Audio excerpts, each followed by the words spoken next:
Such a good game for them. They wipe the Stallions. We are now into the top 5, 1.4 secured. I love the idea from the Stallions getting the move early. Nova are already here. The problem is that they're now down to just the one player. Played stands tall for them, but Lennon will not. The Gen G game's dead as well. Gen G, they're done. Not many points on the board at all. A tough one here to kick off Rebirth Island.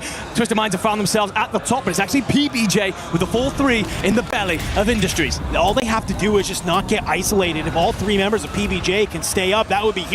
But look where the zone pulls. It's going to force everybody out of this Industries area. Believe on that backside, trying to make this early rotation, cuts down Blade. That's another team eliminated. These players are looking at the top right. They're doing the math. They're saying, wait a second here. The numbers aren't adding up. The numbers, Mason, where are they? As you're now realizing that you might be the only team of 3 up. Shots on that top helipad side. Almond will cut down Vortex, and Believe finds Spam, and just like that, you actually bring this back into a 3v3 thanks to her Herculean effort coming on in. Shifty, Almond, blast up. You find 2 members of PBJ, and just like that, it was PBJ's game to lose. Now it's a 3v1, and Twisted Minds come back from the grave to secure the win.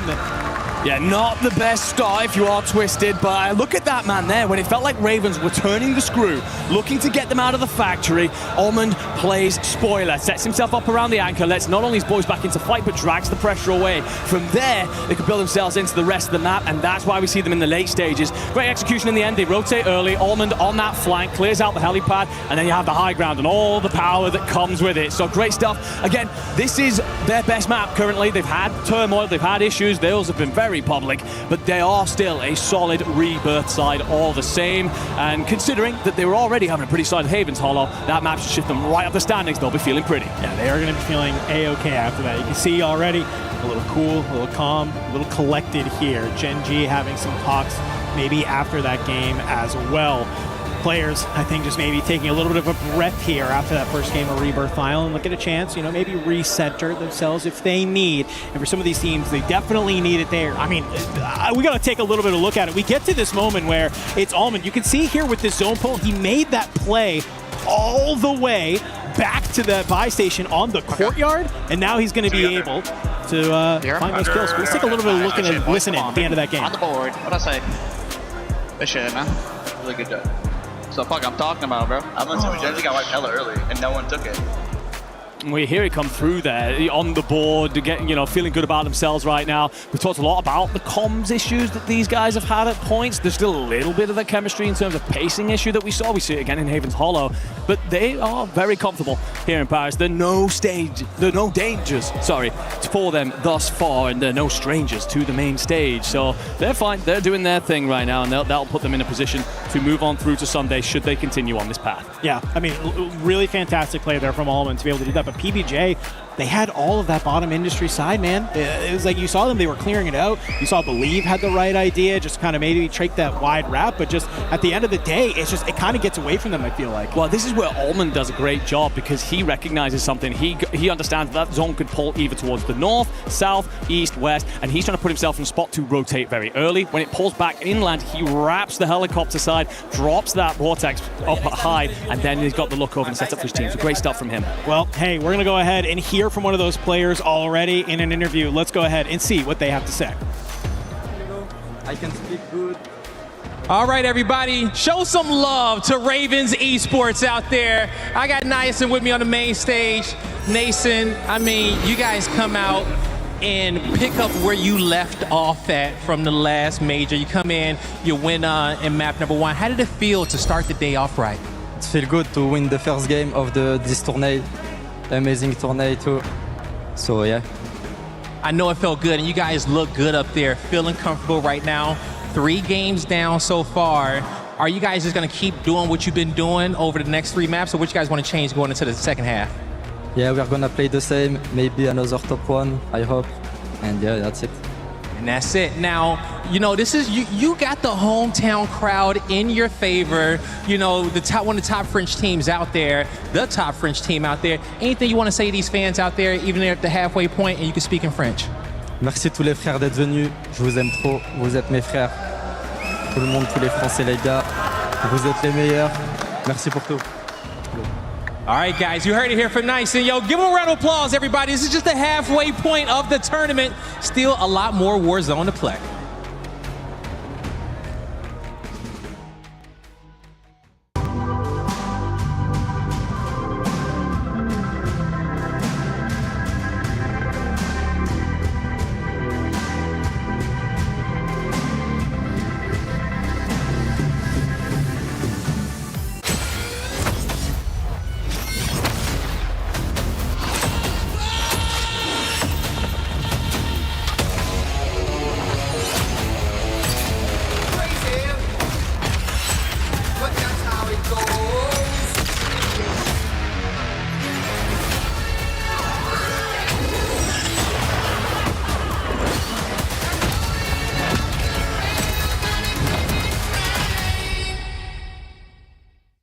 He can come in here and play my game. Let's go. He knows nothing. Let's go!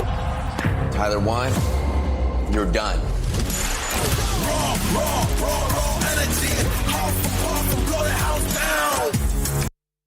All right, I'm Goj, this is Seymour, and we are here to talk about EWC Play app, folks. It is brand new. It is so dang cool. Going on for a couple weeks. Get a chance to earn $300,000 in total prize pool by locking in your pick'ems. Seymour, you got to walk us through how this works here for Call of Duty Warzone. Well, once you download the app, of course, you're going to want to create an account. Once you create an account, you head to the play button in the middle, and it'll bring up Warzone. You got your groups for the day. It only locks in for the day that we're going to be watching. Today is day 1. It's our group stage. We got A and B. And you want to make sure you don't just pick your favorite teams, but you pick the best teams to win, because it adds up. It adds up. You're able to actually do pick'ems for every single game that's happening every single day. And it's important that you log in each day in order to lock in those pick'ems and hopefully earn some of that overall prize pool. $300,000 in total prize pool, folks. It's a ton. Now, as we get into day 1 here with the Warzone Resurgence Series Championship at EWC, talk to me. What are you locking in for your first pick'em, Seymour? Come on. It's Group A to start. I mean, Group A. I've been rocking with T1. Everybody's like, who do you got winning? I've been rocking with the T1 squad. Okay. You got Twisted Minds, Ravens. Everybody is going to be vying for that championship, so it's going to be hard to really say who wins on the day, but I got my favorites. I'm sure Chet has their favorites. Listen, folks, anybody can win Warzone Resurgence Series Championship, okay? And anybody can win the first match of Group A on day 1. Folks, we got a long competition, so go lock in your pick'ems now. Again, EWC Play app, this is download for free everywhere. iOS, Android, Google Play Store, everywhere you can get your hands on that app. Go download it right now, log in, lock in your pick'ems. Seymour, it's going to be a great day today, and hopefully Chat's able to win some of that prize pool if you lock in the correct pick'ems. We will see you out there for the Warzone Resurgence Series Championship. Good luck in your pick'ems. Seymour with the solid pickups too in regards to T1. He was able to perform well. By the way, if you are currently joining, don't forget to join the Esports Foundation Creator Program. You'll get a chance to go there, sign up, and just earn rewards by live streaming to your community. And there's some amazing rewards that a lot of people have been joining. Make sure you scan that QR code, join the Esports Foundation Creator Program, and we might end up interviewing you on the final day. We've gotten a chance to interview a couple people in previous weeks, but let's get back to Warzone, because Seymour, T1, heck man, that was a hell of a pick to start off with. Thanks for joining us, by the way, Miles, Seymour, none other than Shift, and myself, the 7WG. How are you feeling so far about the T1 pick? Feeling good. I mean, they look fantastic. You're getting some final circles out of them. They're making some right calls, especially off their drops. You see Spams turning up for his Rookie of the Year tournament. And, I mean, I couldn't be happier. I think a lot of people are going to be happy with their pick'ems. Twisted Minds having a great day. Ravens are having a great day. T1, I think all the teams that are expected to perform in Group A are performing. Yeah, Twisted Minds. No stinkers. It's what we love to see at a top-level tournament. Twisted Minds, talking about that squad. I mean, especially this last game, being able to actually come out with the win. But the first 2 games, they were still able to put up good points, too. First game, second place. Yeah, I mean, we're going to see the top teams when the ending circle is on their drop spot. They're going to finish in the top 5 without question. For me, it's just their ability to regain in that last drop, because in map 2, they were not able to successfully do that. So to be able to find a position to get kills, get into a position to get to a final circle, and then find a way to finesse it to win it against teams that are already set up is really, really impressive. And that checks all the boxes in terms of things you want to see for a team to win a championship. Hey, you got to do this again and again and again and again and again. Consistency, the name of the game right now. And hey, we like what we've seen. Top placements, a couple of good big scoring games. And again, to go back to the rookie conversation, we're seeing solid performances about these kids on their very first tournaments. And this is exactly what you want at the biggest competition of the year. And I think even like you talk about EWC just in the pressure, you got the crowd, you got rookies literally turning up to probably one of the hardest Warzone tournaments you could play. So to see them perform is a big deal. Yeah, and I think just kind of on top of that, some of the teams that we expect to do well have done well, but we had a couple of teams that I know that like in the green room were chatting about saying like, we'll see what happens. Eclectic is one of those teams that everyone's sitting there saying, hey, they're trending, they're doing really well online, didn't have a great time in their most recent LAN. So far, they've been dropping some deuces. I'm not talking like deuces. They're dropping the number 2 right now all over these lobbies. They're not looking very good. Not looking very good. Yeah, the team. One team that you actually thought was going to not be doing well, wasn't it, Raven? By the way, I can vouch for before we even talk about that. I can vouch. That ball was flat as heck, brother. Thank you. That's why I gave it to you. I appreciate that. That was a little self-sabotage on your part, but I'm here for it. No, I those that saw me last year, I get on this desk and I make a hot take. So far, Ravens have made me look stupid. They're killing like no one else right now. They're still at the top of the leaderboard simply based on the amount of kills that they can find. The big question mark is going to be, can they get to those final circles and put themselves in a position to win? Yes, they did it in map number 1, but that was because the final circle was their opening circle. So that's going to be my big question mark for them. Right now, they're looking good for a top 5 in the group, though, at least. Top 5 in the group is good enough. Great spot to be in. But you said early starts are really good, nice early kills, but it's the late game where we're seeing the top teams. They're the ones with positional advantage, depends on where the circles are going. And so far, it feels like every circle's been a fun one. Again, I'm going off the excitement levels of the casters right now, and then every single time we see a pool, like, it's ball north, we're going south. I'm like, yeah, boys, hell yeah. Can't wait to see where this one goes next. But this is the thing, man. I mean, Warzone is one game, and that late game is a whole different beast. So excited to see what happens. And I mean, who would have ever thought that Haven's Hollow second map is going to pull all the way out into the water? Actually. You're getting some good reads from the IGLs, though. I think that especially Rebirth Island map 1 for Twisted Minds to read the pull towards the top of the hill. You take out Novo, you kind of uproot them from that power position. It's an easy win from a lot of these teams who are veterans, champions. They're going to know exactly how to read these circles. And when you have day 1 teams already playing on point like that, like this is what you expect from Twisted Minds. It's what I want to see from teams like Eclectic or teams like Novo as well. And what's one team, like we're expecting this out of Twisted Minds, what's one team that has maybe surprised you? I know you mentioned one already, but what's another one, especially going into the last 3 games of day 1 for groups, for Group A? Look, I'll throw a random name out there. Team Stallions have been finishing in the top 10 in all 3 of their maps. That's a good call. They need to kill better. That's just what it comes down to. They're placing well. They need to kill better, though, as we look at our standings here. Raven Esports, they're at the top with those 62 points. T1, don't forget that top 5 at the end of tomorrow for the Group A and Group B that will be moving on to match point finals. The bottom 3 will end up getting eliminated and their keys crushed. But I mean, Twisted Minds, we got a chance to talk about it. GK Esports as well with 51 points. I mean, my great surprise though, Team Heretics, the thunder from down under. I don't know what the Spanish is for Vamos. I was what the Australian is for Vamos. But these boys have really impressed. Zeppa, true vet, man, a true vet of the scene and finding success here early on. GK, 35 of their kills came in the last 2 maps. Nice. That's just going to show that, and I know that the casters have been talking about it a lot. Placement doesn't matter as much anymore when you don't deal with multipliers of 1.6 for top 5 and 2 times for the first spot. It's all about putting yourself in a position to get kills early. Yes, of course, at the end of this whole thing, you need to win a lobby, but right now, it's all about kill participation, and GK and Ravens have shown that you put the good numbers up there, you're going to be on top of the standings. I think you're looking at an average of about 11 to 14 kills in a game, depending on your placement style. So it's to see a team get to the final circle, it's definitely not going to be enough. And you kind of see it with like VP, Vitality, they're towards the bottom. I think those are 2 teams. Gen G as well, you can say in 9th place. You expect them to be at the top of these standings, and that just hasn't been what their year has looked like. They've had some poor land placements. They've had some performances that are questionable. So to see them turn up to EWC again, it's just raising those red flags for these squads where they got to turn up in the back half. Are you raising, or are you like waving it really hard though? Well, that's a very personal question. That's a very personal question. What are we talking about? Bit of a surprise in the bottom 3 there, Eclectic. There's talk backstage, the cast is saying that these guys should be way up there based on recent performance. Scrimson very, very good. So a little bit of time still to turn that around, but you're getting into the danger zone. You know, we're coming up on game 4. This is only going to get harder, and that is not what she said here. Okay, well, we're looking at the today's schedule right now. Rebirth Island's going to be coming out for Chinskip there for Game 5 and Game 6. But with Twisted Minds, I mean, I'm hoping that this kind of form is going to continue with this squad.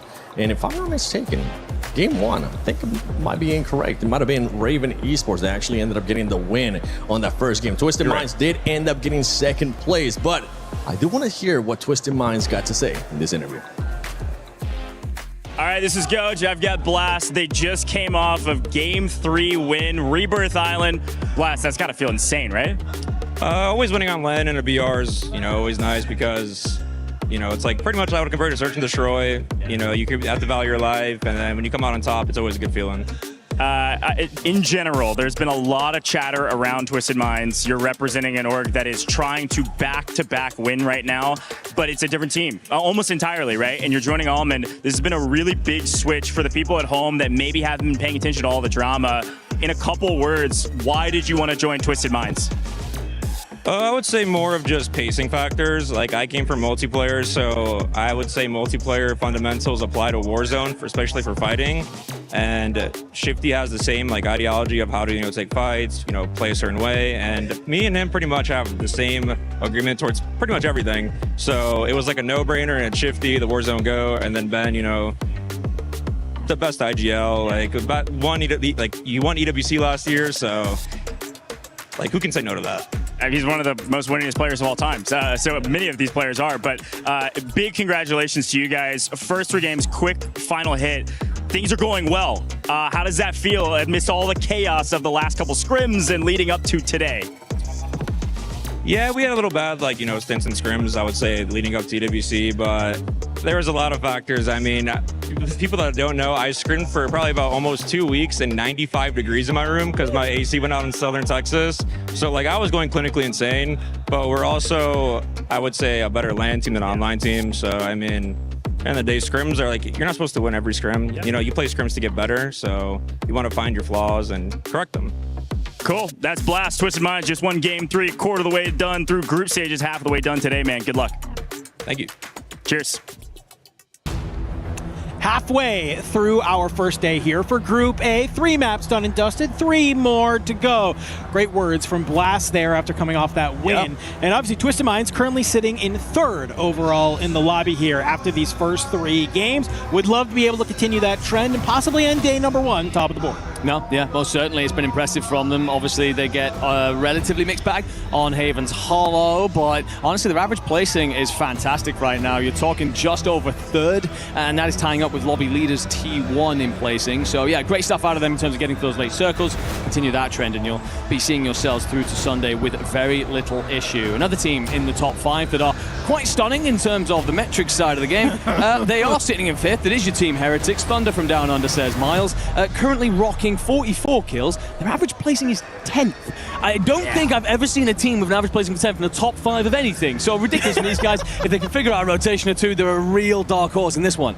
Oh, well, Team Heretics, they're going to be the cutoff right now for that top 5, just being 0.4 points of the Italians and Team Novo. Bottom of the leaderboard, we saw it there in the break there. Eclectic, FaZe Clan, and First Squad. They need to do better if they want to try and get out of that bottom trenches and at least into that middle pack to make it to the survival stage. We still have 3 more games to play, a second map of Rebirth Island before we get ready to head on to the newest addition to Call of Duty Warzone Esports, Fortune's Keep. So let's get ready. Let's hop on into it. It was battles at Control. It was battles at Chem. Let's see what map number 2 here on Rebirth Island, map number 4 overall, will deliver us here today. I think an overlooked story potentially as well about that last map. Top scorer across the entire map, Novo. We saw them win that Control fight very early. 3-team contest in that direction. But if you do get the Control Center building, you hold the more important buy station and cut off so many rotations for teams around you. So if they can repeat that, that will jettison right up the board. But all the teams now saying their hopes, their prayers, and flying into the skies of the island. All right, let's get ready. You can see players locking on in, just trying to shrug it off. You had a nice little bit of a break here, but here we go. What will this map bring us? Get ready to hop on in. Take a little bit of a look at Twisted Minds after that win down here at Factory. They're actually getting this for free, Enigma. no contests here today. It's kind of why we saw them make some of those early rotations, early movement in that last map.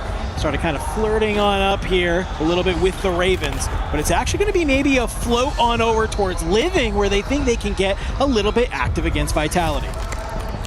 Novo at the control center. Of course, Novo are back. FaZe instantly applying pressure. We thought Novo might decide to contest the boat against Virtus Pro. Instead, they fancy the FaZe fight more, and you can see why. FaZe towards the bottom of our board. This control fight for them, crucial to really get their afternoon going. Entire tournament here at the Esports World Cup. Dizzy does well to stay alive. Might actually get some blessed timing. And, well, while he does get dropped, you've actually got Clamp in for the trade as well. So it does great work considering the circumstances that he was in. And now that gives you the parity in the fight, but look at VP. They're sending the boys over. They're sniffing the opportunity to third party this. Love this. This is exactly out of the VP playbook. You got Destroy and Grimy working together. It's the boys. You can see they open it up. They find Clamp, and it's a full kill there as they're starting to work some of these teams around the map. DK, they're going to leave one player up on top of the water power, and Eclectic down below in the showers. Going to maybe go ahead, turn it on, scrub the soap out of their eyes because they need to clean up their act if they want to try and jump up the leaderboard. StukeX, MK in hand off the deck. Just trying to see if anybody's going to make a play towards this buy station. Yep, patience is a virtue. We'll be able to catch Zanks. Yeah, incredibly important for the Eclectic boys to get going. This is by far their best map. They've been really solid in recent scrims, but this is the one that they have been a real force on. And it's because they hold this water tower side. The fact that Geeky are ripping it away is just causing them so many issues. So great stuff out of the German-Austrian lineup. Stallions. Yes, we're seeing them in the late circles. Yes, they could definitely do with more kills. PBJ won't be an easy side to take down. They're more than happy to play death ball, to rotate only after the fights are finished. And Praise right now just trying to squeeze forward and set up some more engagements, and there comes the first trade, though is in, kind of, comes from elsewhere in the end, but that won't matter, won't care at all. You get the kill. Ooh, and look at that. You see the tap almost come on through, but you see Jawad on the other side, and, well, you actually don't even need to go for it. So a little bit of line here, but look who's kind of starting to maybe flirt with some of this action. It's one of these members of Vitality who's looking to make their way on through. Down here at the turbine, the water battles continue to rage. Teeny into the water, will continue firing, and almost gets the kill, but Reaper, he's gonna turn around, bring the damage right back onto him. This is something that we see time and time again, right? You get thrown into a blender early, you splash on into this outside area, and you maybe just go hunting like a shark to find those kills. A couple different areas, though, continuing to kick up the action as Ravens have made their way into prison. Yeah, Nielsen will have Geeky and Eclectic for company. Zank down low, that's the anchor. Nielsen's trying to sniff him out. You find that kill, and often the card tower shall fall, but right now, not really actually finding the engagements that you wish if you are this French lineup. Might get awful timing on Geeky, who are just dropping into the lower side of prison, and Nielsen will hear a stim pop off nearby. Where is that? How's it located? Either way, the jostle, the back and the forth, the shifting through the layers of prison. Gunfights will start to ensue, and well, they're already underway here at Kemp. Aiden, nice little shimmy in the window, drops the smokes, think that he can maybe reposition, just not going to be enough. This is against the H1 squad, as Ivy Fire is going to be the one to bring down Aiden and get the full. That's going to leave just two members from Gen G having to scurry their way to other parts of Chem. You can see Gabe towards the top. He gets a little bit of a sense that one of these H1 players is going to be checking that outside plat area. Go ahead and drop on down, but H1, they know that they've been able to split up Gen G here. You get one dropped, but oh my God! Gabe Kuhn! We know him, we love him. We see this time and time again. It's a nice little 1v2. You stem the tides of the push from H1. You get a couple more kills on the board, but more importantly, you drop the timer on your teammates, get them back into the action. You see moments like that and you understand why Gen G have actually shifted him to the back line. Gotta stay up in the fight. Need something to really cut you through and get that timer down. And Gabe Kuhn with the two-piece just means the boys are back into the skies and actually gains control of Chemical. So my God, Aiden and Lennon now as they try and play clean up, and Lennon gets some insane timing to get in behind Cornel. You will eventually push out so much space, and hopefully this is the foundation for a far better rebirth here for Gen G. Yeah, it's like I think they see this most wanted on the top of Gabe Kuhn, and they think that maybe for some reason Gabe's alone. Nope, not going to be the case. Lennon from down below. It's Kudley. He's the only one up here, but Shifty's kind of lurking around here as well. You have to be careful. He pops on up. He cuts down Aiden, and he's continuing to rip, getting in this damage. Lennon's got to back on up, get the plates back on through. Can he manage to stay alive? Decky has come to try and play spoiler on this outside, but you just fed an extra point to Shifty himself. Shifty basically said, I'm bored. Let me go ahead. Let me get active. Let me get this gun hot because we need to be top of that leaderboard. Yeah, he's pushed out far here. Again, a free life, essentially. The whole game plan is that Shifty goes on the hunt because you've got the space over factory control by your anchor. That will allow your loadout to be protected, and you'll land back in on it should you run into any troubles. But Gabe Kuhn and the Gen G fellas will rotate back towards Chem, figure a different path through towards the circle.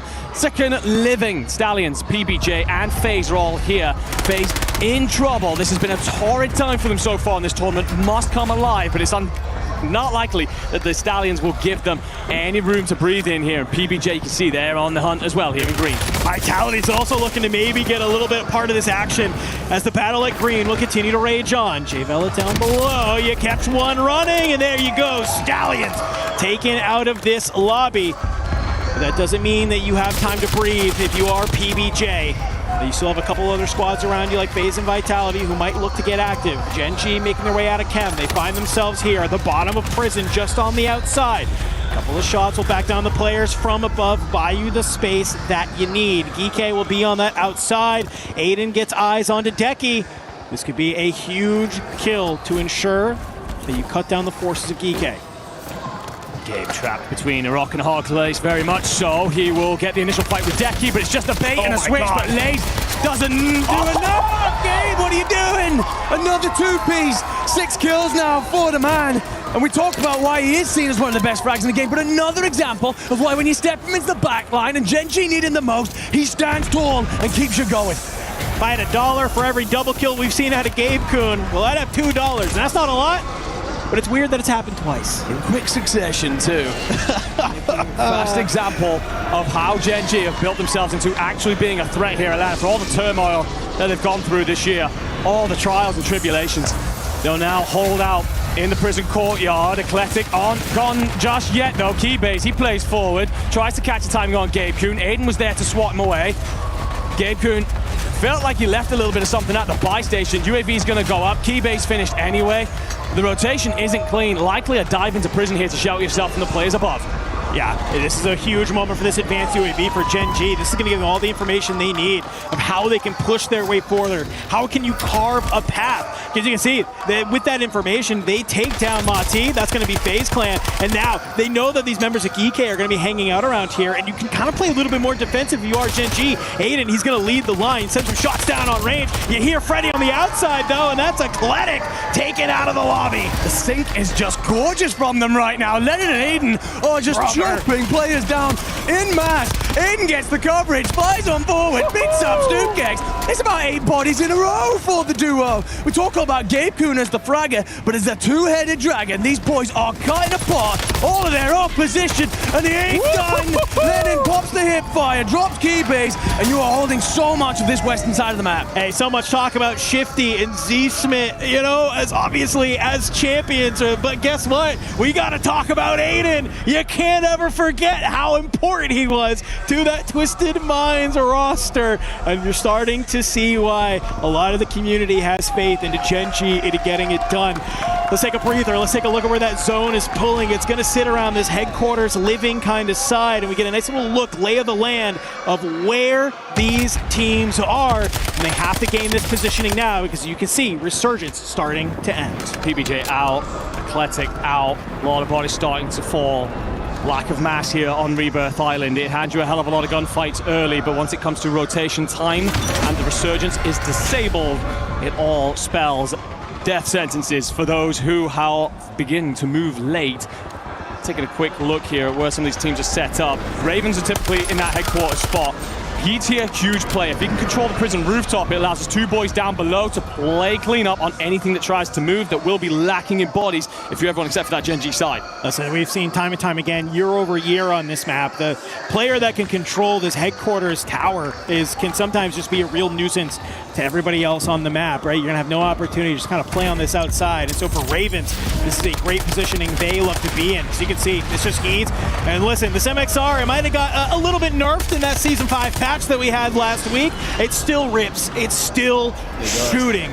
But as you can see, as they start moving a little bit forward, Gen G, they're starting to get active. We did a listen in with them, and it was a little bit calm. I have to imagine that it's not nearly as calm in this map. Let's go ahead. Let's see how the boys are feeling. I'm going basement. I'm going basement. There's one in Grandma's, in third story. Oh, the basement? Go base, go base. I can burn more smokes too, okay? Here's another muni too, another muni. Yeah, we have first stims. We got loads of stims, brother. Okay. We can buy another PA if we need. No. I think we just get into fucking Grandpa's. Now? Yeah. Up. I'm in bottom. I'm here. I'm just, play. High low. Ready. High me now. Ready. Just literally sit here and don't give nothing. I'm low. Yeah. I kind of want to grab a DC. We're gonna have to go low left. Do you want to go like... I think I hear him wall bouncing down there. We have stims. My gear full, hold up. Don't speak. Alright, nice. Yo, they're gonna be like... I don't have any stims. On. Yep. Behind. One shot. Come on, TSG. Oh my God, Gen G, they are looking good, but it's the Ravens spoiling such a good map out of them. Honestly, there's so much I want to say that was great about their comms and their play style, but Nearson pops a 3-piece, hits takeover, and gets so many points on the board. Now going to use the stims, just try and keep himself up as much as possible, avoid any attention, let the circle squeeze, and hope to get top 5, and you get there. The Frenchmen are on fire here in Paris. Well, obviously Nearson's making that happen up towards the top. We got to take a look at green and a couple of these teams that are still alive. Twisted Minds, Virtus Pro, battling for cover here, while you still have a number of squads elsewhere. Blast will finally take down Nearson, and that will put you into the top 4 here. But this is going to be a battle as the zone will continue to pull away and force some movement through this 10th side. Decky from Geeke, he's going to be able to find Destroy. This is going to cause VP. They got to pause for a moment here, but they're getting cut down. They're getting shot from too many areas. Decky's just going to try and wall bang. Nade's going up over the top. Stukex is repositioned on the outside. So often the anchor that has to sit in the spot to cover his boys and will get there. Oh man, he will not win that gunfight initially. Vortex on the drop. Lax did at least clean that one. But Novo lay claim to the souls of Twisted Minds. We will see a 3v2v2 with Virtus Pro in commanding position. It's the Italian veteran Vortex. He's coming alive in Blade. He's going to go huge for the team. The 2 Italians, they're still here as they're going to battle Virtus Pro. Slides on out. Destroy is dead. You just need one more. Grinding. He's able to find them. Virtus Pro with another map win. Incredible stuff there towards the end. It felt like Novo had turned the tide, flipped the screw just in the right moment. One of those engagements that they love all around each other. It's a death ball, even outnumbered, even outgunned. That's where they stand up very well. But it will be Virtus Pro and Grimy yet again going big and ensuring that this team march ever closer to those Sunday finals. So many teams have talked about it. Yes, they have an insane ceiling. Sometimes their floor can undo them. We're not seeing any evidence of it still remaining here at the Esports World Cup. 4 games played. Virtus Pro have taken 2 of them. You want a way to ensure that you're in that top 5. Winning 2 games with 1.6, and we know they always have a solid amount of kills. It's a hell of a way to make sure that you're going to be in that conversation. They do not want to have to play that survival stage. But let's take a look at just some of these ending moments there, Enigma, because I honestly thought Novo had it wrapped. They're in such a good positioning. They're finding the right kills, but it's right here. Dude, it's grimy. It's that little bit of a shake. It's a two-piece. I mean, that's just what we kind of come to expect from that young man. Is the reposition off the top into the G slide. The initial player who gets dropped makes the commies up high. By the time the aim's adjusted, Grimey's already going one way down low, and then he checks back onto his right leg, just shifts the balance in the gunfight, and it just doesn't give the Noble players enough time to react. And all three of those boys are shooters, by the way, just to show the ceiling why everybody keeps bringing Grimey's name up through this year and where his career could take him. How many two pieces did we see in that map, dog? There was a lot. There was a lot of two pieces from everybody in that map. This is crazy, but we got to go ahead and take a little breather here as we get ready to head on into Fortune's Keep. So stay locked in, ladies and gentlemen, because we got 2 more maps here to round out Group A.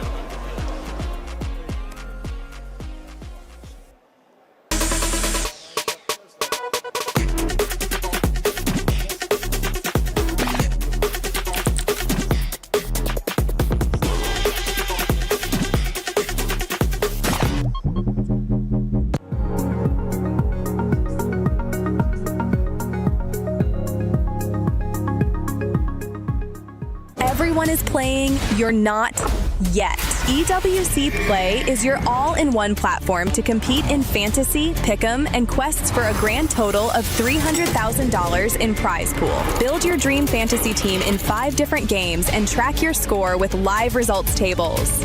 Predict the winner of every game, every group stage, and every tournament. Complete daily and weekly challenges to earn boosters that help you climb the global leaderboard. Got what it takes? Join EWC Play now. How you feeling kicking this tournament off so far? Oh man, listen, I am loving it right now. I'm loving the drama, right? We've seen Ravens kind of putting BTA to Twisted Minds, and you know, a little side scoop here. Okay. Twisted Minds said that Ravens Esports has never killed them on LAN. I don't know, they might have been lying, but they said that, and they're like, oh, we're gonna go out and we're gonna destroy them, and it's not looking like it. Ravens is looking dominant right now. I can't lie. I mean, they looking really dominant, picking off where they left off, okay, from the last LAN tournament that we had. Now, so far, and especially going into these next few maps, who needs to step it up, all right? Because we also got our 3 defending world champions in Group A. Who are you expecting to turn up in the second half? Yeah, for me, I think I want to see a little bit more out of Vitality. They have an ex-champion, right, from last year. They normally struggle to get kills, but the thing is, those guys are so good. I don't know if it's a pacing issue. I need to see them step up. I don't know exactly where they're at, but I know they're on the right side, I believe, of the leaderboard, so bottom 8. They are not in the top 5 right now, so I want to see them go a little bit crazier.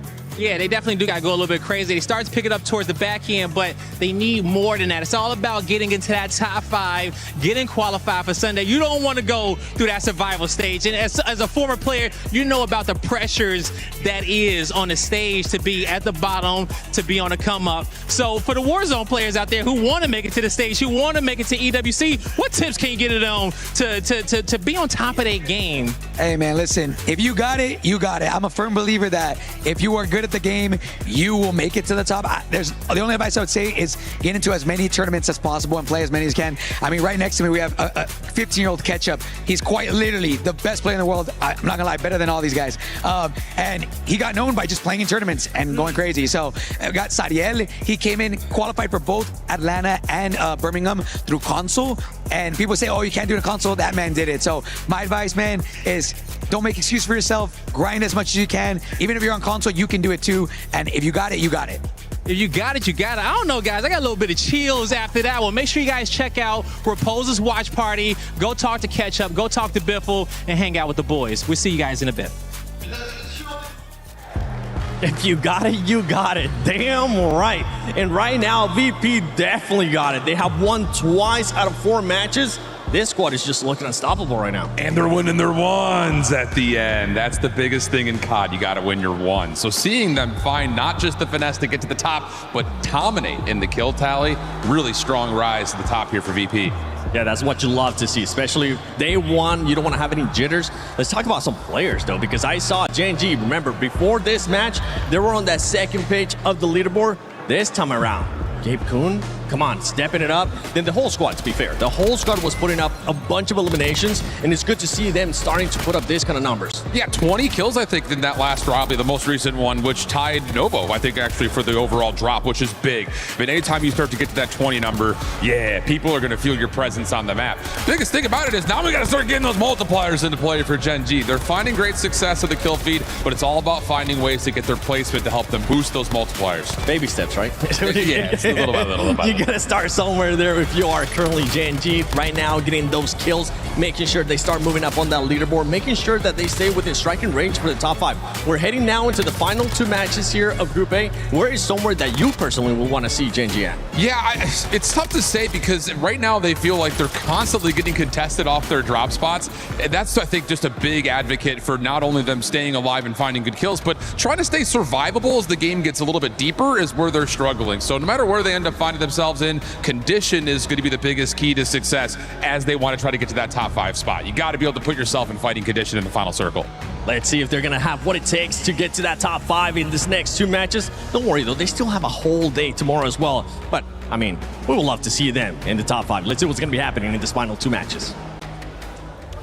Whew, great breakdown there from 7 and Shift. Speaking of Gen G, a hot topic right now as you get ready to move on to Fortune's Keep, my man, because they have now snuck in to our top 5 to potentially be a team that will qualify to our Match Point Sunday, not have to play through that survival stage. So as we get ready to head on in, talk to me a little bit about how does Gen G look on this Fortune's Keep map, because this is a new addition that we've had to our space. I think what I've got to do is tip my hat to the changes recently that they made. Yes. We talked a lot about the ceiling that they potentially had and how Gabe is one of the straightest shooters that we have in the scene, but there was so often the floor when they would collapse, when they would have these patches of, okay, we've dropped out because we've lost a contest or because we've lost an early rotation.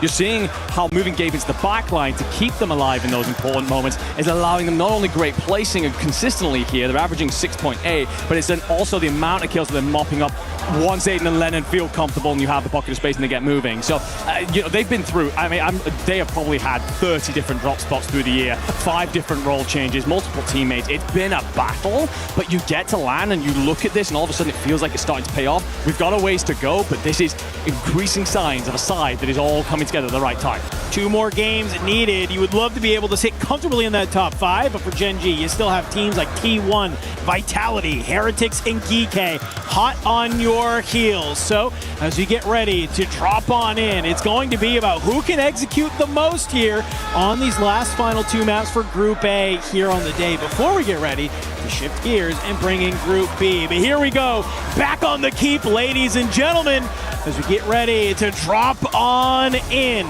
Fortune's Keep, primarily a more defensive side in map that we have seen. Usually actually less kills overall, so you have to super take advantage of the kills that you can get and really marry them up with that placement multiplier. Yeah, a lot of sides are going to change things up depending on the zone. However, we get a relatively neutral one here. Sensors you like slightly pulls off towards the west, but not enough for anyone to make emergency changes. So it's the battle at the Keep versus Pro. Often a graveyard team, actually.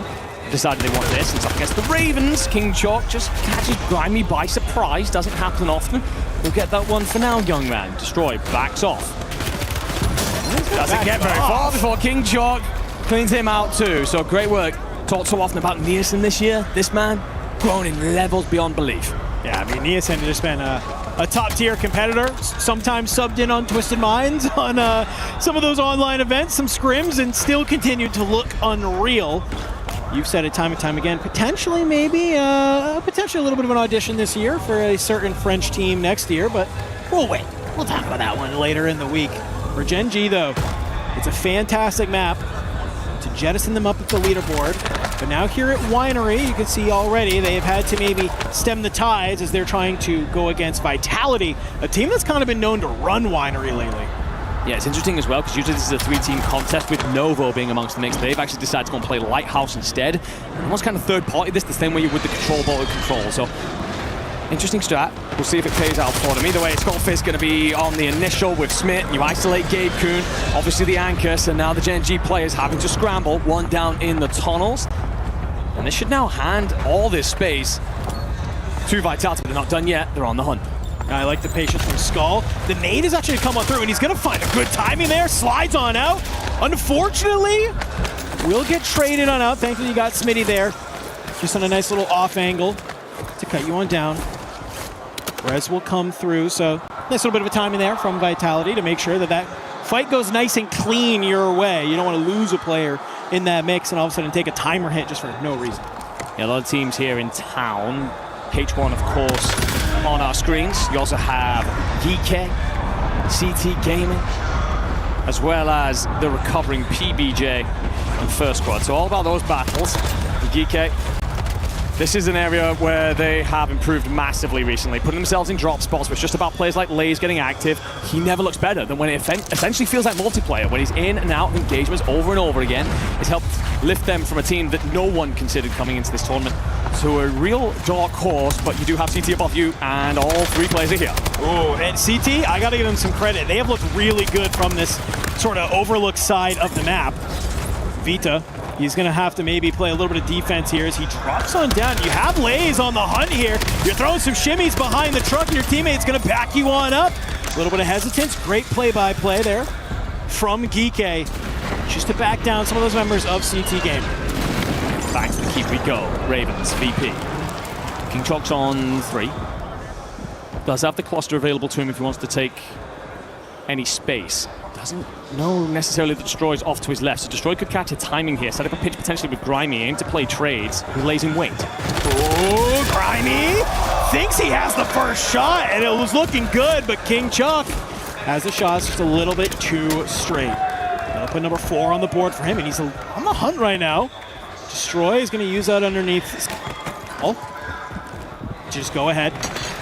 Back on up here. Still in zone. Nielsen will get found out from Adrian from above here. So you have a number of these squads that, as long as the keep is going to be in zone, it's enough space that they can keep just flying back on in and just get a little bit lost, get your guns, continue to be guns up and find these kills. A lot of teams will just do this.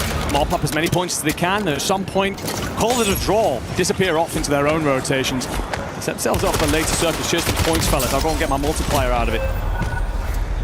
The Phaser here. Keep has been a slaying ground for them in recent times. He will want that one back. Felt like a gimme. We'll get one of the VP players just slipping out the window.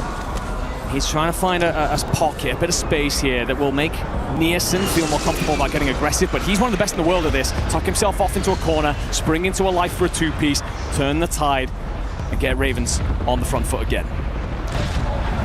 Just looking at our kill feed here, you can see Teeny, he is finding some kills across the board. Eclectic is finding some kills on the other side of the map. A lot of action happening elsewhere. You can see also, just on the outside of this mini-map as they start to spin around, a couple members of Vitality are starting to flex on up and maybe take a fight against Dizzy from FaZe there. Looks like they will be able to make that trade, so Vitality pushing forward to gain some space, and I like this play a lot. This rotation on a winery is tough.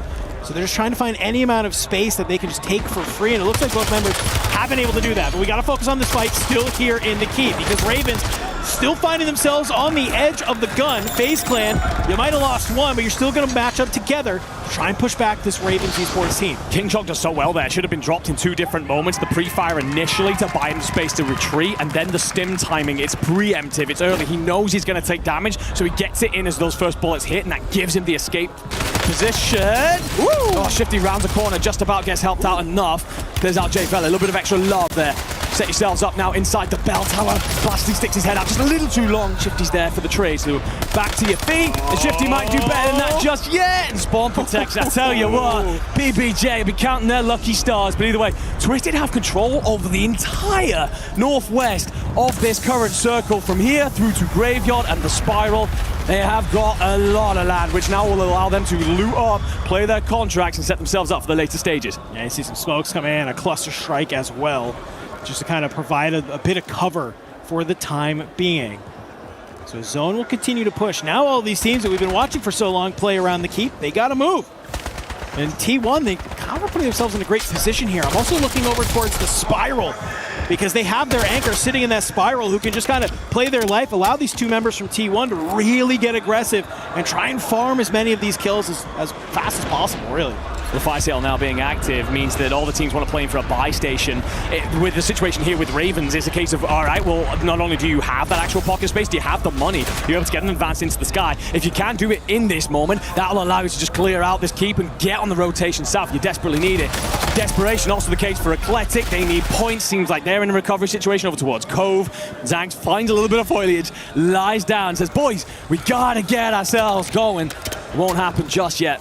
The Twisted Minds, they're on that rotation. Again, so much space right now. Ullman's trying to time his PA. Just drop it on top of that wall. Get his boys covered over and moving forward. So much action happening on the northern side and the southern side. But from east and west, there's almost nothing. It's like there's a giant band in the middle of the map that is just desolate. Nobody wants to play from there. Everybody getting pushed into these extra areas. We're coming to the end of zone number 3, and we're still only missing 2 teams. We are indeed. This war's just going to keep going on here for the Ravens as they charge down now, almost left of FaZe Clan. Marty, desperate to stay up. He will take damage. Clamp and Dizzy are alive, though I don't think he's going to get the support in from them. They're elsewhere on the map. Marty's going to find a little bit of an angle here, just shifting himself around, making himself hard to track. Won't die just yet. Ravens are going to have to move with the gas. Don't have time to use their money at the buy station, realistically, not to set themselves up in the way they would like. Just a thorn in the side if you are Marty. Ecuadorian refusing to give this up. Yeah, and Ravens, they have to clear this out in their back because they want to make sure that they can just be forward, guns up. Looking at the kill feed, though, I'm seeing potentially a Vitality White. Yes, confirmed. Vitality is gone from this lobby here on Fortune's Keep. Not able to make use of that winery side. The Twisted Minds, can you find the angle here? Shifty, he wants to get on top of this church side. Looking out across. You know you have a member from First Squad. It's got to be around here. It's going to be Reaper just holding an angle down below. We've gone wide if you are Twisted Minds. And now the things will continue to come to a screeching halt as Resurgence has been disabled and we are only missing 3 teams. Yeah, everyone wants, usually it's top 5 at this point. It's going to actually be the top 10, the 1.2 multi. Stukek's going to touch ground. You might wish you hadn't just done that directly in front of the Heretics. They've drawn up a firing squad, a line literally in the sands here of Smuggler's Cove. And they're begging the Austrian and the German to run at it.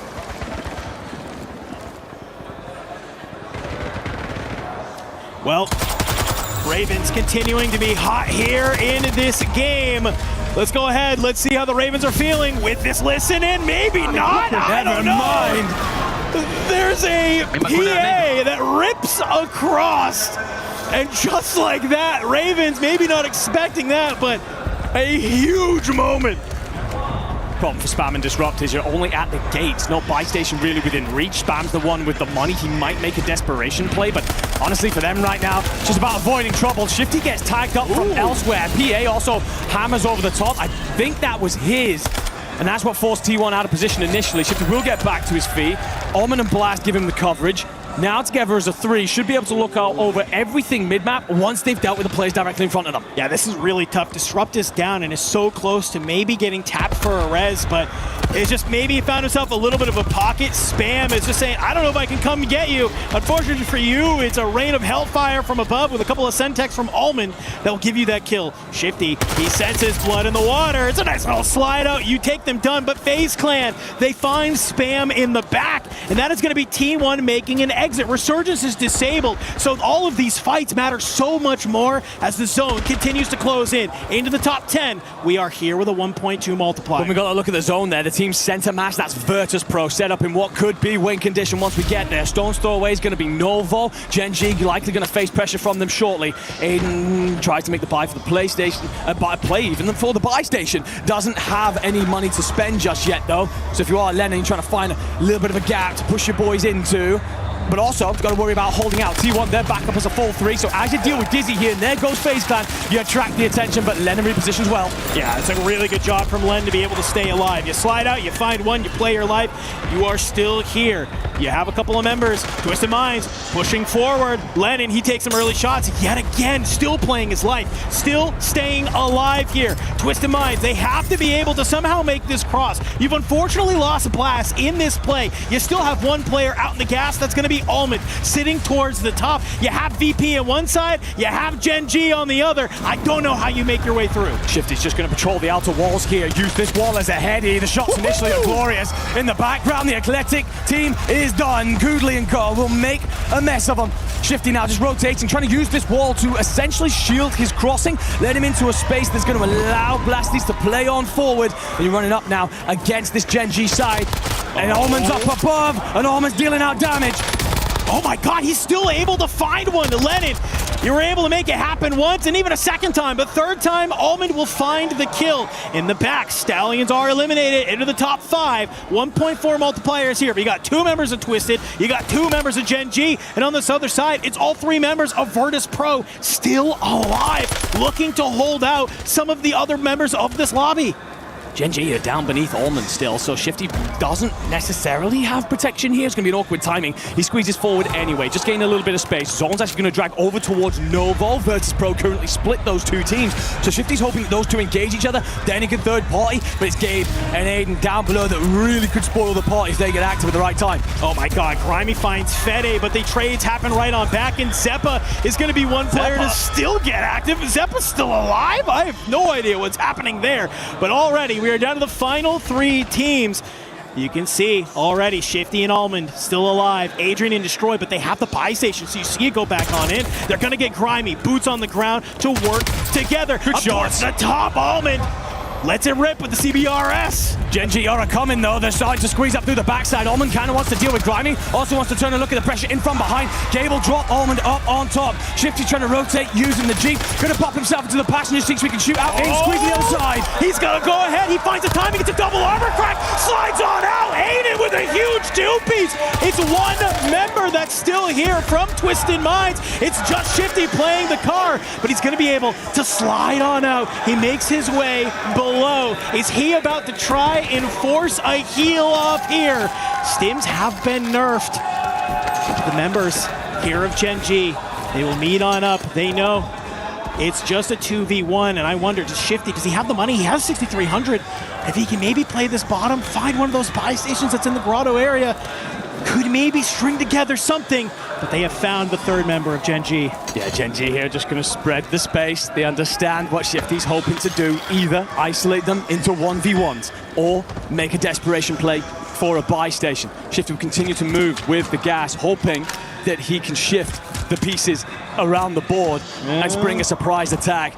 But with every second that passes, the window of opportunity becomes ever smaller. I like this. Gabe, we've seen him do this time and time again. He's on the hunt. He drops down. You're just playing together. If you are Gen G, you find Shifty finally. You play together. You let the game slip away from you in that last map. Not the case here on Fortune's Keep. Gen G will secure a map win. Yeah, great stuff. I mean, we go back to the plays that they were making on Rebirth Island. Yes, they get 3-piece by Niacin, but he's such a superstar. He has those moments in them. A lot of the conversations, a lot of the plays that they were making were brilliant. We've seen them really step up through these last few maps. But here as well, on Fortune's Keep, it's important. They're actually a really bang average team when it comes to this map. So to see them get this win here in our first drop, again, leaps and bounds above where they were just a week ago. Gen G superfans going crazy here in the building. Excited to see their team that they are here to cheer on and grab a map win. But let's talk about this endgame, man, because this was huge. Aiden MXR up. He's able to rip the armor, slides across Adrian and Destroy. I thought that VP was in a great position there. Yeah, VP were in a wonderful position to get a little bit unlucky with the RNG of the zone pull. But I think we go back to a little bit before, as I want to take a listen in here with how they close this out. And yeah, lovely, nice and calm and collected from the fellas. I like that. Kills, so we actually really needed that. I agree. That's exactly what they needed. I want to go back to before the end game, and when Alvin's shooting at them from above, great decision making from Aiden and Gabe. They just slow things down, we'll let everybody else fight, and we'll get active on the backside, and that puts them in the spot there to close that map out. So the maturity in those decisions, the complete lack of stress that they're feeling out there on the map, that's 2 world champions on that team, and that is why they have the experience to overcome the odds. Hey, you love seeing it out of Gen G. We only have 1 more game to play for Group A. And when we're coming and talking about Fortune's Keep, I think there's some teams that we think are heating up and a couple other teams that are maybe getting iced out a little bit on that map. But we got 1 more game to go, so let's go ahead, let's reset, let's get everybody in the lobby. We'll be right back here in a little bit.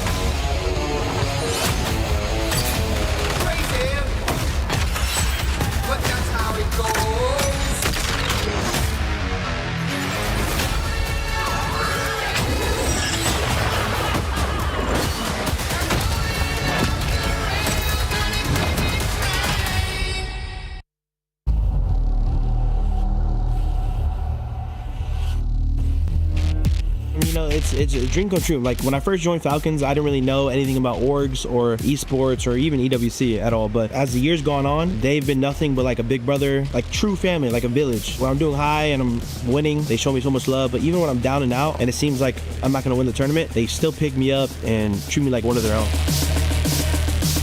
At the end of the day, you know, I'm thinking about the team. I want to win for the team. I want to win for Vitality for the club championship. They've been getting us invested. We were out supporting the MLBB team and the PUBG team. It would definitely feel bittersweet to go back to back, and obviously that's the end goal. Incredibly confident. I'll never play a tournament without the expectation to win. I'm here to defend the title and get that trophy again. Someone who came off of the 3P, run that I was on, anything if it's not first, I'm upset about that. Yeah, I'm gonna win EWC 2026. I wanted a whole new roster, something like a new life. Dongy and Eddie, I knew they were insane players, so I wanted to definitely team with them, and we're chasing for a 3P, man, so. We are the best team, no doubt, out there. Everyone knows that, and we're going to show on finals that. I want to get these club points for the Falcons because they need it as well, so Falcons will 3P the club championships.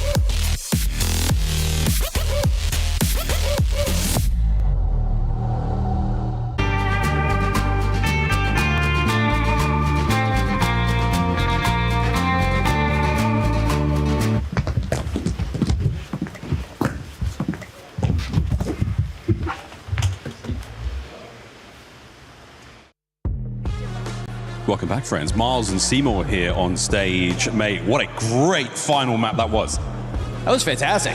I mean, we heard it from the team as well. We heard it from the casters. It was 2 world champions versus 1 at the end there. You thought Shifty could get it done, maybe get a buyback and regain for the squad, but I think that's a big one for Gen G. You heard it from Aiden. They needed to win. They haven't been getting many kills. Their placement, not that great in the standings right now for Group A, but that should boost them. Dubs a dub certainly helps. 2 versus 1 world champion. Simple maths, right, friends? Simple maths. But mate, that final circle as well. Nice position to be in. I mean, Aiden's 2-piece was literally perfect. I think that VP could have had the opportunity if the zone pull was a little bit better. Aiden puts himself in the best spots. It's why he's an EWC champion. It's why we saw him turn up last year and really switch the difference alongside, Z-Spit, alongside Almond. And even with Gen G, you don't expect that to really change. You turn up, you got the crowd, you're in that environment, you expect him to bring that energy. And I liked that when we went back to the comms of Gen G after the game was done, you heard him injecting that energy towards the rest of the team. They got the fans behind them. We're here at backstage. Everybody's going crazy for Gen G and you love it. Yeah, we're going to go over and see those guys in a moment. But yeah, we're getting to the sort of dangerous part of the tournament now where we will be saying goodbye to some teams. Bottom 3 will be leaving us. We'll see who our top 5 are as our brackets are pretty much we're getting sort of set. I mean, it's a couple of them are a little too obvious. But let's go for a walk. Let's have a look at this stage. It's a wonderful time here. If you are joining us here in Paris, if you are watching from home, it's also a lovely time. But yeah, it's been a great tournament so far. The Gen G fans, who I'm sure have had themselves a time so far. A big win. Well deserved. I feel like we got to hear some Gen G chants.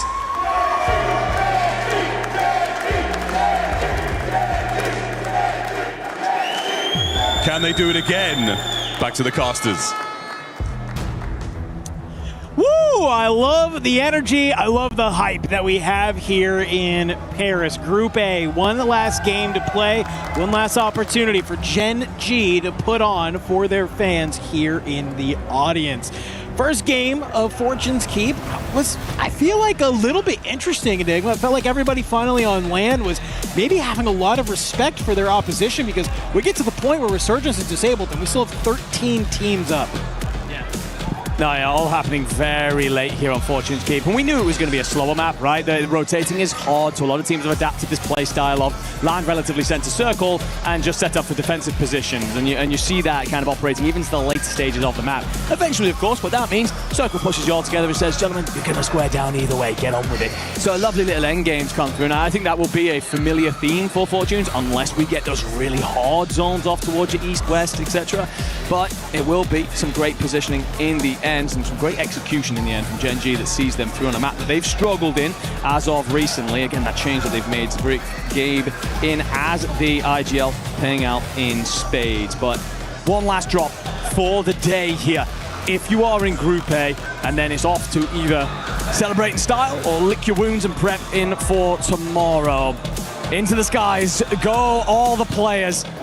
as we look towards the circle, and it is pulling northeast. You're likely talking somewhere around Winery, so that's why you're going to see not only 2 teams inside of there, but a lot of squads setting up keepside. Yeah, I mean, all of these teams down here in town are going to have a hell of a rotation to get on out of there. So I'm not surprised to see that Gen G, they say, hey, let's go ahead and maybe make this easy on ourselves. Let's take this fight against Vitality. Good shots from Gabe. He gets 1 knock, and you're not even going to try and get the reach out. He's going to go ahead, throw a shimmy, shoulders come through, and he's going to be able to reset. And now you have Lennon on that backside to catch Skullface. Gen G clinical in this early fight. Yeah, great stuff out of them. Vitality slow thus far through this afternoon, just not been at the levels we'd come to expect, but that has only favored this lineup on your screen right now as they set up to collapse, and that doesn't even need the support in the end. Beautiful work onto Sage, even going to get an extra half second, but it is then a lot of landmass gains. You still do have 1 Vitality body in amongst the mix, but if you get Winery at this point as Gen G, you have so much space in the map, especially control anything later circle. All right. Well, one POI being Winery, we see the battles rage on, but we got to check in on this keep fight because it's Virtus Pro and Ravens continuing to battle, and for the time being, it looks like Virtus Pro will come out the victors.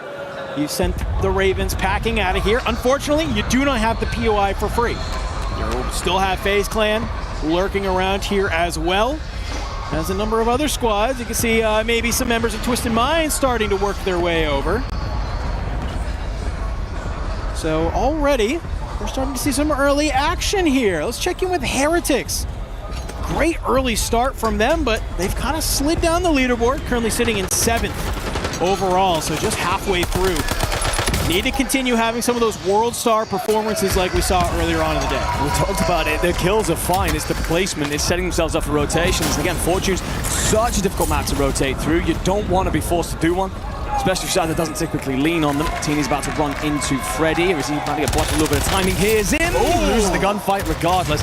Freddy has been a ridiculous shooter as of recently. Collectic desperately needing points, currently sit in 11th, but that drop-off in the bottom 3 is only 4 points behind them, so they are doing the right things to get moving here on Fortunes. Nielsen cuts down Adrian. Look who's kind of maybe entered the party here a little bit. You got some members of T1 who are looking to get into the mix. You only have 1 player over here, but that's all you need. You just, hey, find a kill, go ahead, back on up. But Twisted Minds, they have the exact same idea as well. They're looking to maybe get a little bit more aggro from that Terrace's side. You understand you have a lot going on, and, well, if you've played ranked at all, you understand what's going on here, but unfortunately, this isn't ranked. This is the Esports World Cup, where kills matter, but when your anchor is just up in the sky, not a bad way to stay alive. It isn't until someone decides, why the hell are you up there? I'm going to burn through that and get you the hell out to keep. And a look at Twisted, as well as Virtus Pro. And of course the Ravens. Adrian already on 3. Has the loadout in hand. Him and Grime are just going to oscillate around one another. The problem is that FaZe have actually isolated your anchor, so you got to slow things down, pause for a moment. If anything presses you, spring on it. But otherwise, let Destroy back in. Get him to safety, then you can get active. For Nielsen, you're just laying in wait. You're trying to maybe get some type of audio cue. Maybe figure out some type of push. As all these fights go on, by the way, just burn through time that you don't have. You desperately want your loadout, you want your money for your advance. That comes from contracts and moving around in space to then set you up for the rotation. While all these fights go on, the points are glorious, sure, but it sets you up for hell trying to get out of keep later on. No, that's a really, really good point. When we saw it there in game number 1, we hit Resurgence disabled, still 13 teams up. So your opportunity to find those kills early on is massive. Do it while you have the Resurgence. Do it while you have the respawn. Don't wait until, obviously, the respawns get disabled. You can see for a couple of these teams that it's kind of working out well for them. I'm looking in the kill feed. You're seeing Gen G starting to still get active against Vitality. You have Ravens and FaZe still battling it out. For Twisted Minds, it's, well, been a little bit slow, I think, already. You saw them trying to maybe get into that keep fight. Doesn't really find any success, and I think for the right reason, right? They're worried about some of these teams pushing from that graveyard side, sneaking up behind them. So I think they really want to clear out their back before they maybe get too aggressive on the front. Yeah, this is a mature decision to make. Showing your back is well protected. Reaper did have to come out the chopper eventually. He's on the boat, gets the initial knock. However, Skullface is also at the backside of the boat. Stukeks now, he actually gets saved by Reaper that allows him to then shoot at Skullface, who basically saved him. Chopper's going to go up. Stukeks does well to avoid the explosion. Reaper's still making moves on the lower side. VST is going to help him drop Decky in the water. But 3 different teams here, make it a 4th as another lands in the water nearby, and everyone's just trying to play him for this bolt because it can do a lot of work for you in terms of rotating. It could be a real sleeper way back into this matchup. And I like Skull is just saying, I'll hang out in the water. You guys can all have fun up there. He's just picking up all the scraps of these fights that are happening. He says, yeah, sure, whatever. And he still even has a teammate over at Bay that can look over him as well. So if he's just going to be able to maybe bring some of these players out into that line of sight, teammate from range can just try and get any amount of damage in, this could be huge. Looks like GK have a similar idea. But back on land, get our feet underneath us. T1 looking to control this spiral area that they've come to know and love. It's been a great day for them so far. And I know that they would love to finish this first day within that top 5. Certainly would. Really strong Havens, solid rebirth, good stuff from there. Fortunes has been the weaker of their 3 maps, but they're by no means awful on it. So an opportunity to close that gap to the top 5 at the end of day 1.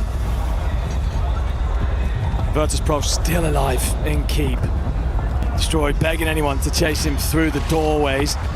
It's going to be Blast in position on the very top of the tower here. He's just going to control all of this, make sure his boys can move down beneath him. Almond and Shifty, well, Almond is often the anchor. He and Shifty have worked so much together in the moments where Twisted want to get active. And Shifty himself, he's been active. 6 kills already. Now the information will go up into the skies, and they can press on forward against these teams that will be outmaneuvered. It's a really good timing there. You see, they just invest all of the smokes so they can just sit on that buy station, get their UAVs, and pop them. Sometimes you think it's just easy. Let me run to the buy station, let me buy my 4 UAVs and get out. They know that people are going to be looking at these buy stations. So with all that information, what do? They move into the keep. They find the players of Ravens, and they go ahead and they wipe them from the lobby. That's the first checkbox. The second will be Virtus.pro. A third arrives relatively quickly in FaZe Clan, who are trying to get themselves their loadouts in. So your timing is running out if you are Twisted to set up this noose and draw it close before they can get out. Fampico have escaped off into the caves. I think Twisted are going to afford them that space for now because they're more preoccupied with Virtus.pro, and they do find Grimy. I mean, FaZe may have an opportunity to pop up here, but they're going to do it. They have to do it quick because already Almond down below. You catch Destroy running. You go guns up against another one, and just like that, you isolate one by one, and you take down Virtus.pro cleanly. Counter UAV up there, by the way. Because of the shades of orange, I couldn't tell if that was Virtus.pro's or FaZe's, but if that is FaZe's, we're a little bit worried right now because you are trapped in these caves beneath, trying desperately not to attract attention. You may have it regardless. Shifty's just going to peer on over, spots one, and if the others move out in front and he has the trigger discipline and the timing, could be a set of kills. Winery though, we talked about it, was going to be very active.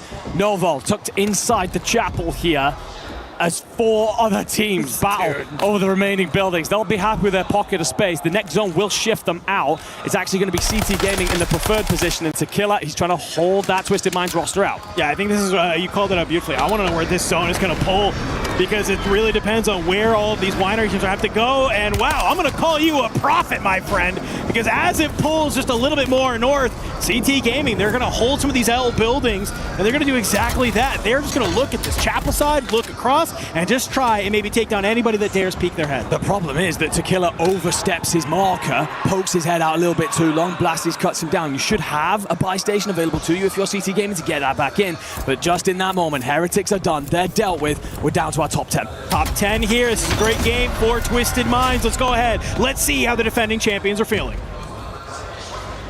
Maybe we can get an advance in keep too, bro. Yeah, I know. I don't hear anything. Okay. Okay, start coming to the buy on us, Shifty. Start coming to the buy on us. We're gonna pop here. Coming. I'm about to pop. Yeah, I don't think there's anything here. Should be good. Okay, I'll bring it up. Okay. You need my cash? Yeah, I think so. No, I don't think you do. Oh, no, I don't know. Yeah, 24. I'm getting a streak.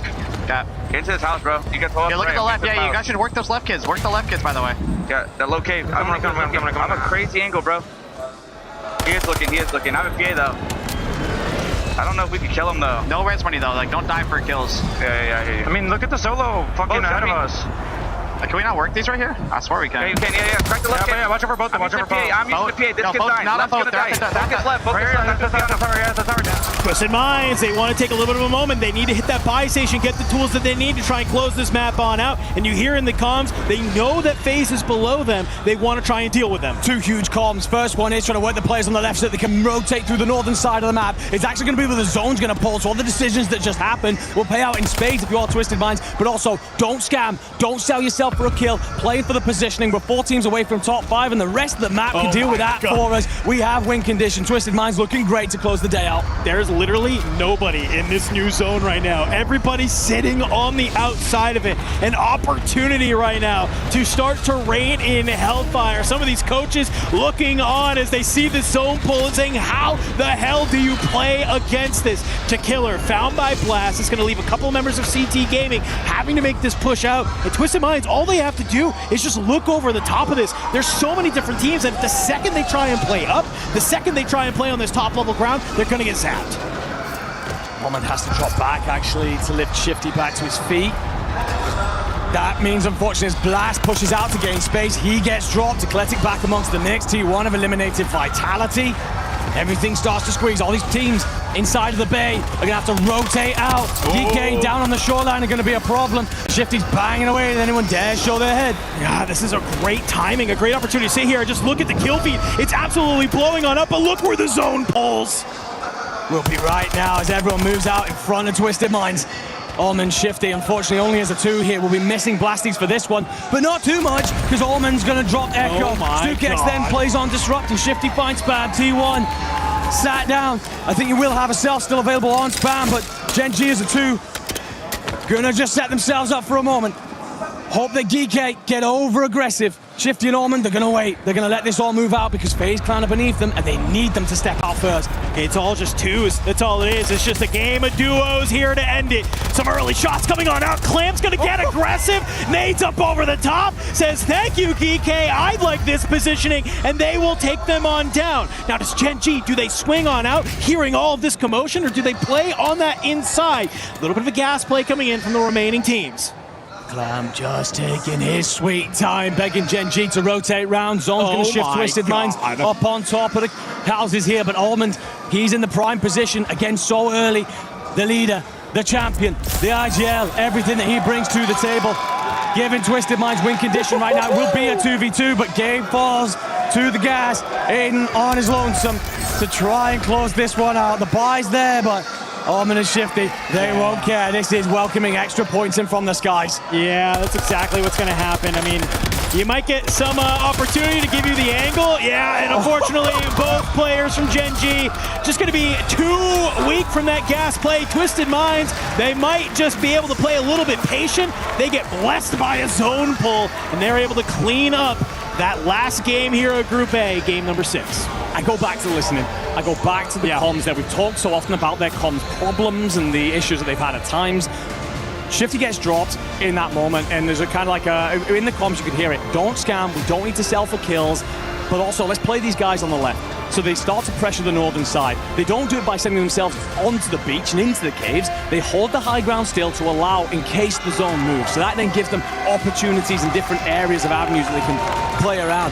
That pays out in the end. However, it's that comment, it's that don't throw your lives for kills. Yes, Blast eventually dies. That's not an overextension. He was trying to provide Honor with time to get Shifty back to his feet. So great stuff from him, but also it's just a reminder. Guys, we have win condition. We can let everybody else squabble over the small mass. We're just going to hold out on the long range and play that game. They do it brilliantly to get the win in the end. Yeah, I mean, listen, that's what we've come to know here in Call of Duty Warzone is that you can always just try and play for the best positioning or you play for the okay one. And it feels like for T1, they were, for Twisted Minds, they were like, let me just play for the okay one. Maybe we'll just wait to see where this zone pulls. Let's take a little look. Baby. I say that's the fucking banger we fucking needed. Come on, bro. Ooh, Big Ben. He's getting loud. I think he's been fantastic. And don't get me wrong, obviously, Blast and Shifty are both doing their thing, but at the core of everything has been almost decision-making and comms. Let's go back to even early on in that map. Keep, The war was raging on for a long time. We need to get out of here. We need to get into a position on the other side and keep ourselves up for the late circle. What's the call from Almond? Shifty, come with me. We're going to hit the buy station, get the advance up, and make light work of this. Just that little decision there makes it so much easier for them and puts them in the best spot. Fun little stat line for you. Through these first 6 games of Group A, Almond is out-fragging Blast by 2 kills, 26 and 24. Having a day. I don't know what it is, what meta shift we have, but the anchors are now coming alive and frying here. When we've come over map. But it's really good stuff. Twisted Minds with that win and solid number of kills. They were lead our lobby at the end of day number 1 for Group A. I got to think that they might want a little bit of momentum going into day 2, because reminder, folks, leader of the group gets to be the one that actually crushes the keys of the 3 teams eliminated. So for Twisted Minds right now, they are sitting very comfortably towards the top after these first 6 games. Really love what we saw out of the boys here today, especially with all of the noise that I don't think they're as good as they were. I think maybe they shut up the haters. But here we go already. End of the game here. End of the first 6 games. We got Barney on the stage ready for an interview. Let's go ahead. Let's see what he has to say. Right, you do, gentlemen. I'm down here on the stage. I've got Fedi joining me from Novo Esports. A really impressive day. It didn't start out so hot, though, did it? But you guys started to pick up some steam. Yeah, it started pretty slow, but at the end we got like 60 points of rebirth. That's what it matters. We're gonna play like this tomorrow as well, and we're gonna try to make top 5. So we're gonna skip survival stage. That's what it matters. I love it. I love the confidence. You got 3 top 4 finishes as well. Talk us through some of the highlight moments for you guys, because since you've settled into this team, you've been so impressive to see, man. Yeah, well, in a game I think we clutched up because we stayed off the zone. We killed that VP, and then we got like 26 kills plus top 5. So that's where we started to play way better. And the game next, we got like 30 points again. So it was like a huge motivational boost as well. I love that. That's what we like to see out here. A bit of consistency, because that's how you're going to get into that finals day. I want to talk a little bit about you, Fedi, because a lot of people had their eyes on you, like, coming into these kind of larger tournaments, and also because, you only kind of turned 18 this year as well. You joined the team after Birmingham. You joined 2 legends in Blade and Vortex as well. Tell us how it's been fitting into the dynamic of this team, and also feeling like you might be the missing link that's making this team now absolutely pop off on the main stage. Yeah, well, it was not good because I didn't play for 2 years. I started to play Warzone like at 15, but I didn't play for 2 years because I wasn't 18. And now I'm happy because I can finally show up. And that's my second LAN, international. We played Atlanta really good, and now we're gonna play WC really good. And how does it feel to play alongside Blade and Vortex, 2 legends of the game? Well, really good. I'm playing really good with Vortex. We have a nice trade as well, so I'm just liking it. We're just playing really good. Having a good time out here on the EWC stage. Fedi, thank you so much for joining me in this interview. Really appreciate it. He's gone. Don't worry about it. We're going to head back to the studio to talk about what we just saw in those first 6 games.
The confidence for Novo is there. He didn't even want to wait for Barney to finish talking. He just ended up walking off. And that's what a lot of these players are currently feeling like, especially with everybody that is done with Group A. I'm here with Miles, Gush, Shift, and myself, the 7WG. Honestly, let's start off with the top. Twisted Minds. What an impressive day today, Shift. Yeah, and consistent across every single map. That's the thing that certain teams don't have in their back pocket that Twisted Minds is now showing us.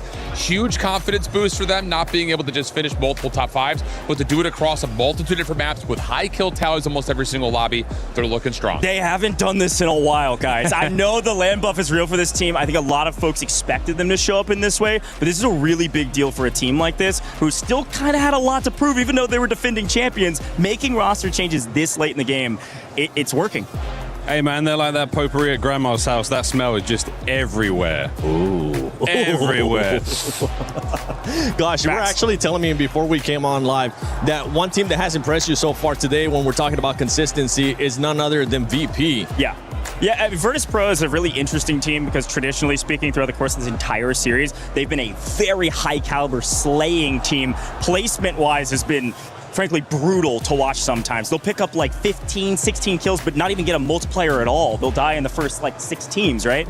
And so to see them win 2 games in group stages, it is group stages. I want to kind of bring everybody back down to ground level. They got a lot more work to do, but Virtus Pro is looking good. They're slaying out and they're getting placements. Yeah, top 5 right now, I think, in total team kills, which is right to your point. But that's kind of the thing, though, you know, as much as placements don't necessarily make the biggest of difference right now because you're just fighting to get out of pools, it is good to know that you can win and you can do it on multiple maps. I'm going to go back to my hot take, 7. Wait, which one? I feel like you have had multiple today. I'm still standing on the Ravens right now. 2 miserable maps to finish off their last 2, slips them down the standings. They are still top 4. They're going to make it into at worst the survival stage, but I'm still standing that Ravens are going to be on the bubble to make it to the instant playoffs after tomorrow. Okay, I kind of want you to double down on this. By the way, for everybody watching, this is the standings after the 6 matches that we have had today. I'm going to put you on this spot. Do it. I have to Shift. Ravens, do they end up making it top 5 tomorrow, yes or no? No. Okay, can I just say, I love Shift, I love the hot takes, and I think it's a fair take to see them not dominating like they have. You gotta remember, they land with Twisted Minds in 2 out of 3 of the maps. The fact that they're top 4 right now is pretty dang impressive, given how much Twisted Minds is also doing well. Still, a little bit different than online. Well, a couple of wins for them. I mean, Ravens, I'm with you, man. And also, Shift, for your sake, I'm glad that the French crowd can't hear us right now. This is beautiful for me. We're going straight out to the internet. Yeah, I'm kind of glad that there's nobody behind us right now. It's probably going to get worse. But as we're looking here at the second page, we see those bottom 3 teams. Oof. Yeah, this is a big deal. Oof, indeed. I mean, the biggest deal about this is that at least H1 FaZe Clan and First Squad can go back to the lab before tomorrow. First Squad is kind of in the trenches right now. You need some meteoric games tomorrow to have even a chance. But H1 is still well within striking distance. They may need to change up some drop spots or maybe just be a bit more consistent. I don't know. Yeah, for First Squad, 19 points here. It's tough. Yeah, First Squad out. I think they can add that to the back. That tells you that we're getting a kill, and if we're really lucky, we're getting within the top 10. That's the very best you're seeing there. So for those guys, a mid to late game adjustment could change it for them. But, I mean, the other big note on this page, too, Eclectic has actually been crushing it in the onlines, especially in scrims recently. And you see them on the second page here is a bit surprising, at least for me. Really tough first 2 drops, though, Goach, on top of that. I mean, they had a 16th with 1 kill. Yeah. But everything else beyond that has been 10-plus eliminations, and the last 2 maps in particular have been top 8. So they're trending, in the right direction. It's going to be a stretch for them to get to top 5, but they should be out of the survival. Well, Novo, I agree. And Novo on screen now, Fede, we had a great interview with him. The kid's cracked, okay? There's no debating it. It has taken this team a little while to get warmed up, but today, they look mighty warm here, 7. I mean, at the end of the day, when you're averaging top 5 every game in the first 6 rounds, you've got to be feeling amazing for tomorrow. Yeah, and Miles, kind of we're talking about setting the tone for today, right? I feel like for some of their squads, maybe the pressure was getting to them or the pressure wasn't getting to them, and you can kind of see that with Novo. With Novo, they were sounding so confident at the end. That's a young man speaking with the wisdom of a much older player there. I mean, surrounded by legends certainly helps, but you know, when we envy the youth, but we don't envy being old. But now there's the wisdom there, man. Truly a very, very special thing. And again, looking confident in game, marking their territory. You know, they were looking really strong in and out. And that's the sort of thing you want to be seeing throughout the tournament for them. So excited to see how the rest of the tournament goes for those boys and the longevity of a career. Absolutely. For Novo, really, it's just get to the lab on Haven's Hollow. They were fine everywhere else. They talked about the rebirth boost that they were able to find in maps 2 and 3, or 3 and 4 rather. They just need to go back to the lab, figure out what they're doing on Havens. They're going to be fine.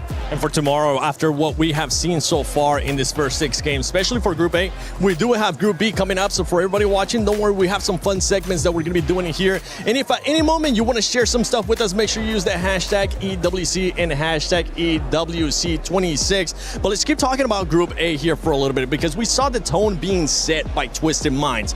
And boy, did they end up setting that tone. If you're one of those teams towards the bottom, right, and we're looking at a team being able to end up with just 19 points, you're going to be looking to throw everything in the kitchen sink tomorrow. It's a tough group to play in. I'm going to be honest. Just making it to this stage is impressive. So even for a team at the very bottom of our leaderboards, they did have to battle through their regional qualifiers. Unfortunately, the regional qualifiers are nothing compared to what we're seeing here, even in a group stage. That's the thing with the regionals. I mean, how many players in the APAC region? How many players in the LATAM region? And what kind of quality are we looking at? You might be the best in your region, but out here, it's just the rest of the world, and the ceiling is so high. So an impressive thing to do. Not an easy place to be playing from. Best of luck, boys. Yeah, best of luck. I also want to give some luck, and hopefully, hey, let's get back into the lab. Vitality. They've had their ups and downs, but still, it's still a similar inconsistent team that I'm personally cheering on big time. Like, I'm not trying to be biased, but I love these guys. They've had their moments of greatness online and in person today, but they're not consistent enough. They're still second page. I think it's okay to be biased. Yeah, it's okay. Absolutely. Yeah. I'm getting my Ravens down here.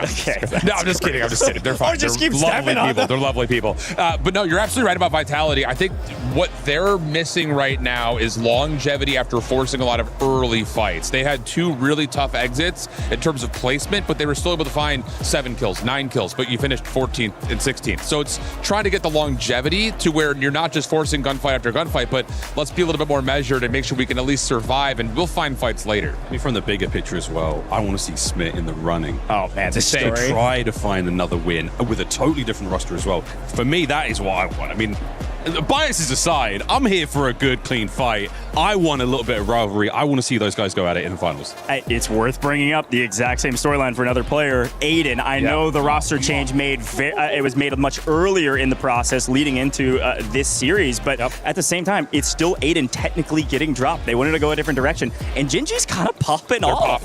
Especially the last 2 matches. Oh, yeah. I mean, we were keeping an eye on them. We're like, okay, they're starting a little bit slow, but then it was everybody from that squad that actually started popping off. Yeah, first and second back-to-back, and kill tallies have been consistent even no matter what their placements have been. So, like, again, it's just like day number 1 is all about, like, let's set our checklist and see who's marking the boxes in the right ways. And so far, our top 5 teams have largely been able to do that. Yes, there are a couple of things that might not be perfect, but they're still feeling each other out on land. And yeah, absolutely right. Genji, hide kills, crushing in terms of being able to find good point tallies. Oh gosh, I know you're gonna be casting the next Group B. Yeah. And we're gonna give you a bit of a sneak peek of what's gonna be coming in Group B, because when you were trying to say, I'm not trying to be biased, brother, I'm gonna be biased as heck when we go to Group B, because I want Falcons to be able to. I want to see Soka to just show that personality and for them to start off hot. What are you gonna be looking for in Group B? I think they put out the caster prediction somewhere, and I put Falcons as well. My boy. At the end of the day, this is the. Oh yeah, I got you. At the end of the day, here's the hard part about Warzone. We always say anybody can win. It's always possible. Any team can come out on top. But for the Falcons, they got a little bit better chance than everybody else. Their win percentage is nearly infallible, especially on land. This year, it is infallible. They have not lost a land yet at this entire World Series, or this entire Resurgence Series competition. Birmingham, Atlanta, they were near perfect. They're trying to stay perfect in today's competition as well. I often get asked the question, hey, how do you describe Warzone? How do you describe competitive BRs to people? I'm like, okay, here's what you do. You take a laundry machine, you take a bag, you fill that bag full of cats, and you put those cats inside there, and you turn it on, and you create this insane cycle. Then you take a brick, and you add a brick to the mix. And at the end of it, we find out, are you a cat or are you a brick? The Falcons have been a brick for the longest of time. Now, I know, folks, that was a really horrible analogy. I know it was a very graphic analogy, but I'm not wrong. You just reminded me that I need to do my laundry, so thank you, Miles. I appreciate you. Are you a brick or are you a cat? A team that was definitely not a brick today is none other than VP. Thank you so much, boys. I think we have an interview with none other than VP. Well, Miles, I can definitely tell you I'm a brick right now, all right? Now, I got the boys with me here. It's VP. We got the whole couch. Lace joined with me as well. Taking me away from that desk. They're scary. I mean, exactly, right? You hear how they talking over there. They are unhinged. Now, we're hanging out with the boys, man. VP, how are you feeling with your performance today? Going down the line, we got Destroy, we got Grimy, we got Adrian. But Adrian, I want to talk to you real quick before you pass the mic on over. I got a chance to chat with you before. How proud are you of you guys' consistency and performance going into the first set? Super proud. We went in there, going fully with comms, trying the best that we could possibly play. I'm super excited. I'm super proud how we played, if I'm being completely honest. I mean, there was a moment we got to listen in, and we can definitely hear like the passion that you guys had in your communication, and that sets you apart because we've had some other listen-ins with other teams, and they are dead silent. So, I mean, that's a test to you guys. Congratulations. Thank you. I appreciate it. Definitely is. You pass the mic on over to Destroy over here because when you talk about passion, we seen you looking in the camera, letting everybody at home know that I am here to play with my squad, and we're gonna do the thing, man. Talk to me about your feelings kind of before the match and get it into it. I mean, I already know, and I think everyone at home knows that Virtus Pro is a team when we are on all shooting and locked in on all cylinders, that we are probably one of the top 3 teams in the whole entire world. So I think for us today, it was just making sure that we had the right communication, we were trusting each other, and we just started the tournament off hot. We talked about it yesterday as well. Like, as long as we communicate well and just trust each other, whenever, I make a call or something and they listen like that, then we should have no issue out there, especially in the open bracket. We already felt confident that we were going to do decent, but today, man, we got 2 wins under our belt, and it just felt really, really good because we were all shooting on all cylinders. I love that, and I want to use that to kind of segue into my next question. Haven's Hollow, all right? Did you guys get any curveballs in that first map within the first 2 as far as POI changes where the heals was going to be? Talk to me about your mindset, especially going into that map 2 and the one that you won. Yeah, so for the first game, it ended up pulling a little bit off of our main POI, which is the computer zone next to research. And we knew we had to rotate, so we sent a couple of lives in research and were able to pick up some kills. And then as we were rotating out, after we picked up some of our kills, we weren't in the best position. And I think we might have got just outside the top 5, but we just kind of got caught on where we should have been. We talked about it afterwards, like we should have forced a fight that would have put us in a better spot. Okay. But after that game, then we had a really, really good zone in game number 2. Ended up going pond uncontested, which I don't think we will have for the rest of the tournament. But we had a really good zone pool there. Grimy in the beginning of the game, he's like, holy crap, boys, we should be able to win this game with this zone. Mind you, super, super early. And then we just did what we had to do, picked up some nice kills, trusted each other, and rotated when the time was needed, and it was beautiful.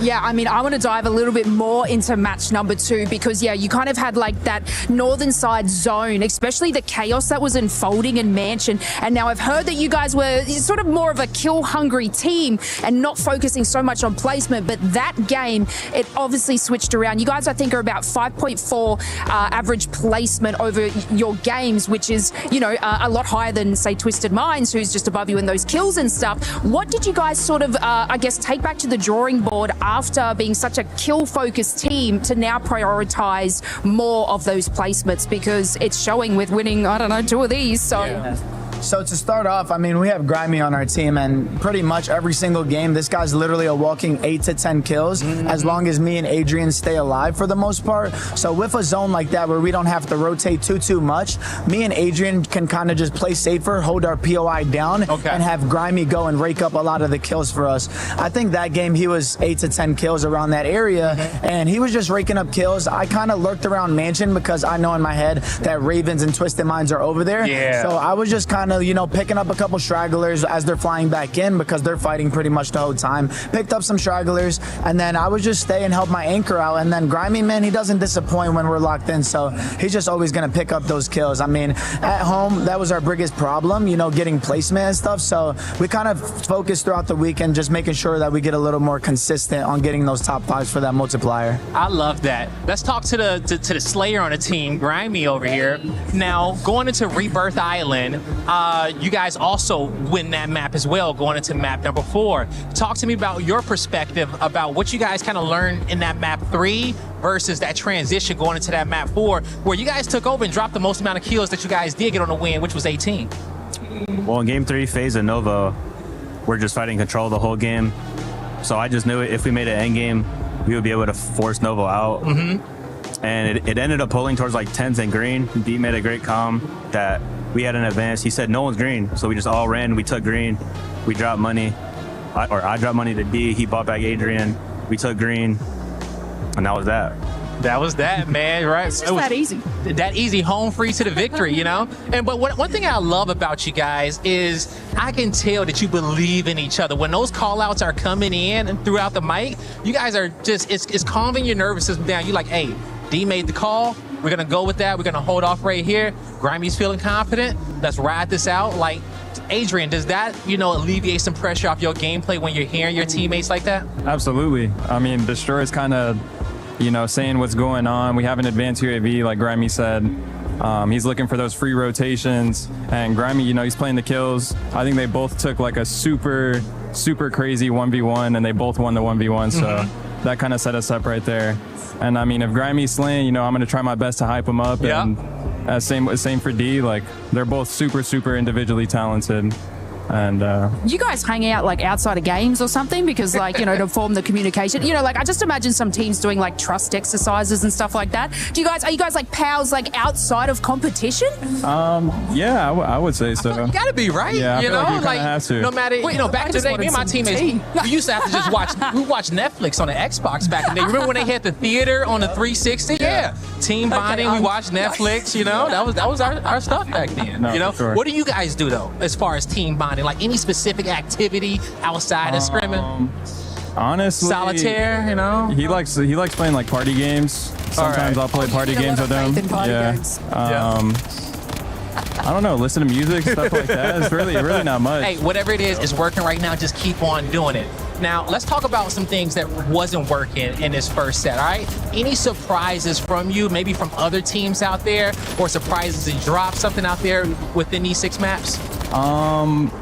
Honestly, yeah. I would say like I feel a lot of players don't know like really what they're doing, and I think it's kind of just leading to people rotating to random POIs and stuff like that, taking random fights. But also that comes with people not playing the best and kind of trying to pull something. Some out. Yeah.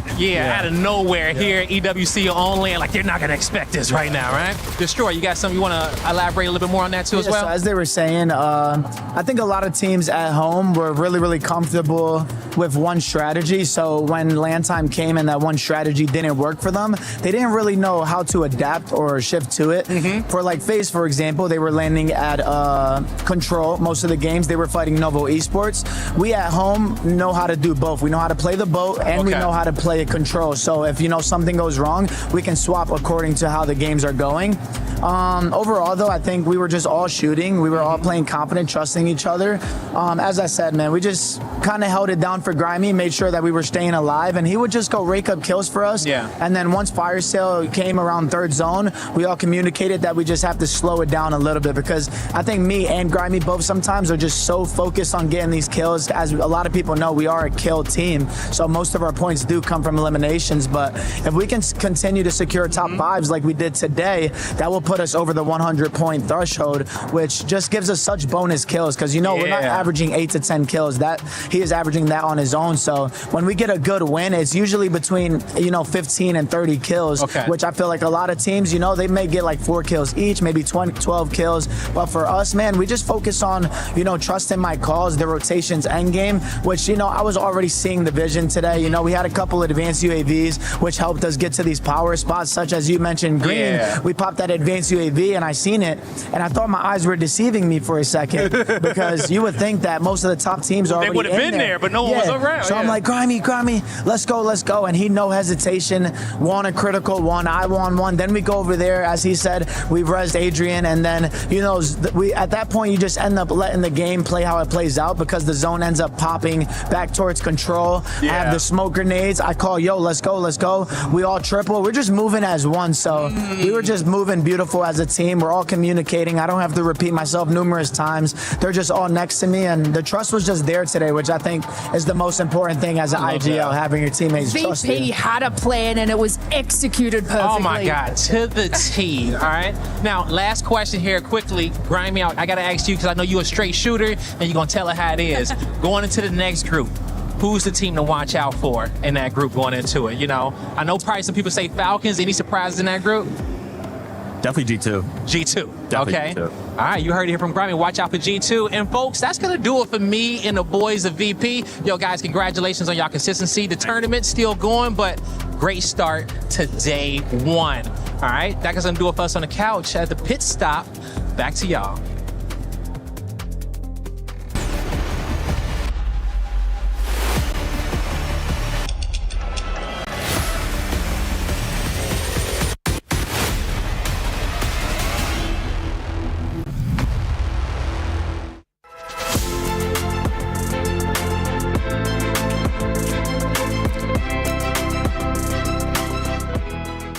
The human body was built to move, not trapped at a desk in one singular posture for 12 hours a day. It's time your chair evolved. This is Secret Lab Titan Evo. Ergonomically engineered for you, gamers, hybrid workers, artists, backing your every move.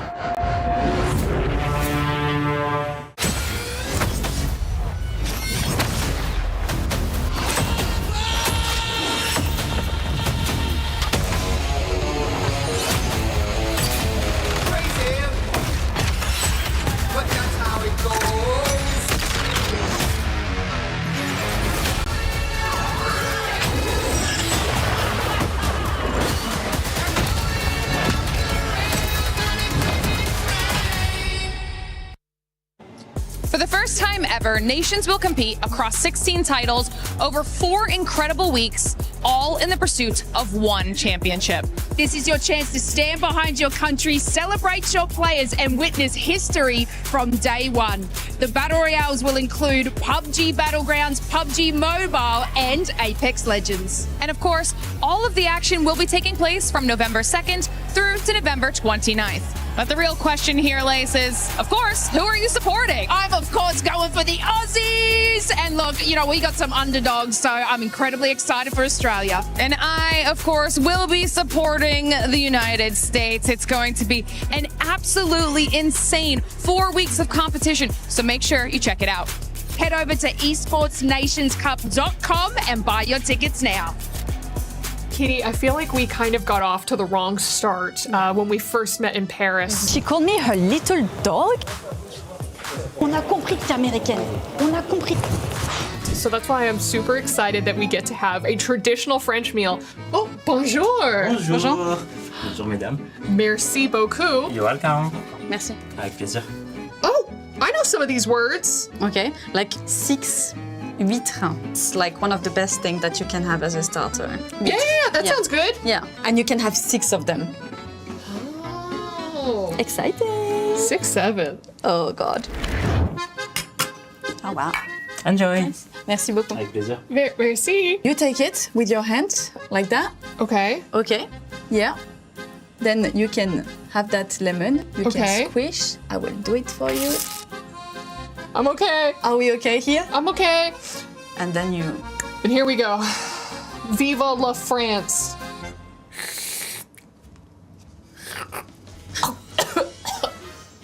I got it. I can do it. I can do it.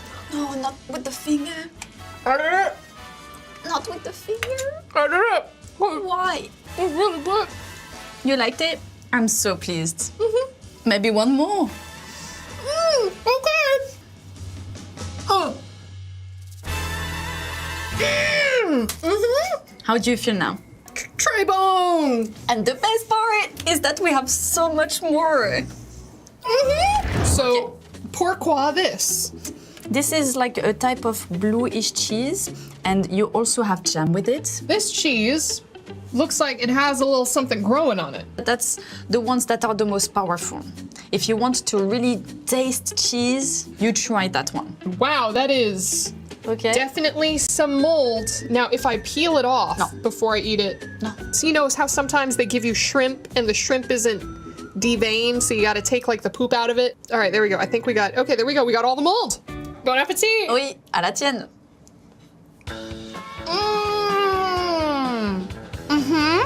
So?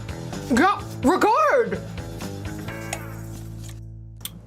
Did you regard LaShawn? No. You know what this is, Kitty? Yeah, this is escargot, a French dish that I am definitely experienced with. So I'm going to teach you how this works. All right, so peep this. So you got these 6 little shells, and what's in them are snails. Now, in order to eat them, it's a little bit of a tricky process, but I'm going to show you. So you use this little clampy clamp. You're going to pick up the shell with the clampy clamp, like saw. Okay, and then you're going to use your fork to dig. It doesn't matter that I had a pet snail when I was little. 3, 2, 1. A little hot. I'm definitely not thinking of Gary the snail right now. Congratulations. Merci. So clearly I've nailed it. Yeah, you've snailed it. Ooh, wait, what? It's a tartare, so it's raw meat. I don't think you're allowed to eat meat raw. That's how you get salmonella. Oh my God. How do you come up with all of that? What's going on in your brain every day? It looks like they forgot to bring us a grill. So here's the thing. I can improvise, all right? This is what the Americans know how to do, all right? We bring our own equipment. What are you doing? I'm cooking for you. I'm appreciating your culture. No, it's not appreciating the culture. It's insulting French. It's insulting me. No. I'll add the salt later, okay? So what do we have next up on the menu, Kitty? It's called saumon. But salmon is supposed to be pink. So usually when I see fish, it's usually in stick form. I feel like we can just make one slight change to this to make it even better. What are you doing? It's just a little bit of ketchup. Don't do it. Don't a little bit of ketchup. It's some of my culture with you. So you I'm just don't put ketchup on it. A little bit of ketchup. Oh God.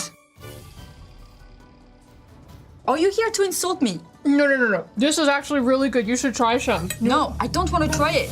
Don't make me try it. Don't make me try it. Oh my God. It's really good. It's just, you've gone too far. You've gone too far. I can't anymore. La cuisine française. I think it's organic. I'm right, it is better.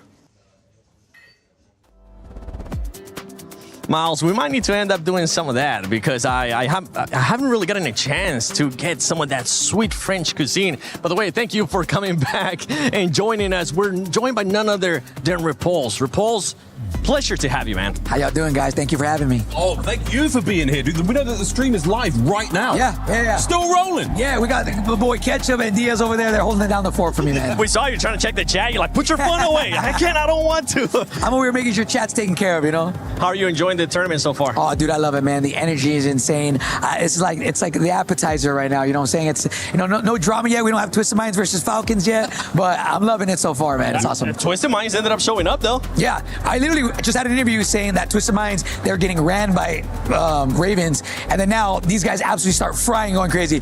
Just my luck. As soon as I call them out, they start going crazy. Dude, it feels like there's not that many surprises in the tournament so far. Everything feels as expected. Yeah. I mean, there's a couple teams maybe. I think for me, just FaZe Clan. I think they're in 16th or 15th as of right now. But for the most part, it's about exactly what I expected. I gotta go back and check out the tier list. By the way, before we started, I was like, I've actually seen some of your tier lists, and I love the fact that every single time you would put a team towards the bottom, you'd be like, I'm sorry, guys. I'm sorry I have to put you there, but you're just probably not gonna perform this. Yeah, you guys have to keep in mind, like, I'm best friends with a lot of these players, so like, I gotta keep it $150 with them because I gotta be honest, but at the same time, I can't have them taking it offensive. You know what I'm saying? All right. Well, you know what? We actually got the $100 squad. It's a trio, but we'll get a chance to add maybe a fourth player there as backup. So we got tier 1, we got Hisoka, Dongy, Shifty, Smith, you know. Tier 3, then tier 5. So I want you to keep an eye on it. And for everybody currently watching the live stream as well, make sure you participate on this in the comments, or if you want to share on social media, use that hashtag EWC and hashtag EWC26. But Pauls, but yeah, I see your gears just going, Miles. He's thinking about it. He doesn't know who he wants to start off with, or maybe he does. All right, people tell me I glaze him too much, but he's earned the glaze. I'm gonna say Soka.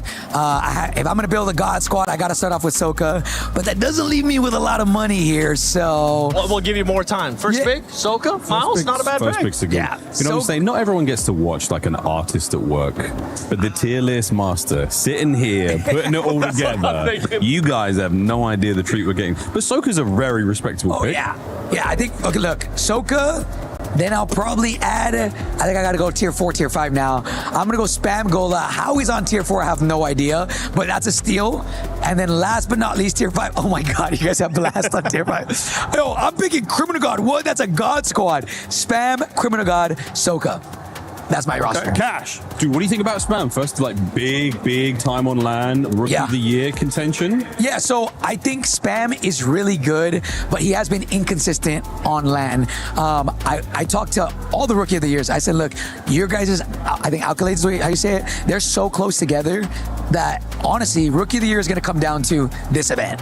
Whoever performs here, we have Sariel, who did really good in both lands. Honestly, I think he's my contender for Rookie of the Year. Fede couldn't compete in in Birmingham, then came to Atlanta, went crazy, absolutely popped off. Criminal God did insane in Birmingham, but then didn't do the greatest. They didn't make it to the final lobby in Atlanta. So there's a couple people that are, they're not bad. Spam, I think middle of the pack in both of them. So depending on who does really well this Sunday, I think that's going to secure who gets, Rookie of the Year for me. I'm going to put you on the spot. Who you got? Who you think is going to perform really well?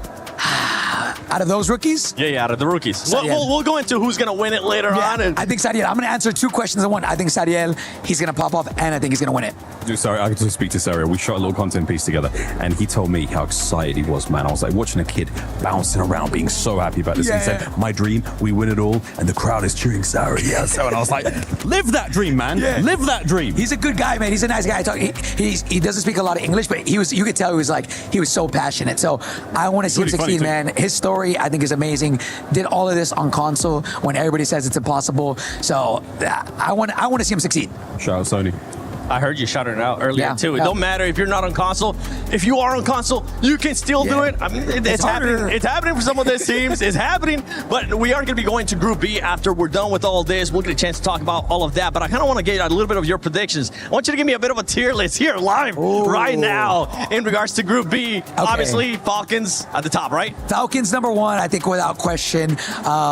Leviathan, they're going to be a swing team for me. Leviathan is really good, but they are very inconsistent. But when they're firing, right? Same thing for Gentlemates. Gentlemates, I think the buff on LAN, they're also going to do really good. Who else? I need to see him in front of me. I didn't remember. You're good. This is why I put you on this spot. I just wanted to get. I just needed top two. No, the 2-3 is good, but I'm waiting now for as the Gentlemates enter the arena. They know their time's up. I'm listening out for the drums and all the excitement, man. It's going to be something. Gentlemates, I mean, they're already started. You can hear them from here. That could be them, actually. Yeah. They have the drums. They have everything ready. I'm actually so excited to see Sunday.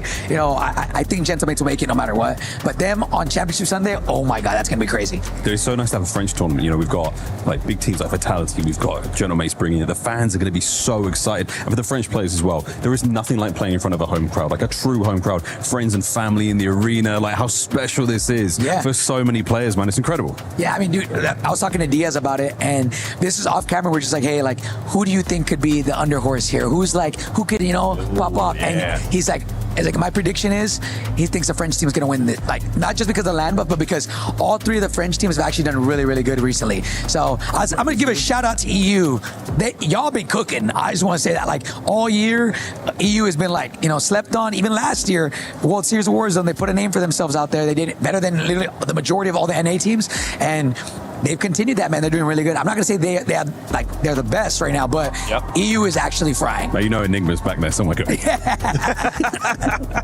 We have seen teams take advantage of there being their hometown just bump, right? And I'm pretty sure that's going to end up happening here too. But Frank, okay, all right. You have Falcons. Wait, do you want to answer? Have you answered yet who you actually think is going to end up winning everything, or do you want to just save it? I can say it. Oh, say it, brother. Look at this. Look straight at the camera. The team that's winning. I hope you guys know they say have the worst jinx in all of like the world. You know. All right. The team that's gonna win is going to be the Falcons.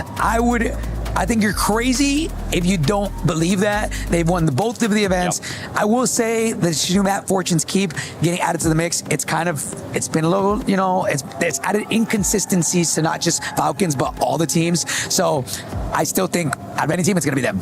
You need a map pool. You need a deep map pool. I think I put 11. 11 games. 11? 11 games. Yeah. Prediction. I ended up picking Falcons. I wasn't ballsy enough to actually pick the map, but if it does end up happening, we'll go find you. All right, let me know. My boy. By the way, for everybody that might not be familiar with you, right, because we're here at EWC, let them know where they can find you. Yeah, you can find me over on twitch.tv/repulse or Twitch or YouTube.tv or .com/ or at repulse. I don't even know. Repulse, REPULLZE on all socials, man.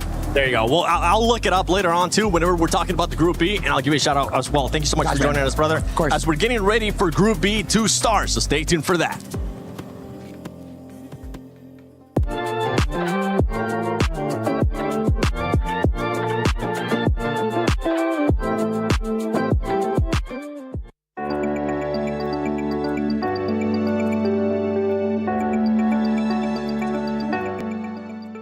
Everyone is playing, you're not yet.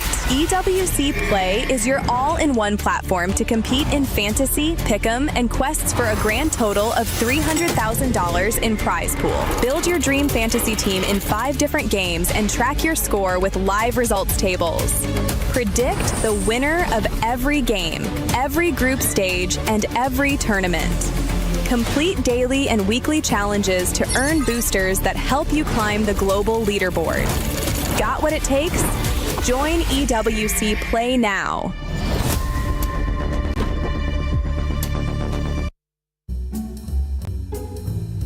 All right, what is up? I'm Thiefkill. This is Scum of the Night. We're with AGAL. We're out here in Paris for EWC. And I want to show the boys a little bit of something, some local food. We're going to try a little something here.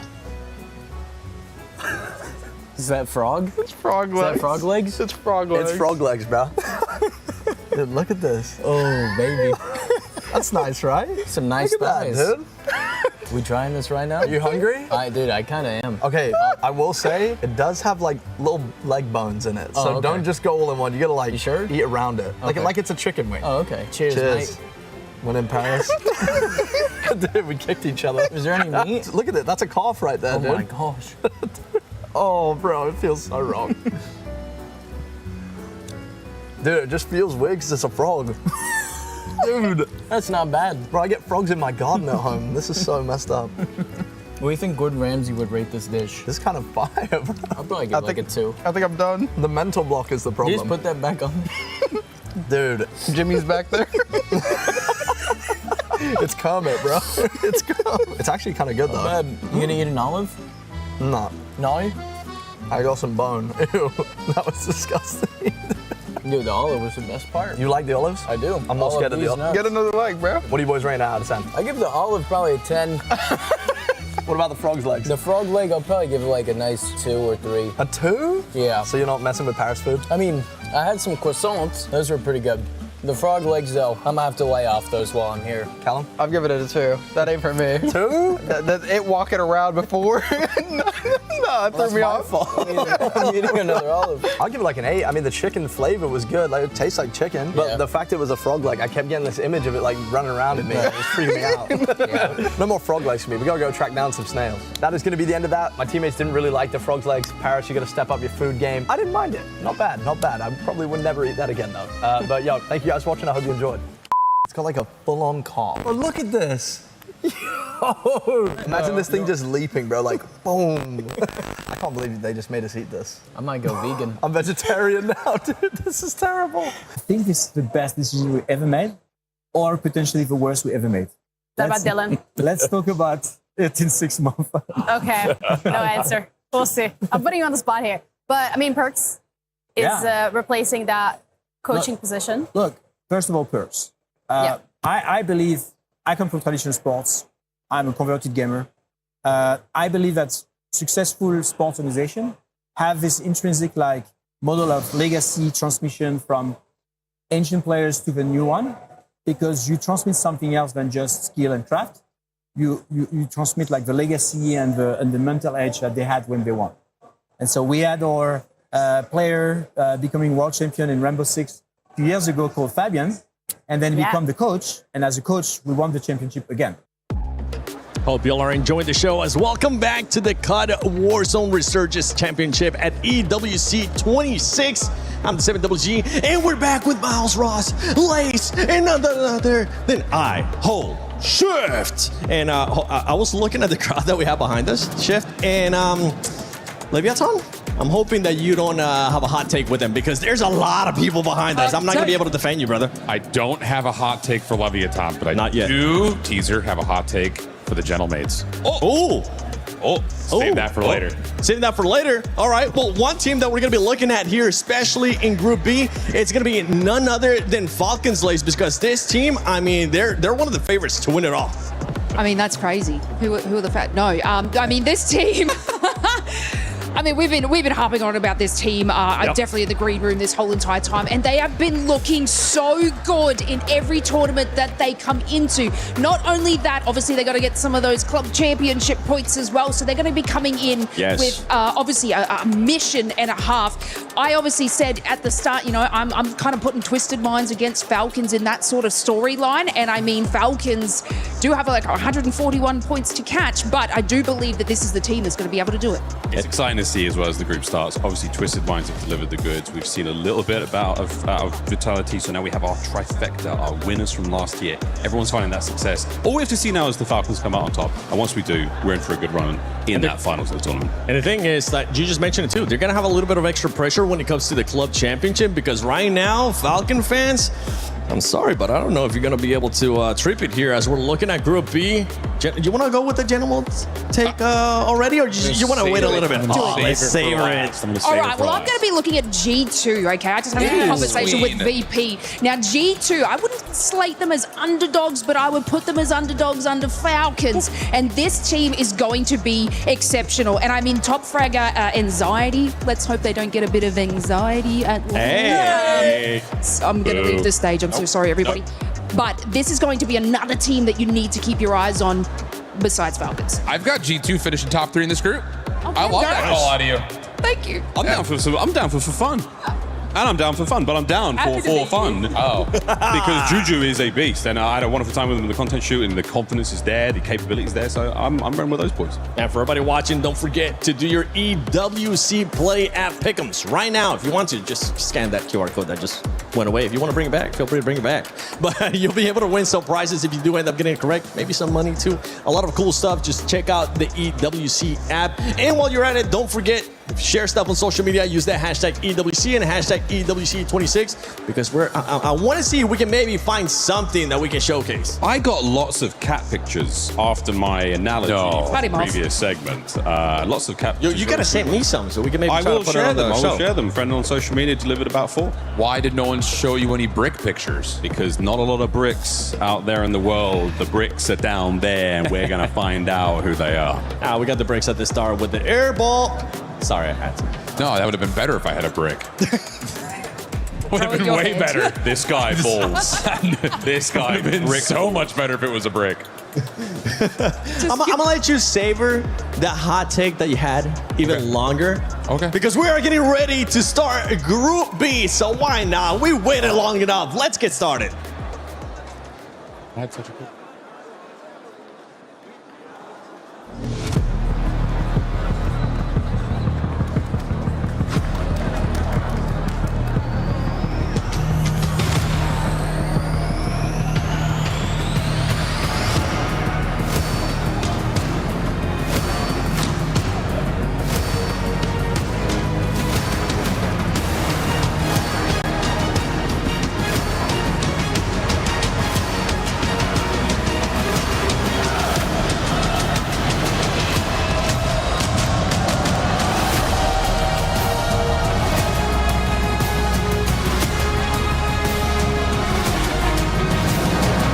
Mesdames et messieurs, bienvenue pour notre deuxième partie de journée. Le groupe A vient de faire son entrée en scène et a déjà fait ses 6 games. Mais maintenant, c'est l'heure au groupe très relevé, le groupe B.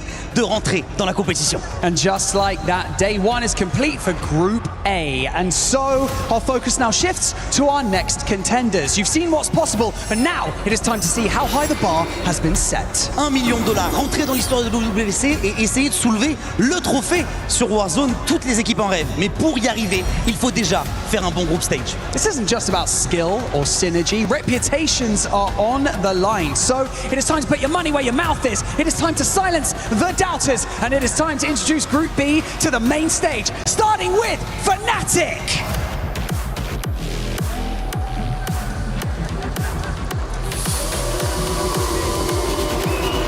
AGL!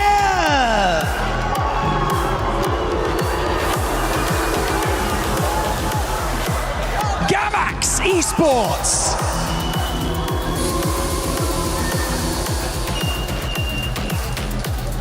Forfun Esports.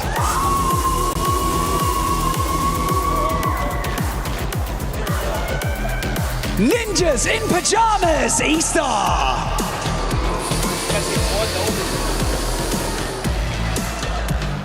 Godlike Esports.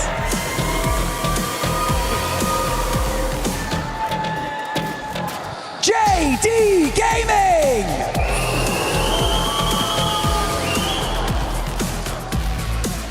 The Vicious Esports.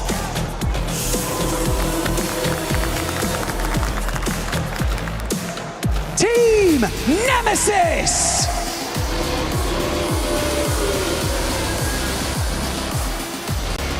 New Icon.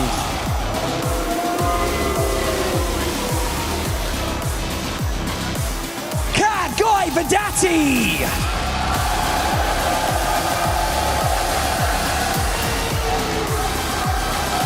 Leviathan.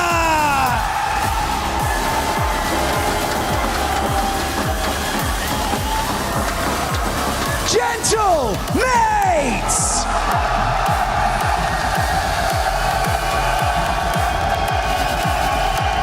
Team Arcade.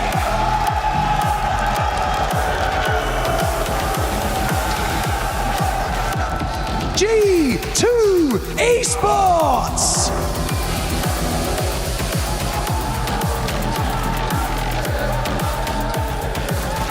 And finally, your reigning club champions, Team Falcons.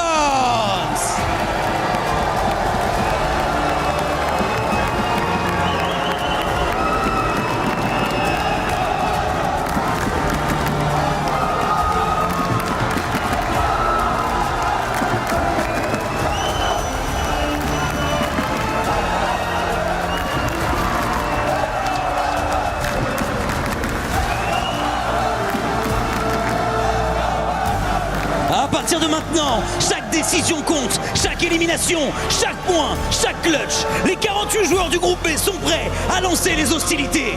They've watched from the sidelines and now they get to make their mark. Just how electrifying can day one get? I think it's time we find out. Faites du bruit!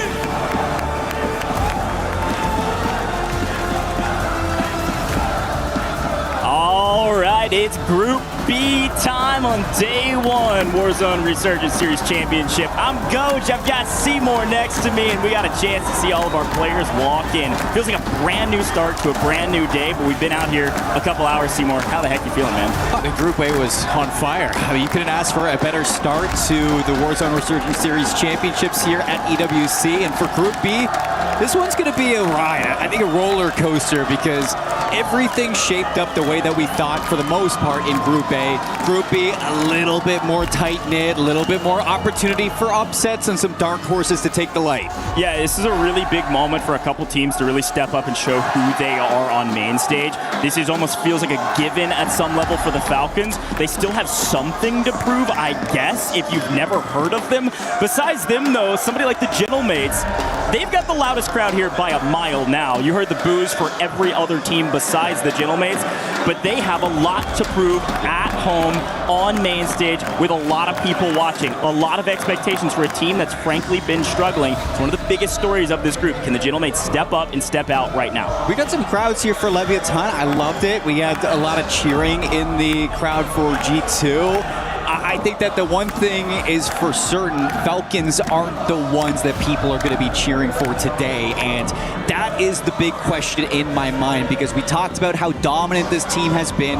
Birmingham, Atlanta, first place finishes, both lands that we've had this year. You're looking for the three-peat here in Paris, and I wonder if it's going to be a little bit different without having that crowd behind you. You know, it's a fun conversation as well, that lands, we always say, hey, they play a little bit slower. People don't go for as many kills. I'm going to be honest, the points in the first group were kind of top-heavy, man. It was. Fifth place was Novo. They had 96.6 points throughout the course of 6 games. That's an average of 16.1 points a game through 6.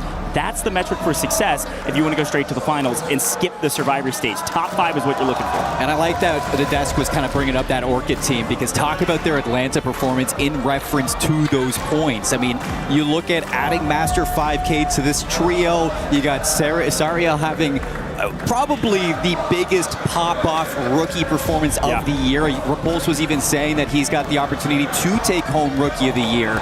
And when you added Master 5K to this roster, it boosted them up to an average kills in Atlanta of nearly 14, giving them that third place finish. And if you're looking at setting that bar towards like 16 kills per game to get to top 5, I look at Orchid to really set that precedent. Well, 16 points per game is the big ticket. So when you're scoring 14 kills, you just need you need a little bit of some multiplier there. It's a great shout, Seymour. I'm glad you brought that up, because Orchid was the top fragging team in Atlanta, which was our last LAN event. But of course, I don't want to skip over the Falcons. Let's talk about the last couple LAN events. The Falcons have been non-stop winning everything this series. The only map that's technically on paper kind of sort of weak, it's not even Fortune's Keep that was added in recently. They're still the top-ranked team on Fortune's Keep based on the stats that we have. It's technically Rebirth, which is an interesting stat for them. They're a top 5 team on Rebirth, but they're not top 1 like they are on the other 2 maps. So I wonder if Rebirth is going to kind of be where we look at other teams to pick it up after Havens. You know, maybe Group B, you take a little bit of a slow start. You're just trying to establish yourself on land, and everybody's just kind of getting a feel for what to do. Yeah, and very important point about the Falcons. Yes, we know they have Slayers. Yes, we know that Dongi's unbelievable, but they're all unbelievable. They're a well-rounded team.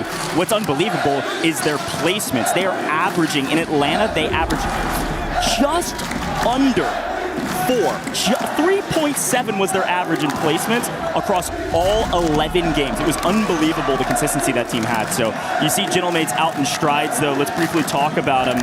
What's been going on with this team? They've had their ups and their downs. I mean, 13th place in Atlanta, 10th place in Birmingham. You have to imagine that if there's one place that Gentlemates are going to turn up, it's going to be with your hometown crowd. And you look at them, everybody's showing up, the bleachers are filled, the chants are loud, and you know that that is going to put some fear in the minds of a lot of your opponents. So you look at it. I mean, you got Gentlemates looking to turn things around. It's just, can you perform on land? Well, and we know that Gentlemates can perform on land, they just haven't, right? They got second last year at EWC, and so when you look at the Gentlemates, you know that they're fueled by their crowd, but they're also fueled by the hope of what they've done in scrims. I mean, Inkyo's popping 1v19s, I know we all saw that clip, and also in the most recent scrim, pop 21 kills by himself in one game. It was ridiculous. These guys have the firepower. It's about piecing them together when it matters most. And it really brings up the question, too, if you don't perform here in Paris, do you even see the Gentlemates together next year? Yeah. That is one thing that I'm sure this trio is wondering. It's just, what does next year look for, like, for us if we don't turn up in this tournament right now, especially when you have a lot of rookies on the rise, not just Serial, but this Leviathan team with Criminal God. Well, there's a lot of folks we should talk about, and you're right, 100%. There's a lot of roster questions up in the air, but this is still day 1 of a multi-day series. We've got a couple days of group stages, then Gentlemates are going crazy. I love those guys. Green suits are insane. Got a lot of love for them, but again, you're right. This could blow apart at the end of this if they can't piece it all together. There's a runway, though. You don't have to be top 5 at the end of our 2 days of group stages. That's nice, but there is a survivor stage. You just can't be bottom 3. I would put my house up on the fact that they're not going to be bottom 3. But hey, I've been wrong in the past, and hopefully won't lose my house today. But you know what? Like, maybe you make it to the survival stage, and we just get to have the gentleman's crowd just showing up on all days, not just the 3 days. That's exactly right. There's a lot more teams we can talk about in the Group B standings, though, because I think you brought up the point right when we swapped over that this feels like there could be some big upsets. There feels like there's some room to move in Group B. I think we'll see Falcons through no matter what. Leviathan been fairly consistent. They struggled a bit in Atlanta. Not sure the reason why. I can't imagine we won't see them at least in their survivor stage. But let's talk about some of these other teams that are a little bit more of a question mark. Miles brought up For Fun Esports, right? Let's talk about ups and downs. When the lobby is a little bit weaker, For Fun stomps everybody. Yeah. It's not even close. They go through quals to get to the stage after not making it through Atlanta. They get second behind Vitality, but those two teams kind of ran away with it. Every time they've been trying to qualify for the other lands, they're stomping everybody that hasn't qualified yet. They're now in a big stage against great teams. Can they finally step up and win against great teams? That's the thing is, I mean, you heard it from Miles too. Juju's a beast, and the community loves For Fun. It's just if you show up here in Paris, you kind of like you turn up and you change that narrative for your squad. Anybody can show up on the day, and I think that's a great shout because I mean, this For Fun roster when they are on, it is really hard to slow them down. So I'd like to see this For Fun roster. I think that there's other rosters too, like AG Global, or you know, you look at the Vicious, New Icons, Fnatic, a lot of teams that, you know, in the Warzone Resurgence series, they didn't really get to go to Atlanta or Birmingham, so it's like you're getting new regions as well mixed into EWC that we didn't get to see on LAN, and I wonder if that changes a lot. 100%, man. We could talk ad nauseum about most of these teams here on main. While we wait for the players to get all ready, we've got some really cool content we want to show you, and you'll be able to see this first map in just a moment.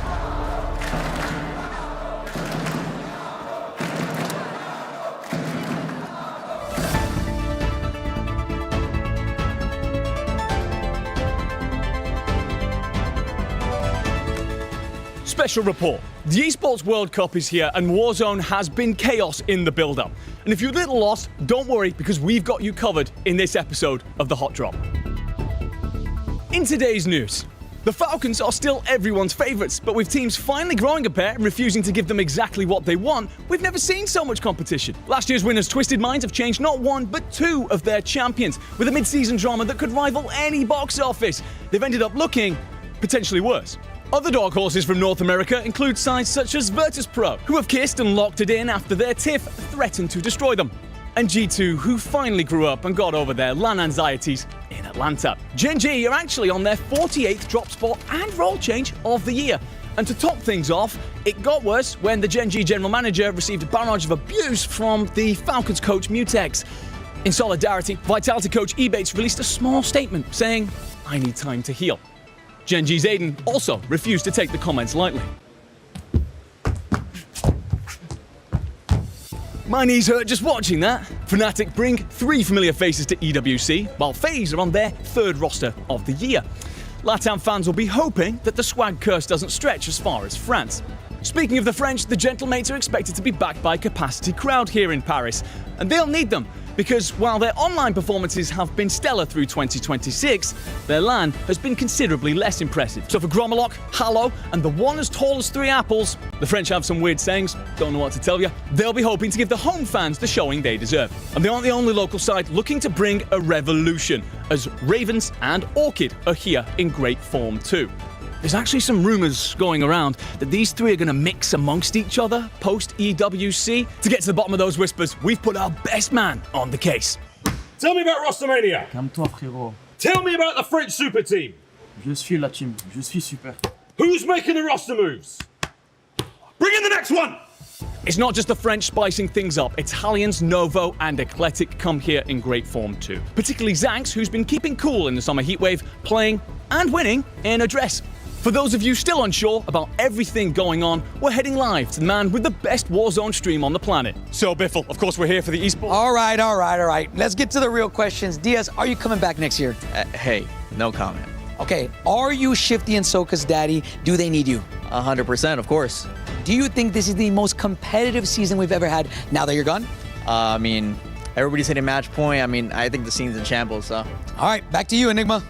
Recent competitions have been record-breaking, by the way, with 14 maps, 12 teams hitting match point, meaning literally anyone could take it. Oh, and there are 5 Rookie of the Year contenders with Spam, Sariel, Fede, Criminal God, and Praise all stepping out on the stage. Anything else? Oh, of course, yeah, the weather. Got to check in with Dan. Dan, how's the weather? It's hot. Never misses a beat, that guy. And that is why he's my duo. This has been The Hot Drop. I've been Enigma. Have a fantastic Esports World Cup. Unbelievable, man. It's hot. It's what hot. a beautiful piece telling the story of the scene. Man, that was awesome, but we are about to drop into our very first map here in Group B. We got to lock back in, or I'm going to be talking about that for way too long here, Seymour. As we jump into map 1, Haven's Hollow. First look, first team pops off the page. Who is going to jump out in the first map and set the tone for Group B? I look at everybody other than the Falcons. I think you have an expectation for the Falcons to turn up. That's without a doubt. But, I mean, Enigma was talking about in his news report, G2 over their LAN anxieties. Does that carry over to EWC as well? Yeah. Orchid, Rookie of the Year conversation for Sariel. How does he look off this hot drop? It's just, how do you break out the gates playing at your best? I mean, obviously, we had the format change where it's like, where now you're just looking to be not in the bottom 3 of your group to get eliminated after day 2. You're just trying to get that consistency, and you want to make sure that you can buffer that out, that you don't have to play catch up later on. Big key factor as the players are loading in and about to drop out of the skies here in Haven's Hollow. Big factor is, can you win your drop spots? Some of these are for free, some of them are not. Will we see some shakeups? Will we see some people casting spells, as Miles said? Let's get it. Haven's Hollow, baby. Are we going to see cats? We're going to see bricks. That's the big question. Okay, already starting out hot as the Falcons changing things up. The Falcons are up in Mansion, hunting kills and dying in the meantime. Holy moly, folks.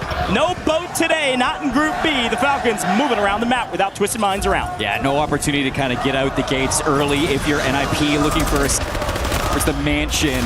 You gotta show up, you gotta take down the Kings, and it's not gonna be easy. You got Nemesis here as well, and these 3 are also looking to make some waves from across the pond. I had to sit down with them. They feel loose, they feel good. I'm excited to see what Nemesis can bring this weekend. Man, I haven't watched Limax compete in a dang while here in Warzone. It's good to have him back. The Aussie is really looking to represent after doing unbelievable in the APAC region with hardly any competition. Finding another floating in the sky. Noob's completely lost on what's going on and where Bray's at, somehow missing him. This is an interesting play. Again, all of the players, they all know where people usually drop and therefore wanted to change some things up. The Falcons have moved over to Mansion, causing a bit of chaos. They usually land boat on the south side of the map, but they know that 2 of the teams that dominate Mansion usually, Ravens, Twisted Minds, they're in the other group. Was it free, or did they just think it was free enough? We'll see what happens with that. We'll take a look at Leviathan over at Train Station. Mostly alone. We expected a bit of a contest, and it looks like they've actually got some early kills and pushed some people out. Yeah, my big kind of look right now off the drop is research. This is highly populated right now. You got Fnatic, Gamix, Orchid all here, and just above them, that's going to be the Vicious, who have potential third party if this gets a little bit messy in the research. I mean, you're trying to stay a little bit loose right now. If you're Vicious, you don't want to dedicate yourself to a POI just yet. See what you can pick up on the outside. See if you can grab some exits and some early KP. Yeah, reminder, the Vicious came from the MENA region, and they won by over 40 points against the competition over there. But this is a much more stout lobby, holistic lobby with a lot of skills, so a lot more to prove for a roster like that. Crushing their region and a chance to at least make it a Survivor stage, if not further. But you're right, research a bit mixy. We swing over to Chapel, which has been mostly cleared out here. It's actually for Train that's cleaned this out, and it looks like Leviathan are going to get active. Reminder, Leviathan over at Train win their early engagements. They win their POI. They keep their anchor there. You can see them just on the backside of this mini-map, and they send their 2 fraggers out to go get some kills, hopefully. Z-Dark, Criminal God, unbelievable rookie. We're moving up, and now it's just Z-Dark moving in, trying to find some early picks, and looks like immediately sniffed out the Green from the top side, throwing some warning shots, saying this is not where you're going to find a free kill. You're going to find yourself back up into the skies here shortly. Yeah, this is where you're kind of walking into new icons as you move from station into the church. And Leviathan Going to be feeling very comfortable at taking these 3 down. It's just weeding them out of these corners. That's going to be the issue, as New Icons are doing a fantastic job of just surviving, and they've actually drawn in some friends as well to come play. That's going to be For Fun Esports working in from the pond. You get caught there, you do have your anchor, so no big deal losing a couple of these fights, but we also got some stuff going down at Research, as it looks like AGAL are looking to get into the mix with, what is that, 6 other squads? Yeah, a ton of people on the north side of the map. You can see where our zone is beginning to pull here in just a moment. The big key factor, look at that little cyan blue at the bottom at boat. That's G2. Usually at Lumber, they rotated over to what felt like a free boat without the Falcons in the area. This could really open G2 up to having a fantastic map, not having to worry about the Falcons like they usually do. Here comes Scummin, swinging in, finding one. Adrenaline deeply in trouble, that entire roster. In a bit of a blender, as it looks like AG are actually having a pretty solid map. You gotta remember, this AG roster is star-studded. FIFA Kills like top 10 earner in Warzone history. Scummin has found his way to top 3 positions on LAN over and over again, and this year, this roster has been struggling. Funny enough though, Knight is one of those players that has found his way into competitive rosters recently and has had a mixed amount of success, but right now, things going well for the team. Yeah, it's going to be interesting how AGAL kind of figures this one out. You've had 3 tournaments on the year, and you've had 3 different thirds, starting off with Oki, Prodigy, and it's been a mix of bags here. Knight's going to get caught. You can put it into the rest of your team to see if they can clutch up and bring them back. You can see Scummin will be able to redeploy. You're doing a great job of just staying alive right now.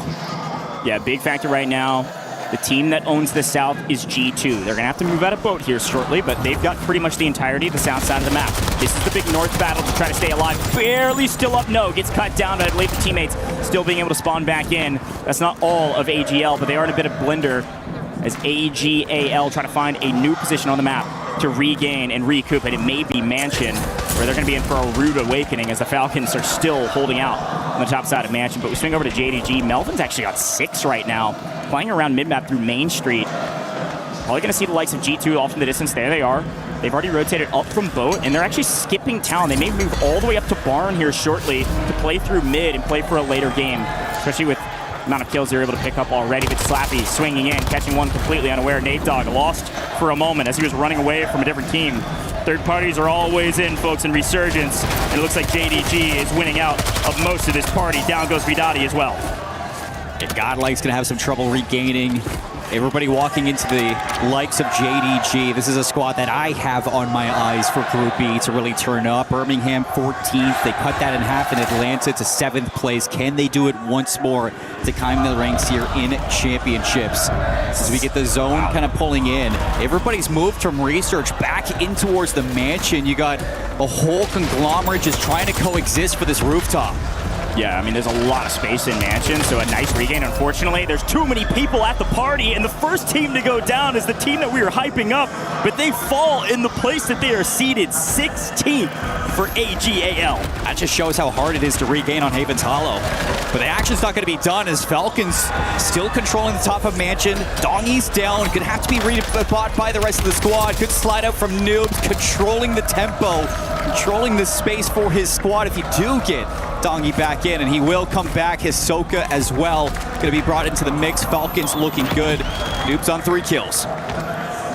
Big look at the top side of the map as the Falcons are still farming through Mansion, but there's a couple teams on the low side that are going to stay there for a while up until this new zone. Currently, it's still G2. You can see them on your mini-map now, just out at Barn, controlling dead center of this zone. They've been in control. They're finding kills, and it's Leviathan moving over from Train, making big waves. They've won the West this entire time, and they're finding a crazy amount of kills between the 3 of these guys. They are moving with a mission. Davis Amir shows up on land, and he's showing up in game 1. This is big for Criminal God. You know that Leviathan are going to show up to EWC. Z-Dark, Amir, the new trio on the year. Criminal God, Rookie of the Year contender inside the church. They are on the outside of the circle, just trying to work their way in. JDG going to try to recover from the bottom, the south side of our circle, moving into where G2 has Barn control. And there's a whole lot still going on inside of the mansion over towards Coal Depot, just on the exit. That's where I'm looking at Gentlemates trying to move in. Haven't seen too much of them. Flank is doing a great job camping that buy from the ultimate high on Mansion. Nobody contesting For Fun up here. You gotta remember, For Fun plays through Pond, worked their way into Mansion, and through the chaos actually found themselves in a power position. Falcons still in the area, but not contesting height as of current. A lot of blows exchanging off screen right now, and that's all on the south side of the map. It's a bunch of trades. No full teams of 3 currently, and it does look like, in the meantime, Vision here on main, NIP, they thought they might be free up at Mansion. Most expected some folks to change things up, but NIP have farmed kills up on the north side of the map. NIP leading this lobby technically in slaying prowess. Hey, you might be thinking it's a blessing right now that everybody's trying to contest you on Mansion. They've been waiting for a little bit of company. We're getting another zone close as we head into the 4th circle. And that's where things are going to start to dwell out. It looks like that circle is going to be dead center between Barn, Mansion, as well as the outskirts of Research. That means a whole lot are going to have to rotate away from the safe zone.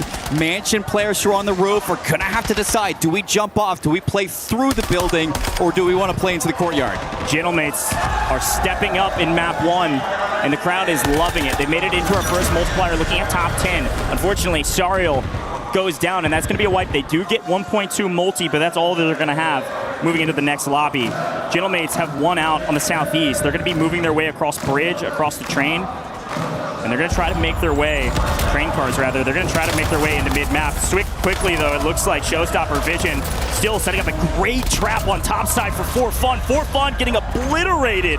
A great play from the team expecting the fight. King AJ on the backside. For Fun did not know where he was, and they set up the perfect trap.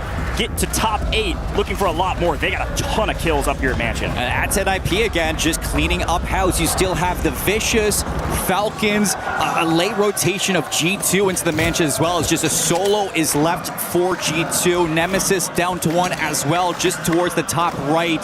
You got trios to the bottom of Gentlemates, as well as JDG and Leviathan in some great positions to clean up everything that's about to leave this mansion. Yeah, we see our lone survivor of G2 being pushed up because Leviathan won out in Barn in that engagement that we missed. So down on the south side, Leviathan is still trying to win the south because the Gentlemates, look at where they're up at train wreck. They're up on this train car side. They're actually on the full eastern side as they rotated up north, and that's allowed them to win an entire side of the map. Oh my God. And this next zone is going to be everything. But look, JDG wins the engagement against Leviathan, who've been steamrolling through the competition, but Gentlemates feel like they can third-party this, and they get here fast enough. Gromelok taking down Melvin. FLS in deep trouble. Gentlemates finding kill after kill, weeding out the competition, and now they are alone on the south side of the zone, while everybody else is trying to figure out who's going to move first out of Mansion. That was messy from Leviathan. They lose the 2v3, and because it was drawn out, Gentlemates, they get to clean it up. They're going to be solo on the south side, just looking to pick the bones of what comes out of this mansion. Usually whoever moves first loses, but everybody moving a bit too late, so the Falcons go first, and they swing around the right side, having some intel, hearing the gunshots on the left side of Mansion as everybody's leaving. Falcons actually get out for free somehow because Adrenaline, trying to find his opponents, realizes they're on the other side of the wall. Now Donkey's already rotating. He's got an angle to play for this. Whoever comes out on top of this fight between Adrenaline and King AJ, and I don't know who's going to win this, but the Falcons are going to reap all the rewards, especially with a zone pull like this. Look at what the Falcons have just pulled. Falcons get the pull, and Gentlemates immediately move to try to get some intel, see where the earliest team is to rotate, see if they can get there first. They clean up. Gentlemates are going to take the long way around. They know that they need to beat the Falcons to this new ring. They're going to bunk up in the house. Falcons on the inside, they get caught in the rotation. Doggy and Hisoka are gone. Gentlemates poised, ready to prove to the crowd that they are the team that they want them to be. The Gentlemates take map 1. Hometown, home crowd, and look at the green suits. Getting hyped for their squad. Opening up Group B with a bang. banger, controlling the south side, rotating accordingly, playing for position, and reading that end circle perfectly. Falcons from the inside of Mansion, they bunk up, they go for the change up, they contest NIP, and man, they did a great job at getting into that top 2. But what a read from Gentlemates just to get a better angle on that last fight. Crowd is already electric, man. And again, we were talking about things going to script maybe in Group A, which is, I'd say, debatable. Gentlemates on top early, not according to script. Not the script that we've seen on land, at least. But it is according to the script that we've seen online. Gentlemates, very strong team, playing very well. Let's take a look back on what they were able to do. We see them early rotate. You called it out well. They go long, deep into the gas to try to beat the Falcons, who actually rotated first. The Falcons were so a bit disorganized in this rotation because they were so focused on the other fight across the way coming out of Mansion. They thought they could pick up a crazy amount of kills and then get shot in the back, and then they're down in player advantage, and the Gentlemates are able to clean up. It's crazy, too, because 2 more seconds, and that could have been NIP in that position instead of the Falcons. I think, you look at NIP, who were faced with such a hard, difficult task in Game 1. I mean, they thought they were going to be Mansion alone. Everybody's going to be contesting you. A ton of teams are dropping in to play around you, especially with Falcons stepping up like that. Like, that is hard for NIP, and they stepped up in Game 1. I mean, there's a even much larger macro conversation we can have about the Falcons playing north side of the map in general. You got to remember, Gentlemates play out of coal usually. G2 down in Lumber, they usually could engage because the Falcons are a stone wall, but the Falcons weren't there, so G2 rotated out, and Gentlemates had everything for free. Crazy stuff, so much fun here in Game 1. We got a lot more for you in Game 2 in just a moment. Can the Gentlemates maybe go back-to-back on Haven's Hollow? Woo, we got some cool stuff here in just a moment. We'll be right back.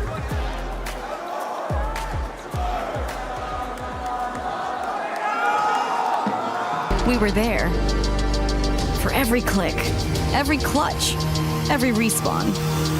We were there for the years of grind, and we're here now. The proud founding partner of EWC, powering the biggest event in gaming, shoulder to shoulder with the world's best, making history. Greatness deserves a stage. Lenovo Legion, reach your impossible.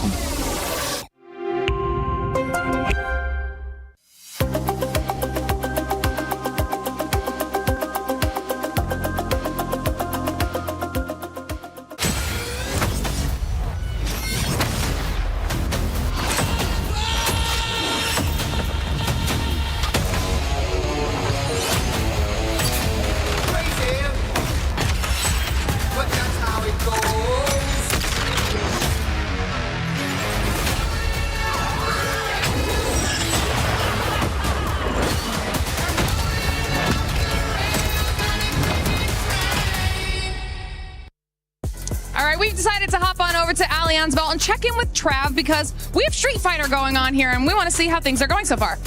Yeah, well, so far, it's been a day of the Falcons, whether that be good or bad, to be honest with you, because the favorite of the entire competition in the reigning champ from 2024 and 2025 kind of flew out of the competition in a bit of a surprising way. Yeah, Zhao Hai will no longer be competing in Street Fighter. He got bounced out of this, and he got bounced out of Fatal Fury earlier in the Esports World Cup as well. His teammates, though, kind of making it up for a little bit. Crime and also Mickey have been doing a little bit better, still powering through their brackets.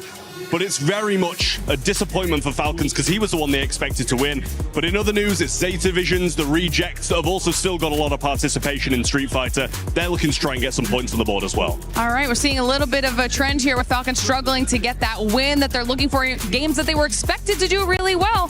So we'll check back in a little bit and see who ends up taking the whole thing home in Street Fighter. Falcons might be struggling on other stages, but they're not struggling here for COD Warzone Resurgence Championship at EWC 26, second place in this match. Yeah, and I think just you look at the club championship, you go back to the first EWC, when Falcons were signing rosters, the Warzone space is where they were anticipating to get their championship. The fact that we're 4 weeks in now and they still don't have one, yeah, they're riding on this team right here. They're depending on it. They really need it. If they're actually able to get it, they're going to jump up on that leaderboard, and that's something that the Falcon fans are going to be looking to do. Earlier, You told me you had a hot take, and I'm so sorry. We didn't have enough time during our segment to actually talk about it. But Gentlemates getting the first win. I know, and my hot take's not going to hit all that hard, but the numbers coming into this, Gentlemates had a lot of disappointment. You talk about the metrics, average score per game, Falcons lead the way with 21.5, Gentlemates 16.1. Average placement, 5th for Falcons, 9th for Gentlemates. They have not done well. So my hot take from Group A was that we were going to see the Ravens not auto-qualify in the top 5. They were going to have to fight their way through survival. They've got a 12-point cushion. I still think they may have to fight their way back in. The Gentlemates, I think, here this weekend are not going to disappoint. I think they finished top 5 in their group. It's not going to hit that hard, obviously, now because they just won the first game. I mean, Gentlemates teams is still going to be happy, if we're being completely honest, because that is the way that the hometown heroes want to start. And do you believe, Shift, in maybe a possible hometown buff? It very well could be. I think it's just watching them over the course of the last couple of weeks, especially through scrims, they're starting to get more active in the late game to make sure they're in the right positions to win.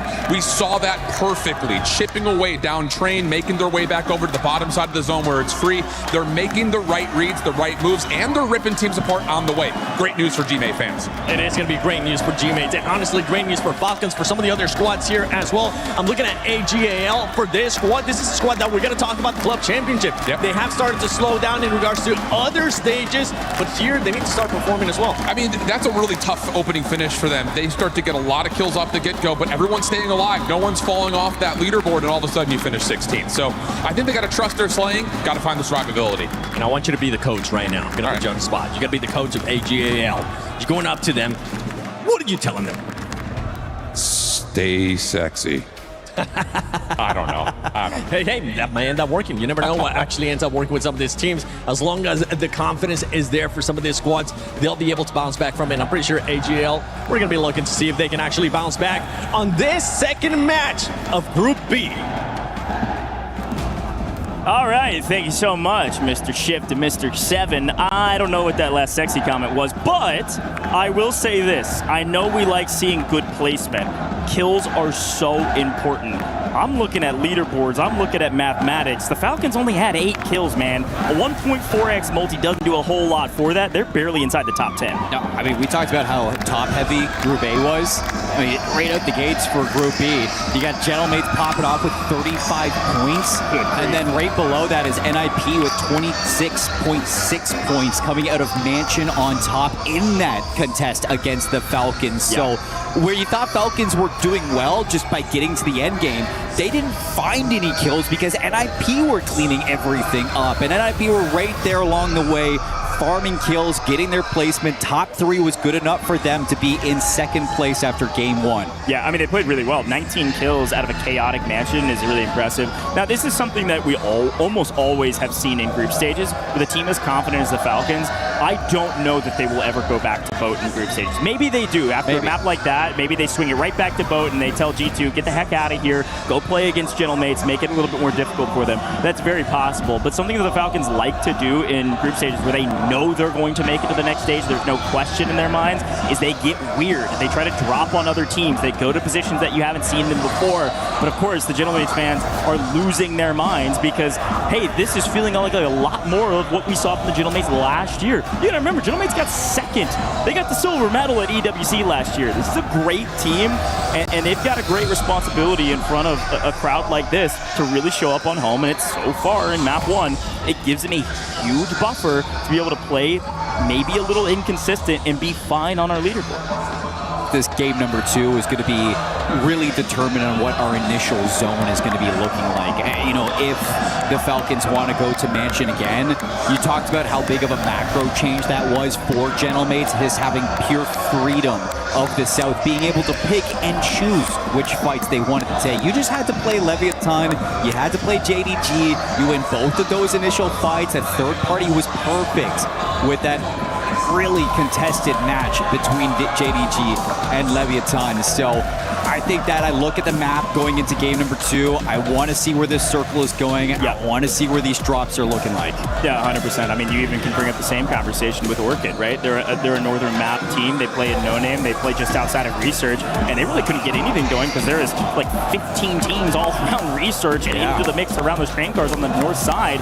AGAL was up there just getting weird, and it just caught everybody by surprise. Some of these teams playing a little bit different than they have in scrims or otherwise, which is the name of the game in group stages, especially here at EWC. You got 12 games, folks. There's a little bit of a room for error, but we told you the map through Group A. You need 16 points on average a game. Gentleman's just scored 35, folks. We are dropping into Game 2 here shortly, and I'm pumped to see where this zone goes, because this is going to dictate where some of these teams drop. I like the idea of just having like weeks and weeks of scrims, being like, yeah, this is what we're going to do, guys. This is what you can do. Day 1 group stage, you're like, nah, let's change it up. Let's be weird, and let's make everybody else panic. That's like what the Falcons are thinking. Well, let's get into it, folks. Our second Havens Hollow map. Everybody flying in, ready to rock and roll. Quick look at the map, and whew, things have changed dramatically as we swing, yes, to the north, but this time to Research. Half our first circle is out of bounds, folks. Look at G2. They have Boat and Lumber,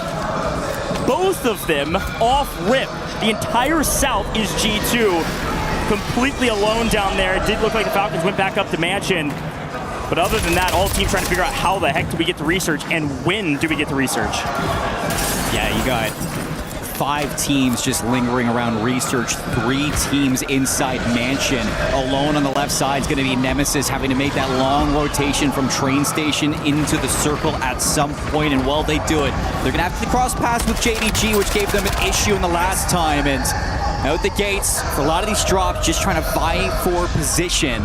We're starting off with AGAL in the barn. Yeah, and this is where they traditionally land, Barn Chapel area, and so it's a big win this time to actually win against Fnatic and therefore not have to scramble about where to go and where to regame. They did a pretty good job of doing that for a little while and then get last. So a lot of eyes on this team, and it does look like we're down to 15 out of 16 already. We'll try to get a read on which team is already out of here. But if that's true, at least they're doing a little bit better than last time. As we take a look at what's going on up at Mansion, it looks quiet just because this POI is big. The Falcons are here. Leviathan here as well, electing to abandon train station, immediately rotate up or land up here at Mansion and be able to play with NIP, who, like you mentioned, look at the scores on the right-hand side. NIP put up a banger map at 19 kills, so they picked up 2 in this one. As the Falcons playing low side after getting put in a little bit of a blender to kick things off. Yeah, Leviathan are sitting in 3rd place on the leaderboard after game 1, so you can test NIP, maybe take some of their kills away. Like, that's not a bad game plan at all. It's still very early days. Why not change things up before it's too little, too late? So trying to find some positioning, find some space to coexist around the Mansion. Will be Leviathan actually getting walked up on by NIP. Yeah, do not want to meet this team the way that they played game 1. That's just bad timing. He was reloading, turning a corner. Mistake or otherwise. That's a rough one. And we swing around the corner and get another one. NIP getting real mixy, feeling very comfortable in Mansion. They've been repping here for a while now, and they're trying to prove that it is theirs. Go play somewhere else. G2, like I said, they had the entire south side of the map to work with. They've moved all the way up from Boat and Lumber, and they're moving back up to central position. This is the same rotation they did last time, moving up towards Mansion. They played up at Barn, played through Barn, and unfortunately got pushed out of Barn. This time, they're going to play a little bit lower in Trainwreck, trying to prepare for some of these teams that are rotating in from the west. It's an earlier rotation, too. I think because of that, they're getting that space, that positioning first, and they're actually going to beat JDG here. If they can win this battle versus JDG, that's going to be a big change from game 1. Vidati on your screen after playing outside of Barn and getting pushed out by AGAL, looking for a few more kills on rotation. Nemesis having to swing in and getting deeply in trouble. This is the problem with a zone like this. If you rotate too late, you're just going to get hamstrung by 3 different teams. And the question is, which one can you win against, and how far can you push through the storm? As we swing in from the gas and get up to AGAL, who's holding now from Barn. G2 are in a bit of trouble. We'll swing over to him. There they are. JDG yet again proving a problem in mid-map. They continue to win these weird engagements, knocking some teams out that aren't expecting the ferocity that Melvin and co. come swinging through with. Yeah, their rotations are just perfect right now, and they are proving to be an issue through mid-map. Cross Barn, you can see a lot of teams still active as we get getting into the closing portions of this second circle. Minute 24 left before we get into the third, and we get towards closing that Resurgence pocket. So just trying to see who can find some space here as things are about to get weird around the barn. AGAL still getting walked up on by Nemesis, but they are gatekeeping them. Nice pickup there from Showstopper. Trying trying to maintain some semblance of control over Mansion as it still stays inside of zone. We did see KGV, who are a bit of a blender. They did get full wiped there in 14th. Missing a few teams on the map. Falcon still here, NIP still here, Leviathan still here and still fighting. A moment for all of these teams to try to pick up a couple kills. Criminal God does get cut down. Anxiety's trying to find something in the regain here at Mansion. Yet again, in a blender, G2 getting pushed out of mid, going to Mansion and getting cut down immediately as well. G2, they did get a flyer up onto the map, but that's about it. Scythe way off in the distance now in deep trouble as Showstoppers continuing to hunt down G2 and will get it in time. G2 gone. A frustrating Havens Hollow for a team that traditionally puts up solid points. I'm sure that's something that you're going to go back to the drawing board to figure out what the heck just happened with our Havens. Back-to-back bombs over towards Mansion. So moving around for day 2. Will that be a change up for G2? Looking over towards train station. We do have Gentlemates looking to move into the coal depot, actually, to see if they can play up against Godlike, who wanted to rotate away from Research to look for some positioning outside the circle and some safety nets, but Gentlemates are breathing down their necks, and they are looking to dominate the south side. Yeah, I mean, this time, this is where they land, right? So this time they get to stay put for a while rather than rotating towards Mansion. The zone has pulled east as Ahsoka wins a nice one over the top. And then the Aussies back to the lobby as well. Still looking for our first multiplier here with one more. As all 3 members of the Falcons still up. Donkey on 6, so doing a better job this time to find kills. At least on 8 as a trio. And actually, I'll call it 7. Noobs with not a kill to his name yet. 1 for Soka, 6 for Dongi. So need one more to match last map. And then they got second. Plenty of room still to find some more kills on the map, especially still having to fight through NIP and Leviathan. You actually we were hyping up JDG. They're starting to get contested by AGAL, who have just been sitting up in barns. So you look at JDG, who have been fantastic on this rotation through the streets in towards Research across this stream. AGAL are trying to prove to be an issue, and they're actually pinching them between 3 other trios. So if JDG, if this gets messy for you, you have potential to get third party. You gotta be very careful with your next move. Unfortunately, holders get held, man. They just rotated too late. They were trying to hold the western side of the map, picked up a couple kills in transition, but then were too late to move. Now they're getting held. Classic Warzone story to see if AGAL can find their way out of it. Certainly JDG continue to find kill after kill. It's actually a PA that cleans up 1 of this Leviathan roster, but they're striking back. Criminal God has found an angle. He's on 4. He's gonna try to push this fight, especially with Slappy down. Even though Dark's out, he could find that frag, doesn't get it. Gonna get actually a buyback on Dark, not wasting any time. Yeah, it's gonna be important for Leviathan as well as JDG to find some sort of positioning inside of Research. Criminal God's gonna get picked off by the Precision, so that buyback does not make a difference. Still just 2 players left for Leviathan, but with players starting to move away from the Mansion and Barn, you just cannot be in this position right now for your Leviathan. You gotta find some space in Research. Let's do a quick listen in with the Falcons to see what's going on in their heads. D2, fuck up. Eddie, keep watching the attic. You should try to zip up in the attic, Eddie. And just stare glitch it. Go on. I haven't heard shit. There's a guy at G2 side. Yo, crossing out G2 here. That's showing them. That's show. Yeah. We cracked him, 1 shot. Okay, I'm gonna try to take space. Yeah, the team Mansion went to G2. At least a couple of them. Small flats free, small flats free. Shouldn't be from the train. We gotta cross again. The other kid in front is gonna shell us. Oh, I'm gonna try to cross again one more time. The guy on your left. I cracked him on your left. 1 shot on the train. Knocked him. I heard you. Stay there, Dong. Stay there, Dong. And the red train card on my danger. Okay, be careful your right. Okay, I heard you. Knocked on green ping. I heard you. I'm trying to stay down. Yo, Ed, your small might be clear. I can't lie. I think it is. There's at least 2 G2. That's one of them. Nice. Another one here at the red train car. I got one of them. He's on this cracked him in the red train card. Okay, I heard you. They could be under you, small Eddie. Yeah, we're missing 1. There's 1 G2. We're missing.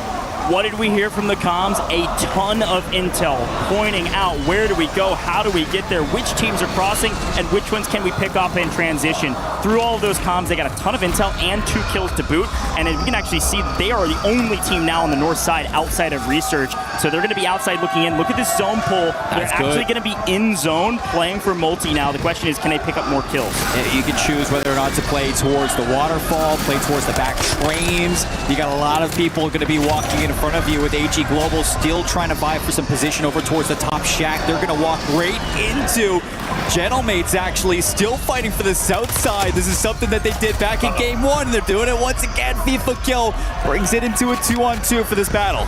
FIFA Kill in a great spot over the top, and actually almost scams Grom, gets out in the open for a hair too long to get the buyback. And it would have been a loss to go for that buy and not stay alive. Can he get anything for it? FIFA get cut down by the Falcons though, and Grom trades. Enkyo picks up the final on night. Down go AGAL with a little bit of help from the Falcons. The Gentlemates win an engagement that shouldn't have been very difficult. They're able to find their way out, and now they own the western side of the map. The Falcons, the north, everybody else is dead center of research. Yeah, both Gentlemates and Falcons have great position outside of research, and you imagine that the zone most likely is going to pull away from this building. So with Gentlemates on the ultimate height, they're going to be able to watch anybody who wants to leave this, but first they're going to look at the Gentlemates. Gentlemates selling one yet again to play out in the open. Falcons doing a great job to pick up these easy kills. Again, that's 3 different kills. Basically, untraded. Can they get another one? Master 5K with a little bit of an assist there. Puts the Gentlemates down to 1. Out in the open. Proves difficult for the Gentlemates to find what piece of cover they need to stick behind. Getting shot from multiple angles. And now Hollow's going to wait out this next zone pull. And it goes outside of research, or at least mostly. The Falcons, yet again with a zone pull, find themselves into a power position, waiting on everybody else. And usually you would say, much like last map, this is a bit too slow for them for these points to matter, but they've found 4 or 5 now, just by people being too far out in the open and Dongi shooting straight. But look at research. That's 7 trios still existing inside of research. And Falcons, their ultimate height is still going to be in that circle. So Gentlemates are looking for position inside the rankings, but no, they're going to get caught. Hollow's out. Gentlemates are out. No back-to-back for the Gentlemates. And now with the Falcons, all they got to do is wait to see what comes out from this research. This is where Orchid lands. They play up near research. Been battling in a position here since the very beginning of the map. It's actually Leviathan getting full team wipes off screen. Volcom now on screen, getting traded out from the backside. Master 5K here as well, finding the angle on Volcom's back. Nice trade from a roster that has been deadly since Atlanta. We'll see what NIP can do, who also made a great rotation to the bottom side here of research. I'm going to trade out, actually.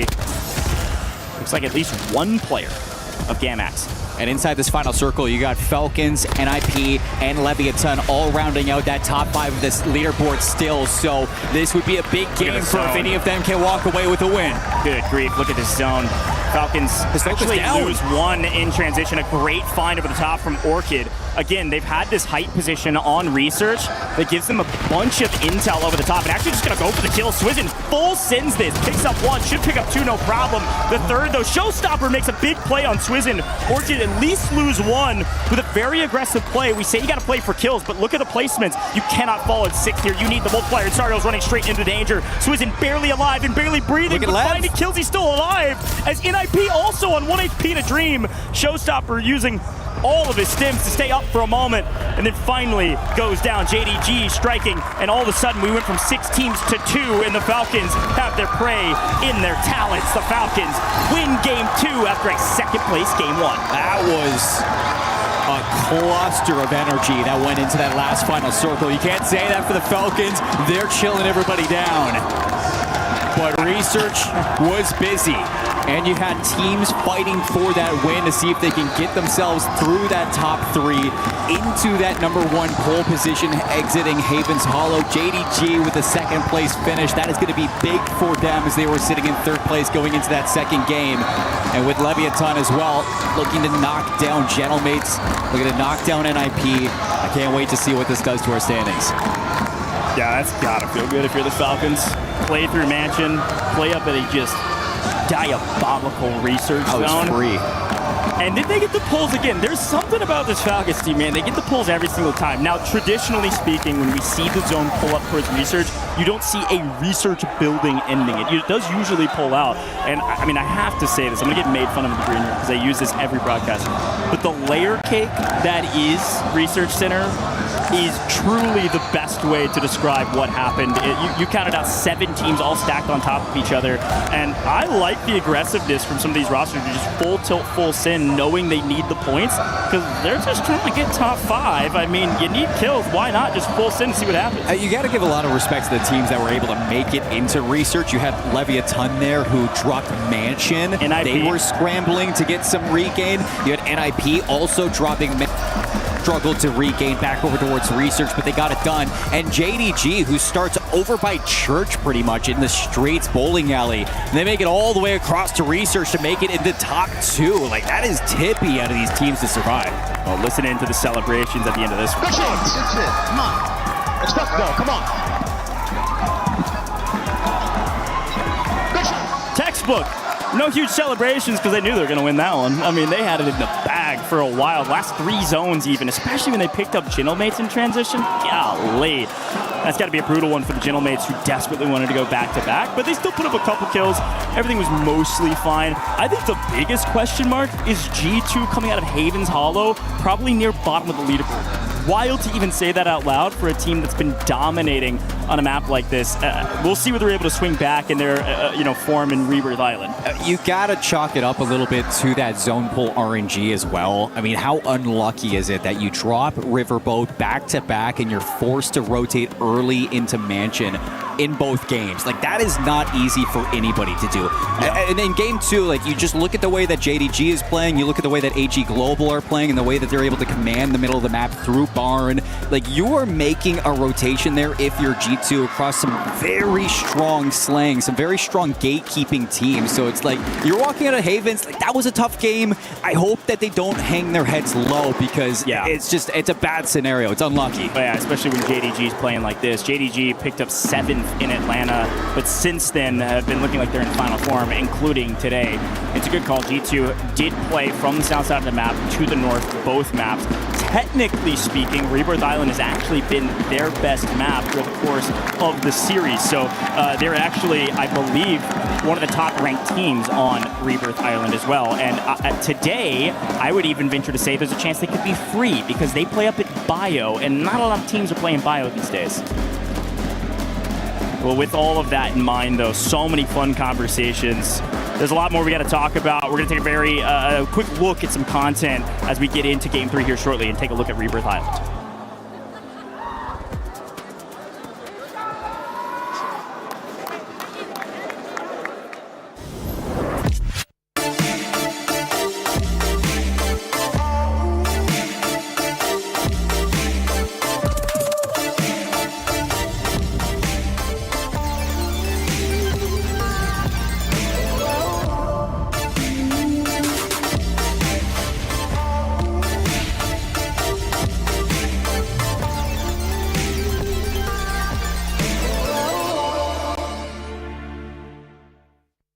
He can come in here and play my game. Let's go. He knows nothing.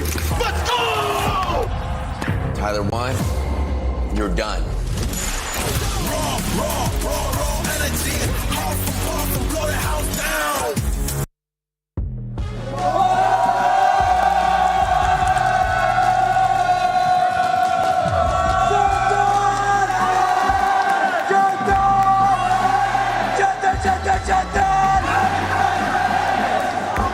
Welcome back, everyone, to the Esports World Cup 26. Miles and Enigma here.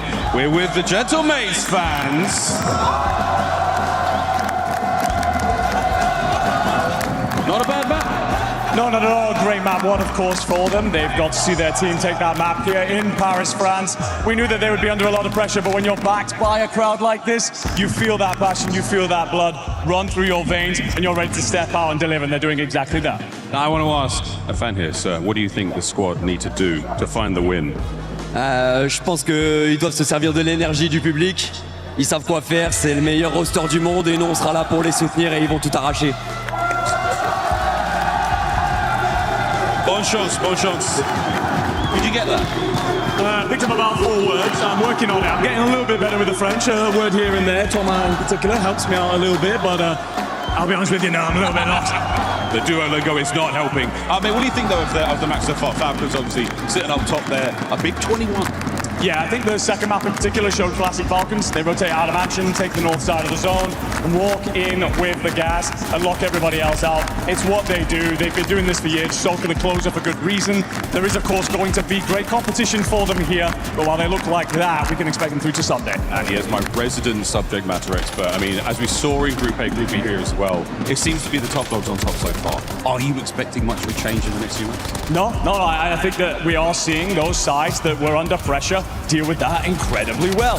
We have, of course, got your Falcons, your Twisted Minds up towards the top. I don't see that changing much, and to be fair, when you sit in this room and you feel the energy, any team that was going to come into this an underdog going to feel a little bit more uncomfortable when these fans are doing incredible things to back their sides and not wanting you to do anything out there on the map. A huge thank you to all the fans who have turned up here. The noise you are making is something very, very special. We've still got plenty of games to play here on the first day of Warzone, but mate, any surprises? Anything that shocked you as a real resident Warzone player?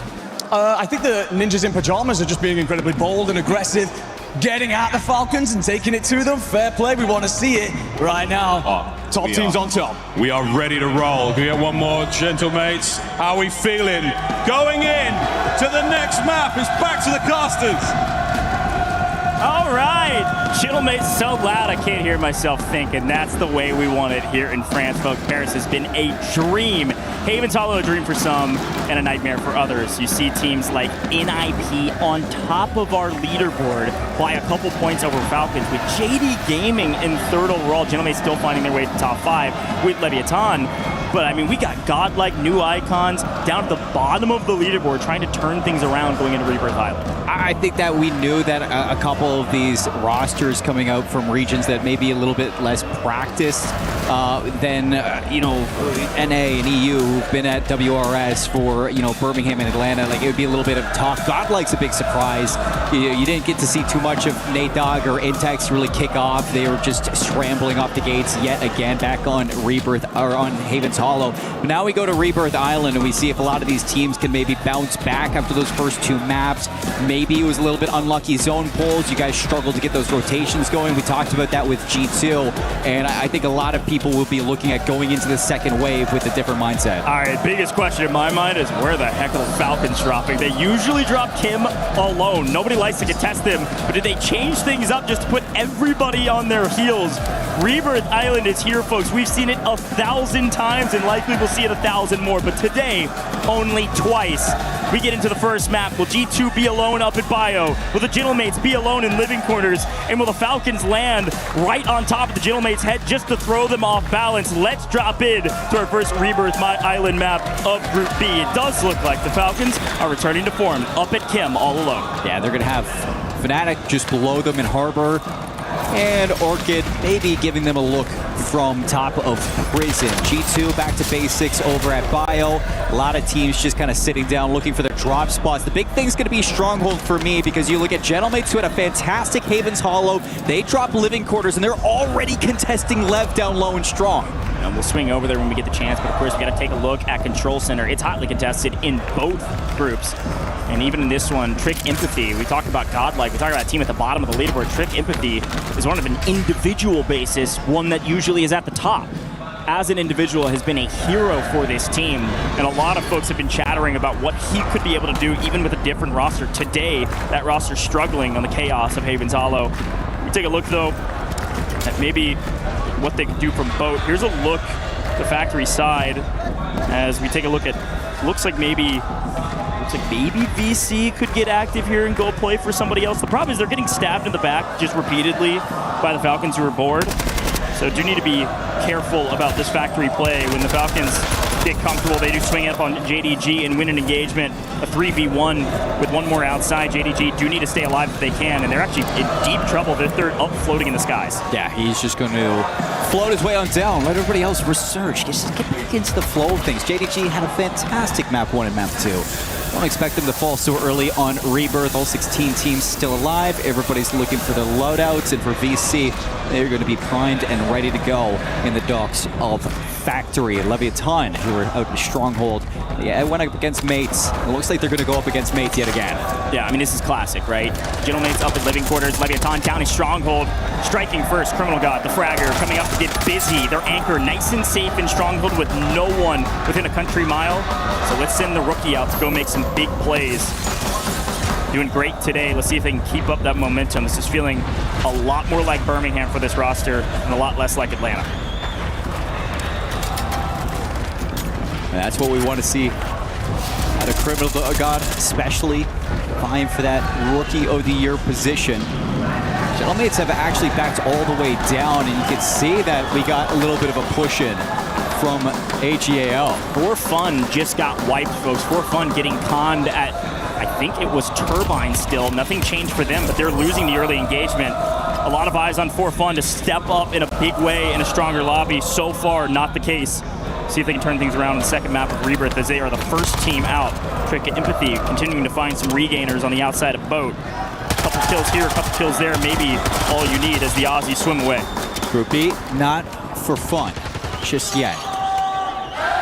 So again, we just kind of like look at Rebirth, and a lot of teams have actually been contesting each other on these rotations. I'm still looking at G2, we're looking for the bounce back, as they're going to go from the north side in towards Turbine. They've already backed AG Global away. Anxiety has been in the kill feed a lot. KGV, big kills up against Nemesis. Katsu playing into control. Got a sniper on main, cracking plates, and that's about it. Smash Burger Dad 78 is a ridiculous tactic. All right, good luck here, Gooey. I can appreciate the plays. We'll swing back over to the Vicious, see what they're able to do here on the map. Quick look at the map feed, though. You can see where everybody's positioned. G2 was up at Bio. They've elected to rotate in. Looks like Anchor swinging through Industries, getting told that, hey, Turbine's free. Come rotate to us, or we'll hold it down for you while you make your way this direction. Big Man actually finding one in transition as well, so watch out for that G2 roster who desperately needs points. While still on main, the Vicious hunting down a couple solos. Couple of individuals. Fnatic maybe in trouble or causing it. Let's see. One, Resolve gets it, but gets traded out immediately. Great job there from the Vicious. Playing together well here on Rebirth Island. And Criminal God stays alive just enough for Leviathan to not get outed just yet. Predict trying to keep Solds alive here for VC. Solds just sitting inside the boat. Enough time to your teammates to bring themselves back into the map, but this has been a chaotic Rebirth Island so far, and everybody just crossing paths. Circle still very much central. Nothing really to look at in terms of where do you want to set up this positioning.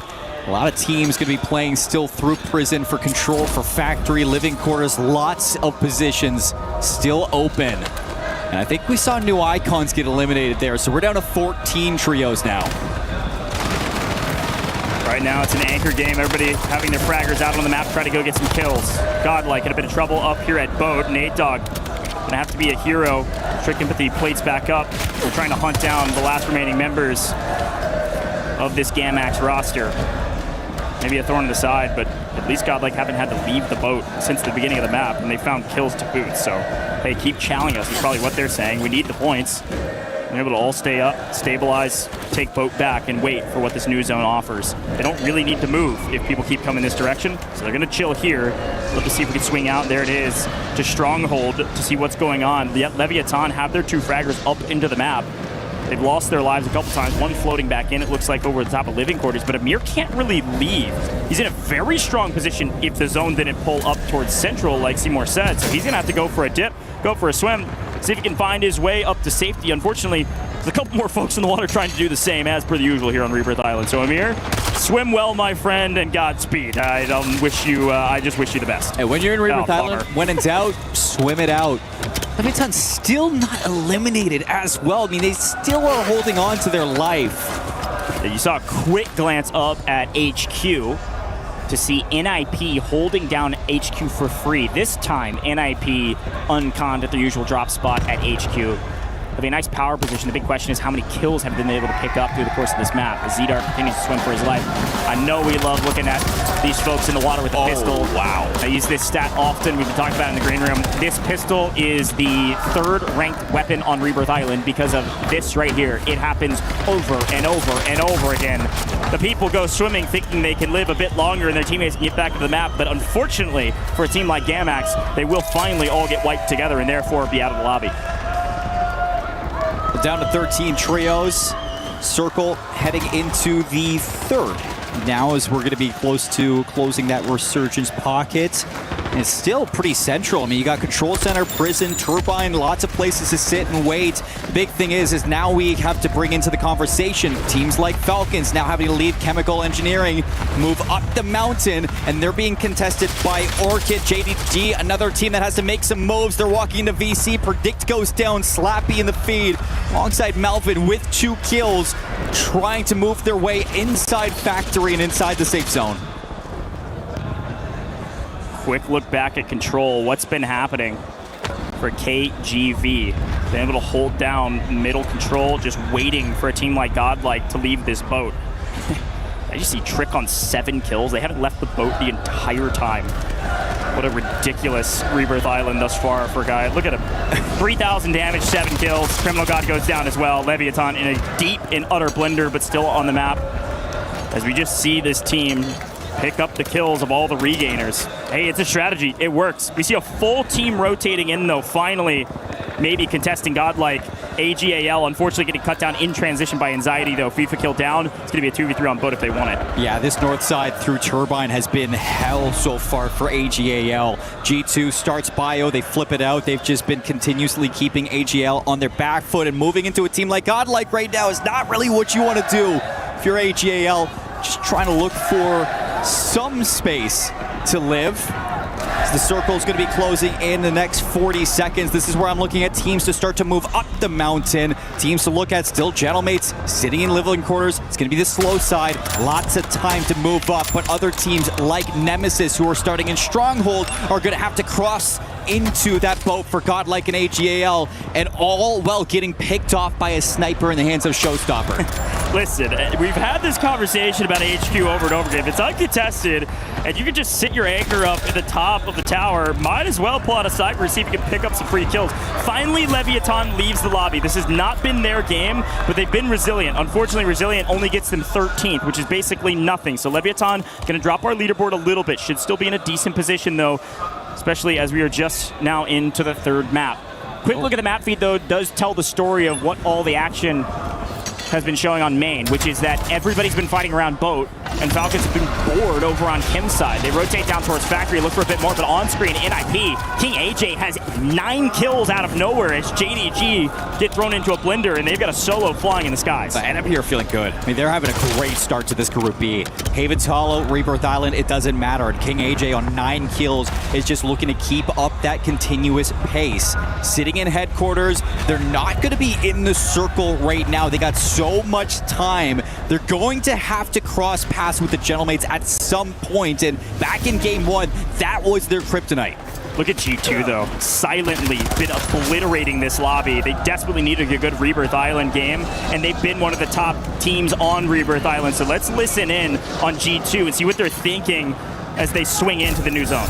His boys in the water, his boys gonna work up. It's only 2. It's only 2. I'm about dead in the back, bro. No. It's fine, just double res us. We can go and play place fun. Yeah, down to prison.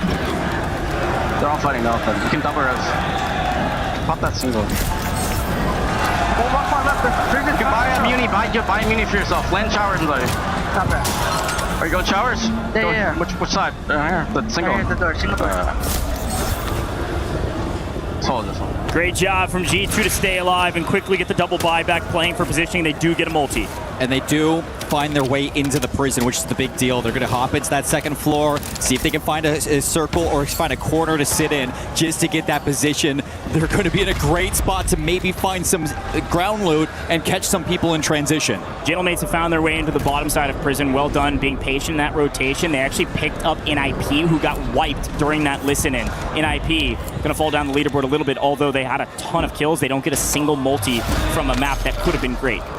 Falcons, I mean, they have to be just whispering in the ear of the Circle pull gods, because they get another pull down the mountain. As you see, G2 have not just regained, but they have turned it into lemonade now with what they got. Holy moly, G2 are fragging right now. We got to see what Orchid could do, though, is actually take one member of G2 down, AGAL and G2 fighting, while Orchid maintains a position on top. Prison. It's a pretty strong position. I think, unfortunately for them, this new zone is going to dictate whether or not this is the right decision or maybe the wrong one. As the Falcons down on the low side, godlike, they've been reaping through the boat, but unfortunately, as they make their way to Prison, they get obliterated. Down go Intex and Nate Dogg. A decent game for them, but they needed a great one. We swing into a top 7 position, need top 5 for the next multiplier, and yet again, the Falcons pulled the zone, and the Falcons are easily in the best position on the map. Look at the situation that you're seeing from Gentlemates, though. I think they're going to try to swing this all the way down the mountain, get behind the Falcons. So this has got to be where you see the Falcons make a move, but as they do,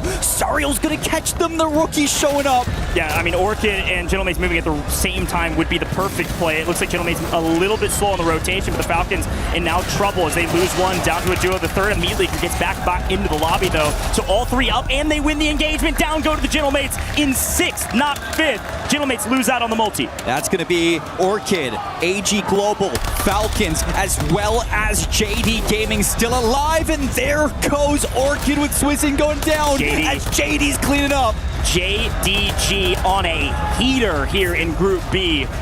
And it's now down to the Falcons and JDG, and the Falcons go back to back, making it look easy with a great zone pull.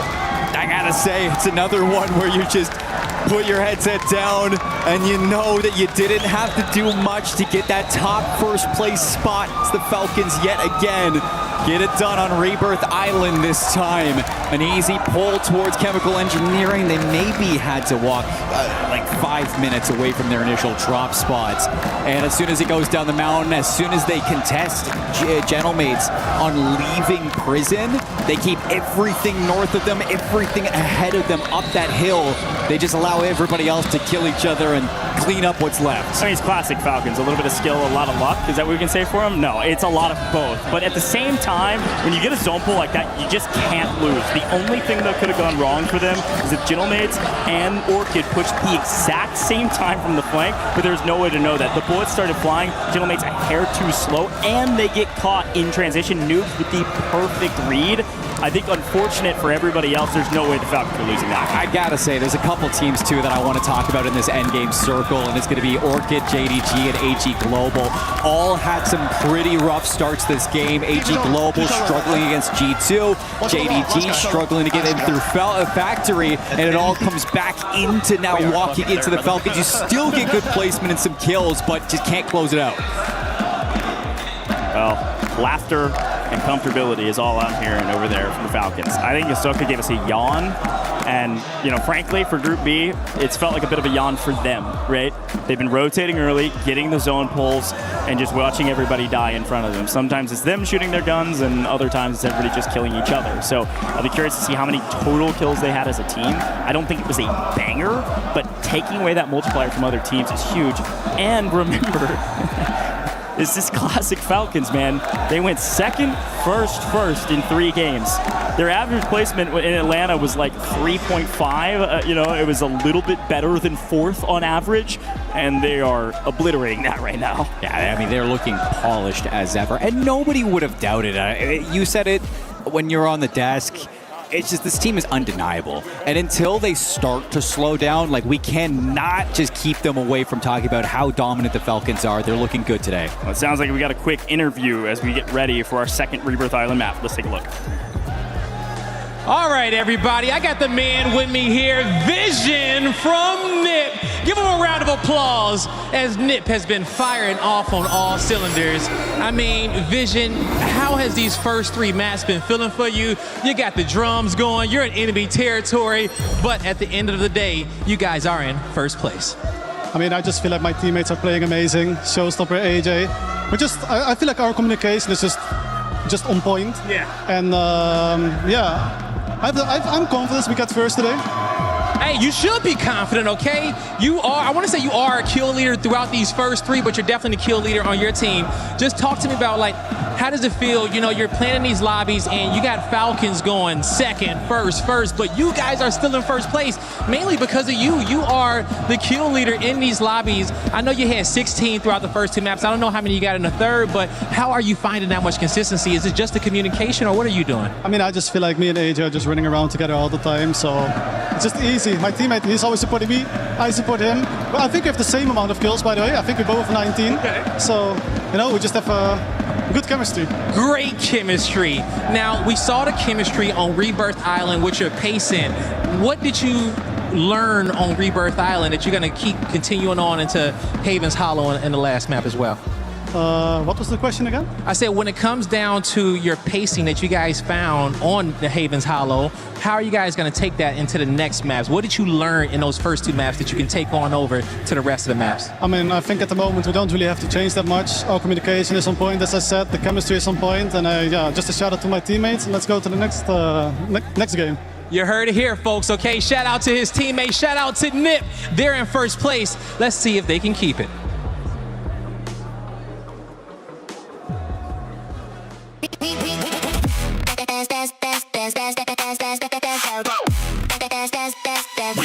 Esports World Cup.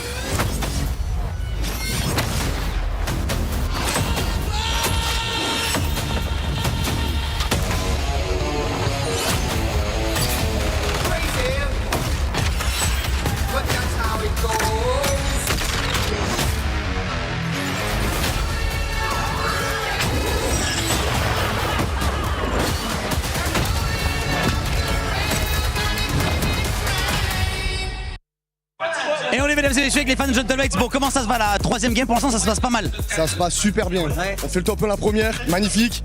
Ça allume la salle un peu, on montre qu'on est chez nous. La deuxième, ça se passe un peu moins bien. Et là, on est en place, j'ai l'impression. Donc. Ça va, yeah, so we're really happy because we have one top 1 on the first game, so it was magnificent. Everybody's just chilling out and everybody's so happy about it. And now the second game was not that good, but we feel kind of good now, so everybody's just sending. So, tu veux chanter évidemment, mais je vais te laisser chanter avec eux. Mais comment est-ce que tu te sens un peu moins stressé? Faut être quand même top 5 du groupe, ça va être chaud.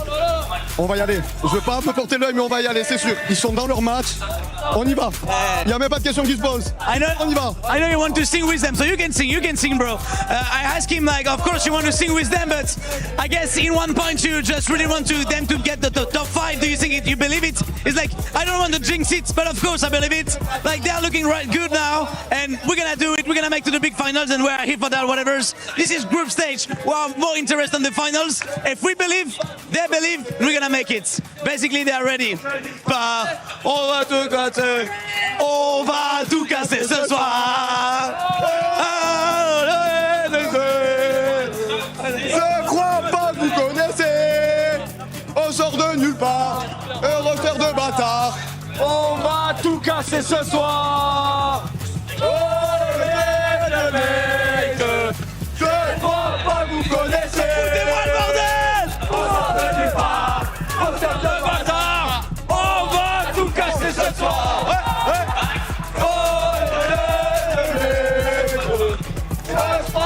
Vous connaissez, on sort de nulle part, roster de bâtard.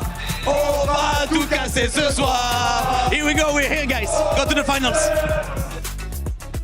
Thank you, Luti. I love the energy of the crowd, not only from them, but also the crowd we have seen. Falcons have been performing as well. But honestly, we got to talk about NIP because even though they haven't gotten a win, that team still finds themselves in first place. Look good, man. I mean, the kill tally is just odd. Well, considering that they're putting themselves out of the main final circle fights, they're just kind of surviving. It's just been all the early and mid-game riddles. I mean, this is kind of the Nip playbook, to be honest with you. This is King AJ rolls up to land and goes, yeah, I'm going to slam everybody. And that's exactly what he does, which is a great way to get out of group stages. But I'm like, does this work when when you get to that final lobby. And when we've seen, it kind of doesn't. The pub stomp strategy doesn't always fly, does it? But hey, shout out the G2 pick. I think it was Lace. Yeah. Coming out of nowhere going, I think G2 are going to win. Something to that effect. I mean, G2 ended up performing well. AGAL, we were talking about them, wanting them to bounce back. They were able to bounce back, Dandro. Yeah, it's really fun to see AGAL up here because Knight is a new addition to this roster, and he is shooting nukes right now. He had almost double the kills of both of his teammates coming into that game, and they are playing lights out right now. Kind of questions from the community of would they even make it out of this group stage after a very lackluster Atlanta. But here, I think they now maybe had a lot of those learnings, and now are making sure that they are getting at least out of the survival stage. And I think the in-game calling just really shows up on this map that obviously has been around for a lot longer than Haven's Hollow, where, again, in the first 2-3 circles on Haven's Hollow, they're finding kills, they're just not surviving to get the multipliers.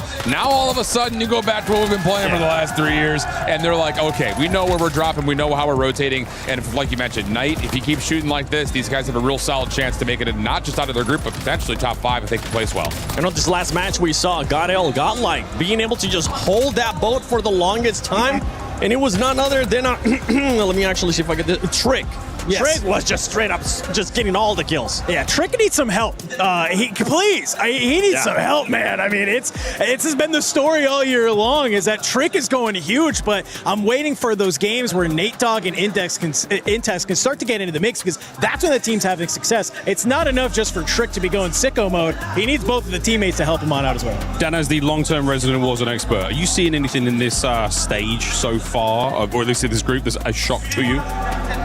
I think what's shocking is going to sound like an oxymoron. What's shocking is how expected it is. It's like we're all like, I think this team should do well, but you kind of come in, land. You look at Group A, you had some teams who you're like, hey, cool, they're up at the top. But for Group B, I think we're kind of like, all right, yes, check. Okay, Leviathan's right on the outside, AGL's right on the outside. Oh, okay, cool. This is kind of going maybe how we expected, just a little bit. So I think that's what's the most surprising to me, which is weird to say. It's surprising that it's going as expected. We all said it would go this way, and it is. I mean, that's not to say, again, you got to believe. At this point of a tournament, anyone can still win it. But right now, the heavy hitters are hitting the hardest. Yes. I mean, let's even talk about Leviathan because they started off hot. They have slowed down a little bit in this last match, but if we go back to the first games, I mean, they ended up in 7th place with 14 kills. Then follow it up with the 3rd place, 10 kills. But after that, this last match, it wasn't up to par. Yeah, they're floating, but there hasn't been anything that you look at, whether they've been on screen or you just watch them on the map, that says, oh, they're dominating. Yeah. It's just been kind of okay, which is fine for now. They're going to avoid being in the bottom 3, but in terms of making it not just through this group, but also possibly through survival, they need to find a moment. And anyway, I think just first part of the map, mid part of the map, end of the game, whatever it happens to be, they just need a moment. Yeah, I think what people forget is this Leviathan roster looked really good at Birmingham, right? That's how they got here. They qualified through Birmingham. They showed up to Atlanta, and they didn't even make it out of the group stage, right? Yeah. So that's just the kind of thing. I think they're kind of getting their feet back underneath them for being on a LAN together. You got a young gun in Criminal God who's absolutely insane, but you got to wonder, is this maybe some of those LAN jitters coming back? You have Atlanta kind of sitting in the back of your head. You got to kind of beat the boogeyman, maybe, if you want to try and start to get back into the game. I mean, again, looking at this top 8 so far, still very, very close in terms of the scoreline. So plenty still to change there on that first page. No worries for many of those for a fan of hope. And I think the only other thing to kind of point to, and I know there's been some, JD Gaming up there, but this is what they do. They kill, they slay. I think the big kind of interesting point as we finish off the back half of this group is what's going to happen with Team Orchid. I also feel like they have not necessarily had a convincing moment. They had high ground in that last little fight at the end, but weren't able to survive through it. So it just, again, feels like they need a moment as well. And as we go towards the second page, you can see Neo Icons there with just 9 points.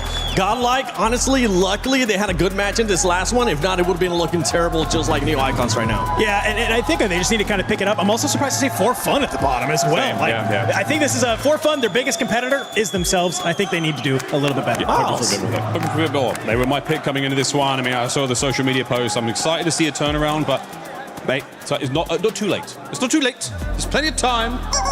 None of it yet. It's only 3 matches too, right? We only start waving. When was it earlier that we actually started waving some flags? I wanted to start really waving some flags. You were just like, it's okay, let's just a little bit.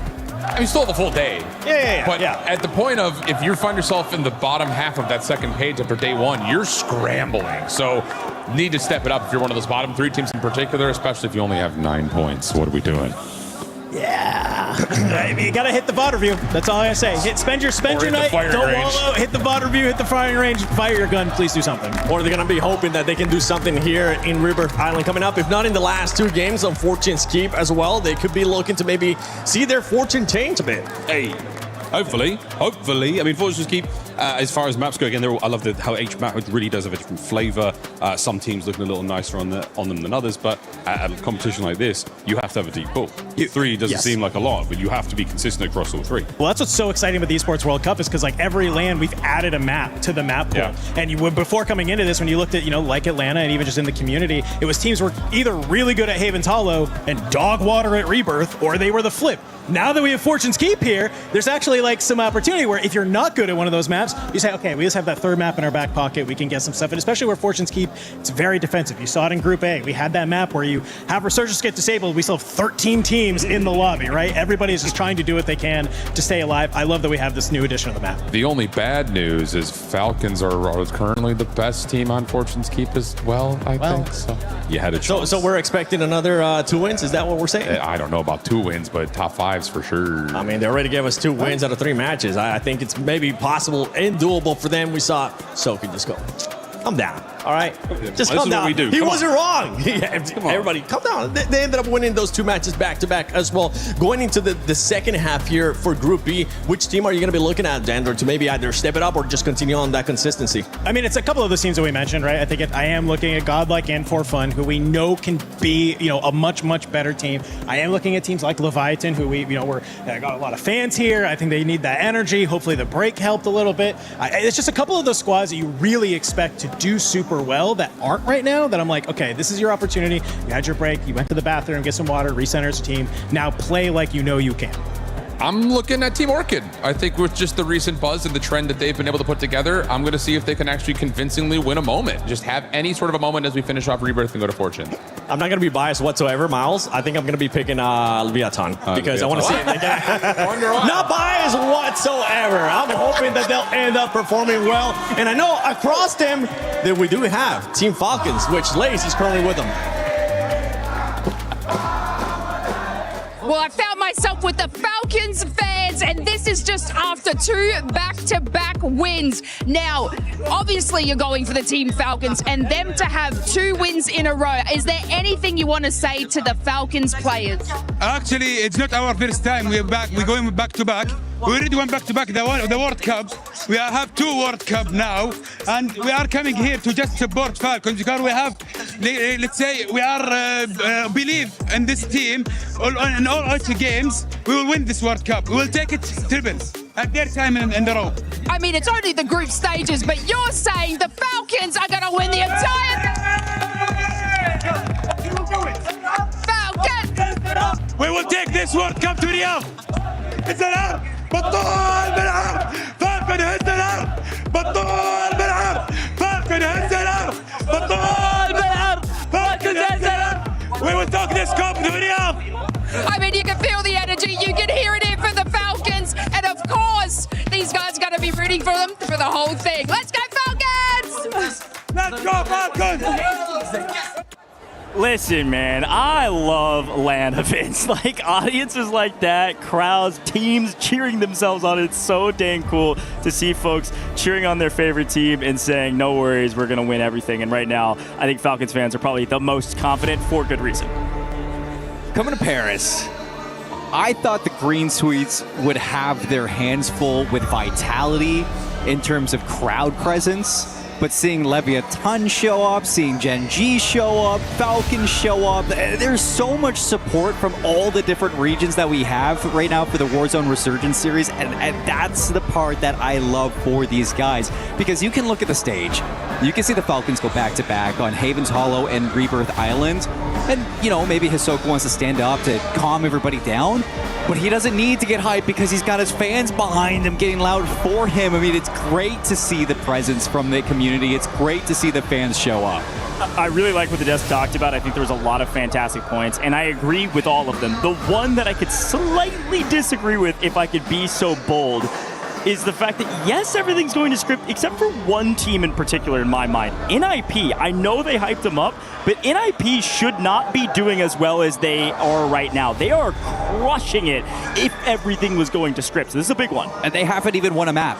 Like, that's the big thing. You're getting a lot of kills. You're getting into, close placements towards the top, but you haven't gotten that map win under your belt. You're sitting in first with 63 points. Vision, AJ are having a fantastic game in a tournament right now in terms of kills. But if you can put that win below your belt alongside these kills, like, that is going to be what sets NIP apart. You got to remember, NIP didn't make the final lobby at LAN at either Birmingham or Atlanta. This is not going to script for NIP. They got 6th in EU Finals, missing LAN. They got 9th in EU Finals, missing LAN on Birmingham. Like, they are crushing it right now, and they have the firepower to do it. Wars moved off this roster to coach them because things weren't working.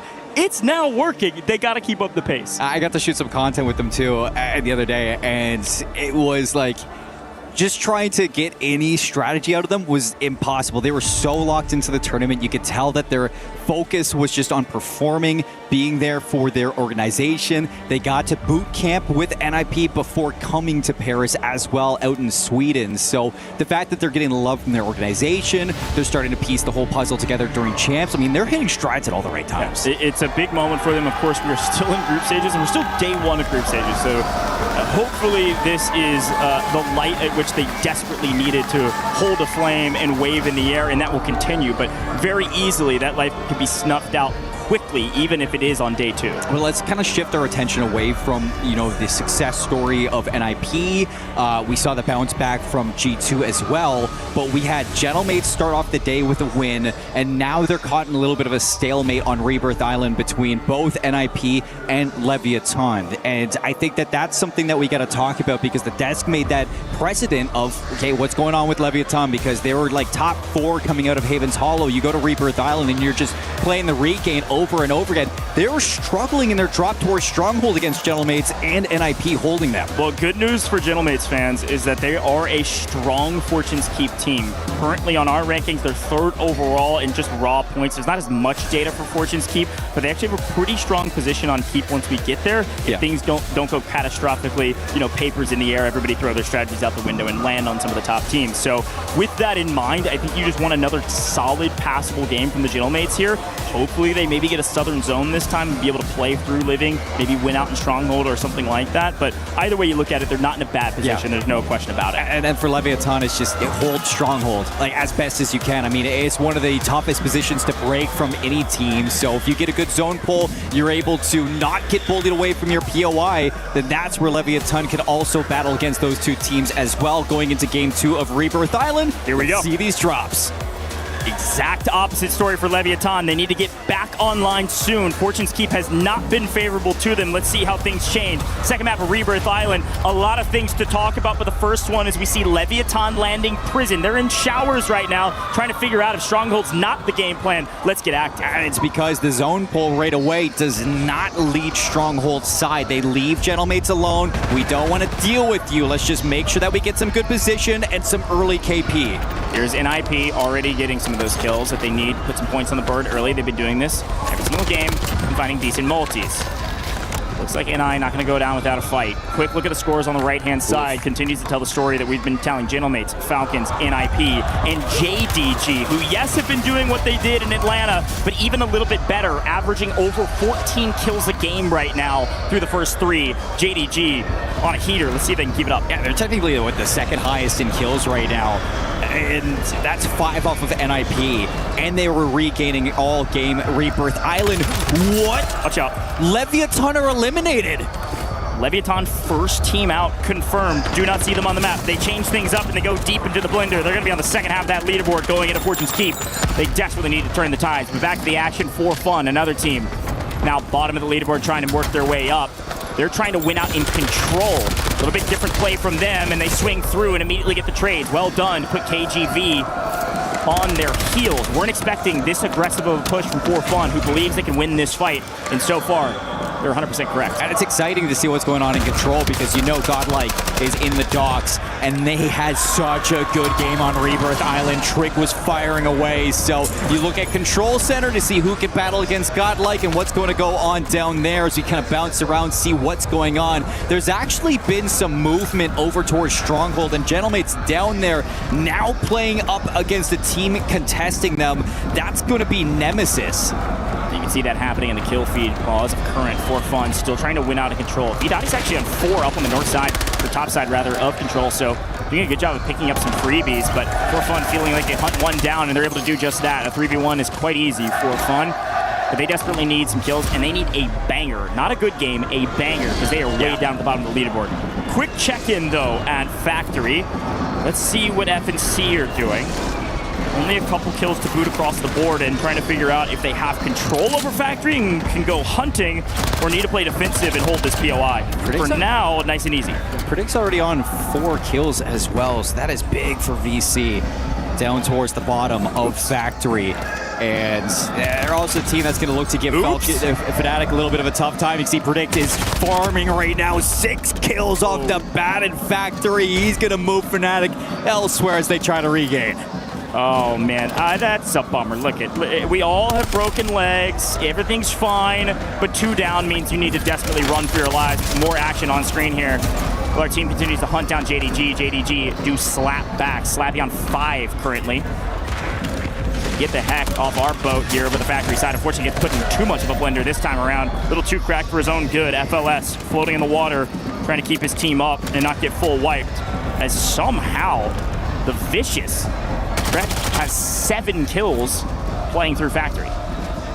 He's on 17 for the group so far for his team. So big at a Predict. What a challenge. JDG FLS smoked. And it's not even going to be done. You can see that JDG are still trying to recover back over towards the Factory because you went over and tried to take JDG out of the game. Gentlemates are going to humble you. Well, I mean, good news, bad news for the Gentlemates. The Anchor was out in Stronghold and gets obliterated. Living Quarters out of the zone as well. And so, yes, you hunt down a kill, but now Inkyo's last alive for your team, and you got to slow yourself back down. And look at the map. You got to still rotate through Living to even get to the zone.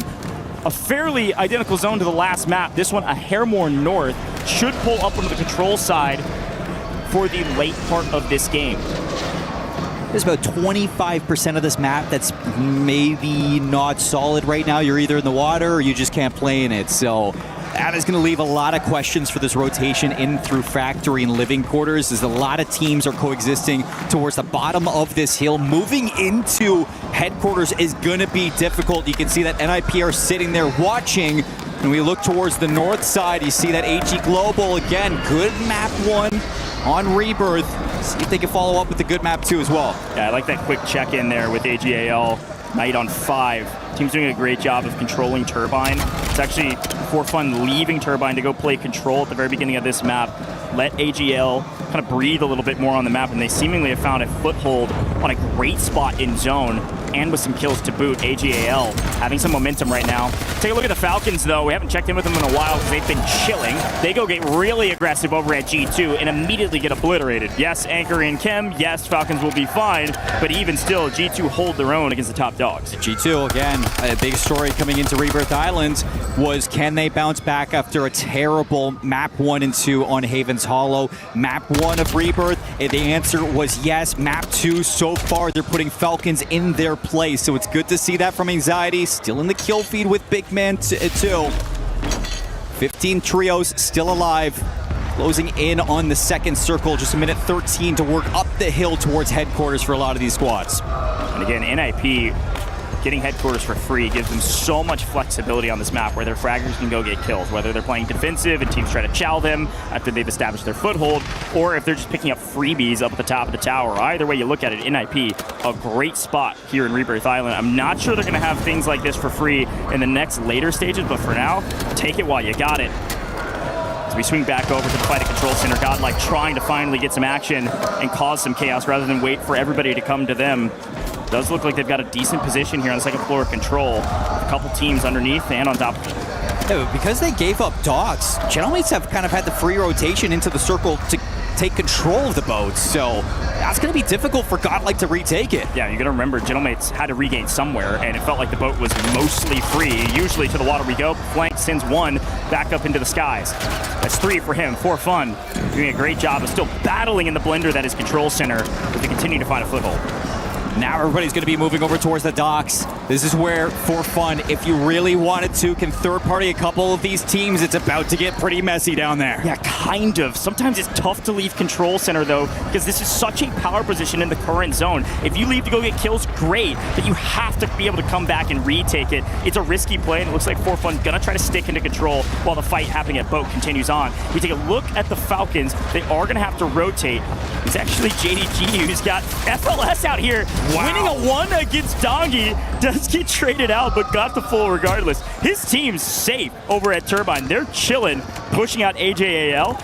So everything's fine for JDG. They are very comfortable right now in Group B. They continue to put point after point on the leaderboard. I'm just going to say, this is the first time so far we've seen in this block Falcons getting farmed on a map. They haven't been able to leave Chemical Engineering. A lot of these teams are doing a good job at keeping them on a leash. Looking back towards Fnatic, though, they're sitting in the harbor. They got to move up this hill, but they are being contested right now against the Vicious. The winners of LATAM North need to make some bigger waves here in Group B if they want to continue to try to advance in this tournament. So far, fairly sleepy. Volcom wins 1, though, sending Solds back to the skies. Our Resurgence timer is about to close. That player will come back on timer, but everybody else will not in about 60 seconds. Oh, no. Gentlemates go down. In the meantime, a big fight outside of the map, out in the water. The Gentlemates get wiped trying to regain. Bad news for the Gentlemates fans. That's 14. It looks like a lot of teams are going to be looking to regain their way through. Gentlemates get eliminated, like you said, but inside the water, a lot of people just trying to look to get into Turbine, and that's going to create a little bit of friction on this rotation. You start to see now Falcons moving away from Chemical Engineering. NIP have left the headquarters. You see Fnatic working up the hill into the prison, and who's waiting at the prison? It's Orchid. I've seen AGAL in the kill feed holding the line at Turbine. I told you it was a fantastic spot on the map, and they've done a great job just holding the line while For Fun try to hold out in boat, but no, they go down in 12. What could have been a solid game for them turns into another disaster as the Aussies strike while the iron's hot and now get swung on by Godlike. So Levi goes running for the hills. Falcons just down to 1. It's going to be a floater back on in. G2 holding Industries. We move closer yet again. Turbine safe. The end of prison is safe. Industries is safe. And the bottom of the dam is where a lot of people are probably going to look to regain. Quick look at the map. The best 2 teams by far in terms of position is going to be G2 and Industries, and it's going to be AGAL and Turbine. They've been there since the beginning as Swizzen wins another 1 over the top. He's on 8. Make it 9 with Sariel's help. This Orchid team has been asked to step up and make a play. So far, so good, making it into the multiplier. But can you do a bit more? Swizzen on 26 kills for the group. Carrying Orchid at the moment. Dongi goes down, and it's again Falcons still just trying to find anywhere to live. Again, are going to have to drop back into the map. They're going to land Chemical Engineering, try to work their way back in the kill feed. It's AG Global scumming against NIP, sitting inside of prison. This is an important fight as AGAL continue to roll through Turbine with kill after kill after kill. Orchid have the top side. Fnatic try to creep up to second floor and make a play. The Falcons, where can you regain? Maybe you glance at Kim. It's out of zone, so you have to swing into the bottom side of Industries. Who's here? It's actually JDG. Melvin gets caught by surprise and then actually swings and wins his ones. It's going to be Noobs down as the solo, and they get obliterated. The Falcons finally will not get a top 5 position with a little bit of help of PA over the top. Big man credited that kill. JDG reaped the rewards. They have Industries, but the zone goes straight to Turbine. AGAL, the Prophets, pull the zone and have sat in this position since the very beginning of the game. Will it finally be time to say that FIFA Kills team could potentially be a contender for a top 5 as Swizzen, Orchid are going huge in trades against Fnatic. Swizzen cannot falter. He will not fall. He's last alive for his team, but he's able to escape and get out of dodge. That's going to be full clearance of Turbine. You're worrying about Nemesis. NIP still have a latent hold, and Fnatic are working through Prison. But at the moment, AG Global have the best position in the circle, and everybody's got to come to them. They've got to have like 12, 13 kills at least playing inside of Turbine. Unbelievable job thus far, and everybody has to go to them. The only 3 trios left is going to be Nemesis. You still got AG Global all 3 up, G2 all 3 up, JDG all 3 up, and well, I was going to say the Vicious, but they actually lose in transition. That's going to be VC contesting. Looking for top 5 though. John's 12 kills. The Vicious having a banger map, but deeply in trouble inside the gas, trying to slowly sneak their way in. They actually get a buy, so they're going to float back into the map and figure out if they can hold on for dear life. They got to get top 5. NIP get a God pull, and they're looking for 5th position still. Showstopper and Vision, if they can come back, that would be a godlike play for the team in first. Bradcase going huge right now. 12 kills is nuts, but they desperately need top 5. He's actually going to die to gas. Teammates potentially still alive. We swing over though as King AJ, last alive for his team, still with the zone pull, is picking up a couple of these players in transition and will get the buyback. This is what you asked for, Seymour. Somehow NIP have held on for dear life and made it to top 5. And somehow AG Global are now in the worst spot of this entire circle. You get the buyback too, and Vision's gonna join AJ. Things have turned around for NIP. Unfortunately for the Vicious fans, they do not get top 5. They do not get their all too elusive 1.4x multi. The big question now as G2 falls is who will win this map. JDG might be the most consistent team in the lobby thus far as they yet again get to a top 5 position and a chance to win a map. But Swizzin as a solo on 12 this map, nearly 6k damage. Can he pull off a miracle against the JDG roster who are in complete control right now? 3v2, V1v1. It is going to be JDG against the world, and Melvin, he is sweeping them under the rug. 3v1v1. Again, NIP, a great zone pull as we swing back to Prison. Vision on height, nice trigger discipline. No need to shoot there. I'm sure they saw him. Nothing to do for now. They're going to go low side. He will take high side. Scumman's on double digits himself. And to be honest, this is all you needed from AG Global. If they can get anything else, fantastic. It's cherry on top, but they had a banger map, and they were already in a decent position. Look at the health on JDG. That's not good. Vision still is able to sit, and it's going to be a pull towards the top. JDG have positioning over both of these players. Yeah, with stems, I mean, that was the right play. They go in, lose a bit of health, stem up, plate back up, but they made the early rotation. So a great play from JDG on the low side. They're going for height. I mean, they have player advantage. They can basically do whatever they want. The only thing they can't do, well, it does look like actually they do have some more stems. So yeah, they could play for a heal off if they really wanted to, but they want these kills. Good luck. JDG is on a heater, and there's another freebie on top. Sorry, Visions, you go down. Still a top 5 there for NIP. Great job from him. Where's the final player? And we hunt out the rat. But I'm convinced that you could drop a nuke on JDG, and it's still not enough to wipe them. A win in map 4 is gonna shoot them up the leaderboard. What a way to stay alive through industry, through bio, into the prison, and keeping everybody intact all the way through, seeing it done. Yeah, shoot them up the leaderboard. They were already top 5. They're going to be at the top. I mean, that's a win with a ton of kills. And again, I'll tip I had AGAL all the day. They had, unfortunately, all the best pulls until the final pulls of the zone. Once they get pulled out of Turbine, they have to fight uphill into Prison. And there's a full team of 3 JDG playing from Industries, holding them, then able to get the Prison for free with a great rotation early. JDG, it just felt inevitable that they would eventually get a win, especially with Falcons off the map. Bit more free for them. They've been playing near flawlessly throughout the course of Group B. This is incredible. I mean, they're 5 kills ahead of the second place in terms of kills, but 13 points ahead of the second place team. They're one of the most consistent teams here. There's no question about it. Here's a look back on the final moments. They were the only team with a full team of 3, and so this was an inevitable win for them. Scumman put up a nice fight here.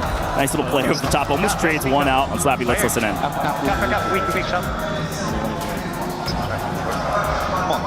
Good job. Light work. Fuck where the sound is, bro. Nice work. It was clinical. JDG all too comfortable here in the group stages.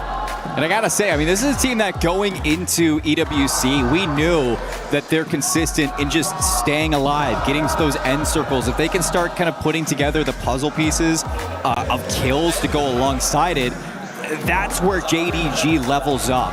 And talk about a performance on Group B, a performance on day one. Melvin's got 27 kills, Slappy's sitting on 21 kills, and FLS 19. So everybody's pulling their weight. To add emphasis to the dominance of JDG, Rebirth Island traditionally has been their weakest map, actually by a country mile. Upgrades. On the other maps, on Rebirth Island, Fortune's Keep, they've been a very strong team. Rebirth Island, they've been fairly weak. Now, of recent, they've been getting into final form, but still, to see them this consistent across the board in a group that's still fairly strong, really impressive stuff from JDG. But again, I know our AG Global fans are going crazy for a banger map like that. The big question mark in my mind, how many kills did the whole team pick up? I saw FIFA kills name in the kill feed at least 5 or 6 times. It's going to have double digits as well. Folks, we got some content, we got some interviews, we got a ton of stuff to take a look at before we get into Fortune's Keep. 2 more maps today. Playing You're Not Yet. EWC Play is your all-in-one platform to compete in fantasy, pick'em, and quests for a grand total of $300,000 in prize pool. Build your dream fantasy team in 5 different games and track your score with live results tables. Predict the winner of every game, every group stage, and every tournament. Complete daily and weekly challenges to earn boosters that help you climb the global leaderboard. Got what it takes? Join EWC Play now.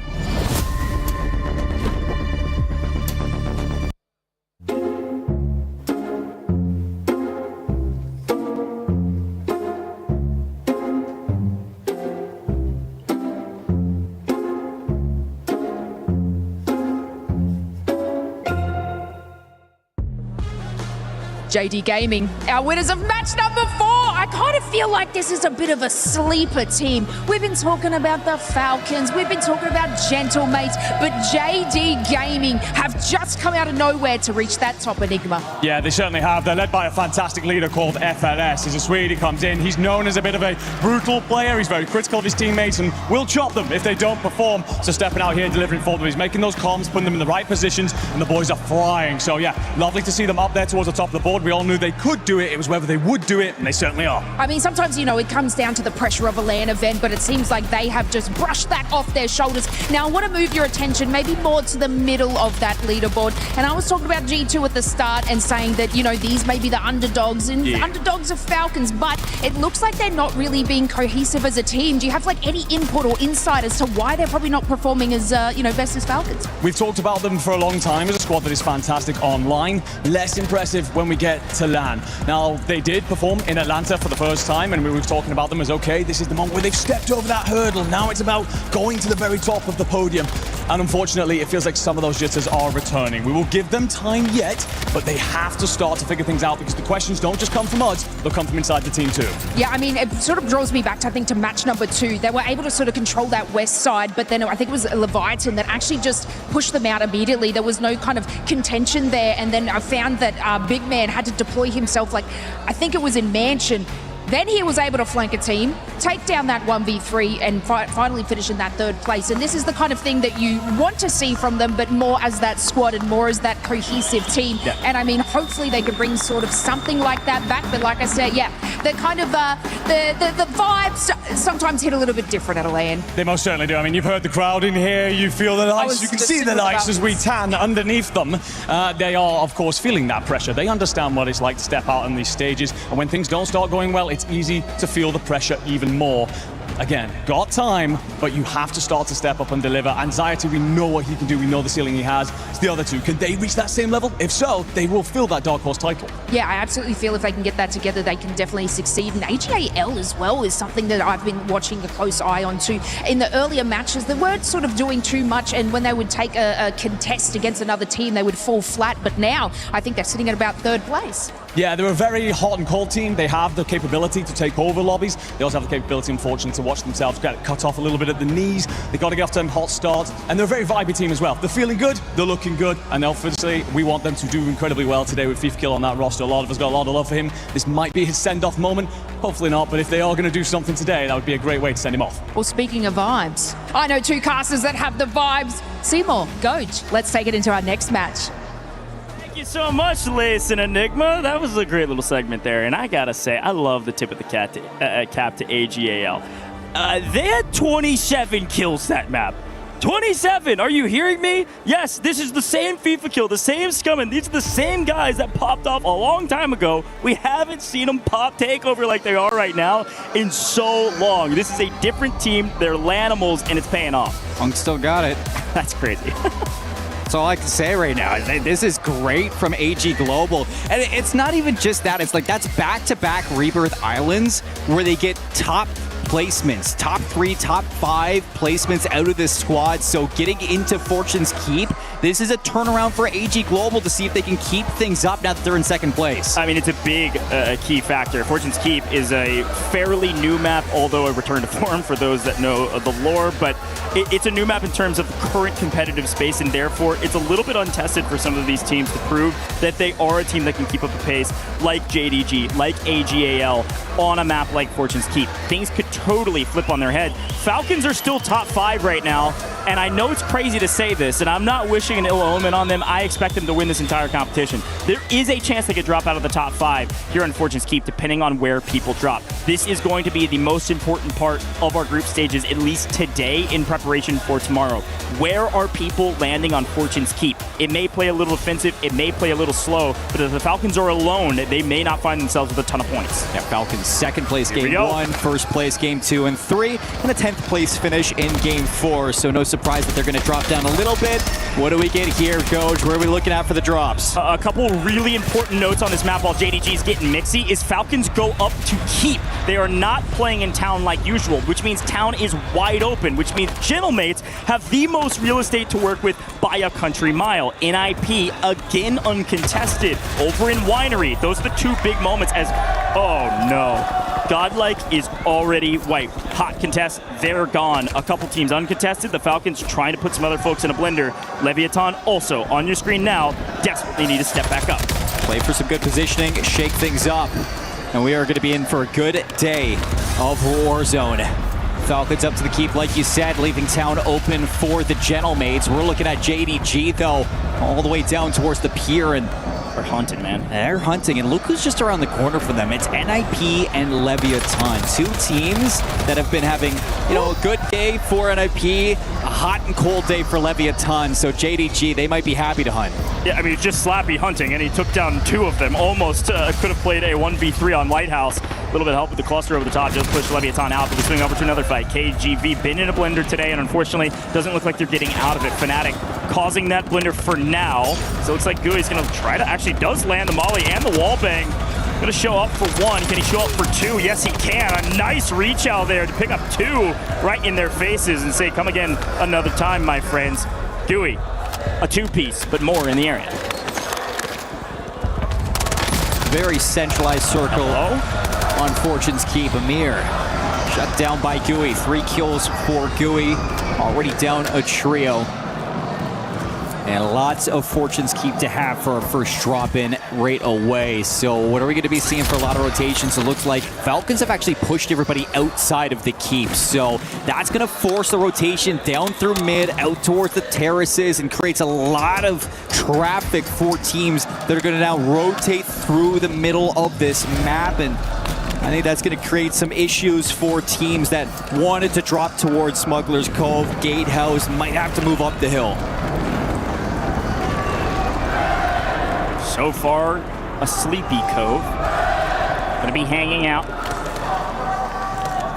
Not much going on. Waiting for somebody to make a move. Where is everybody? We swing over to Gamax. They found some people in their sights. Looking for 1. A nice trade over the cross. Nice hold for the teammate to stay alive. But back to VC we go as the Vicious had a banger last map, but they need a lot more. And unfortunately, they're fighting just outside of Keep at bay against G2. So they're going to try to regain in the water just like Rebirth Island. And I think G2 saw him hit the water, and they're going to at least send their anchor back to take a look while the other two go pushing up and play a little bit more aggressive around Keep. They're going to find the Falcons alone in Keep, pushing everybody out like you said, Seymour. You can actually see just off the distance, barely on the edge of the minimap, that's AGAL. This is where they drop up at terraces. They've been hanging out there since the beginning, waiting on the new zones and just finding any kills that come their way. Yeah, it's AGAL and Orchid. That's a fun one. But we got For Fun in through Gatehouse. They're going to be catching a couple players out. They actually get caught, Juju. And here we go for the circle closing in once more. Circle 2 is going to be kind of falling in towards Winery and down towards Smuggler's Cove. That's going to force town rotations out from both Gentlemates and Nemesis. Yeah, we are going to pull to the east. On screen, though, this roster has been battling for points on the map. They desperately need them still. A long way to go on the leaderboard as they try to hunt down any last remnants around them, one below, a couple teams in the area. But for now, shooting a distance while we wait on some of these rotations for some of the other teams. Gamax, also a team, been in the blender, still looking for a lot more. We swing over and see that For Fun, near bottom of the leaderboard, is causing some of that chaos we saw in IN. Now, as we swing back over towards the Keep area, you can see that AGAL have sent Scummin out to go try to find something. They're safe in terraces. They're actually leaving 2 back in terraces, and they've been getting pestered by the roster nearby. Swizz and Orchid right next to them, and Scummin's actually able to strike for 1. So with the Thorn in the side plucked, they've got to figure out, where is Orchid holding? Is their anchor inside a spiral? Yes. Can we make a play for that? But back to JDG. Yeah, back to JDG, who just continue to farm Leviathan. You can see that things don't get any better for Lev. And it's just going to try to regain once more. I'm looking at the space around the map and seeing what's going on. I think that AGAL has started to figure out exactly where Orchid want to play. And the question, do you want to push Spiral? It was a yes. They pushed Orchid out of Spiral and flipped the map. Yeah, really well done there from AGAL to sniff him out inside a spiral, push out 5K, and go try to find the others. The rest have regained, but they're up in the skies and don't have their home. So Orchid trying to find some footing while Scummin continues to try to throw them overboard. One in the window, though, did not notice some Scummin. A little bit frustrated about that one, but AGAL still very comfortable unless they get ratted on from one down below. Do they know he's here? Could he make a play up this spiral and make the angle? FIFA actually able to find the knock through window. Oh, see Sariel down below. Yellow. Bye. Uh-oh. AGAL, nice trade there from Knight, but he is last alive. There's one floating in the skies. Overall, this has been a trading of blows between 2 deadly teams on our leaderboard right now. For Fun actually top fragging in the chaos that is around the Keep area and otherwise. That's exactly what you pick up Knight for at EWC. Just a guy who's not afraid to take a risk, take that height and get active. Cleans up some kills against Orchid, keeping AG Global in, and we get to see where Circle 3 is going to close in, and it's actually going to be further down towards the southeast. Lighthouse still safe, the edge of Gatehouse, Grotto, a lot of teams still moving over. Gentlemates, they can't catch a break on this rotation. Circle is not pulling towards them, neither with the Falcons or AG Global. Max pick up 1 in transition. Down go New Icons. They're out of the map. We've lost 4 teams thus far. Don't worry, Gentlemates fans. Your team is still alive. They're in Grotto. They've been slowly crawling their way from town over to these new zones. Not much to write home about from them thus far because there was nobody in town, so they haven't found much action. Here's a look at them. Down in Grotto, they're finally in an engagement, playing kind of low side here, working their way into the new zone. AK was actually on 5 kills, so he found a bit more than maybe we were expecting as JDG does put Leviathan back into the blender off screen. The big question mark is, where do the Falcons go out of Keep? They're going to have to go to For Fun in Spiral. They're going to have to go through G2, who is holding them out on the wall, but for now, Gentlemates got a wall of their own to work through. Stone wall and the crevices that Fortune Keep offers sometimes offers safety down below, but oftentimes it's like shooting fish in a barrel over here at Grotto, and Hollow, unfortunately, is the fish. Unfortunately, not going to be able to stay alive. Gentlemates still recovering on the rotation. Falcons outside of Keep into the circle. They've moved their way past the walls, and it looks like they're going for Winery. NIP have been set up in Winery. They get pushed by G2, and that has actually created a moment where Falcons can try to take over the Winery themselves. Yeah, a good shout. The big question was, where were they going to go? They went straight through G2 and sent Scythe to try to regain his team somewhere, which is going to be low side of Winery. So you're right. Here's the big fight. NIP, Falcons, 2 top 5 teams battling for position in Winery. This is where NIP started. They were completely uncontested here. They've been holding for a while, but now getting hunted by Dongi is a scary place to be. Showstopper has high ground, unfortunately gets punished for it. Couldn't drop down fast enough, and Dongi shoots 2 straight. Cleaned up, no question about it.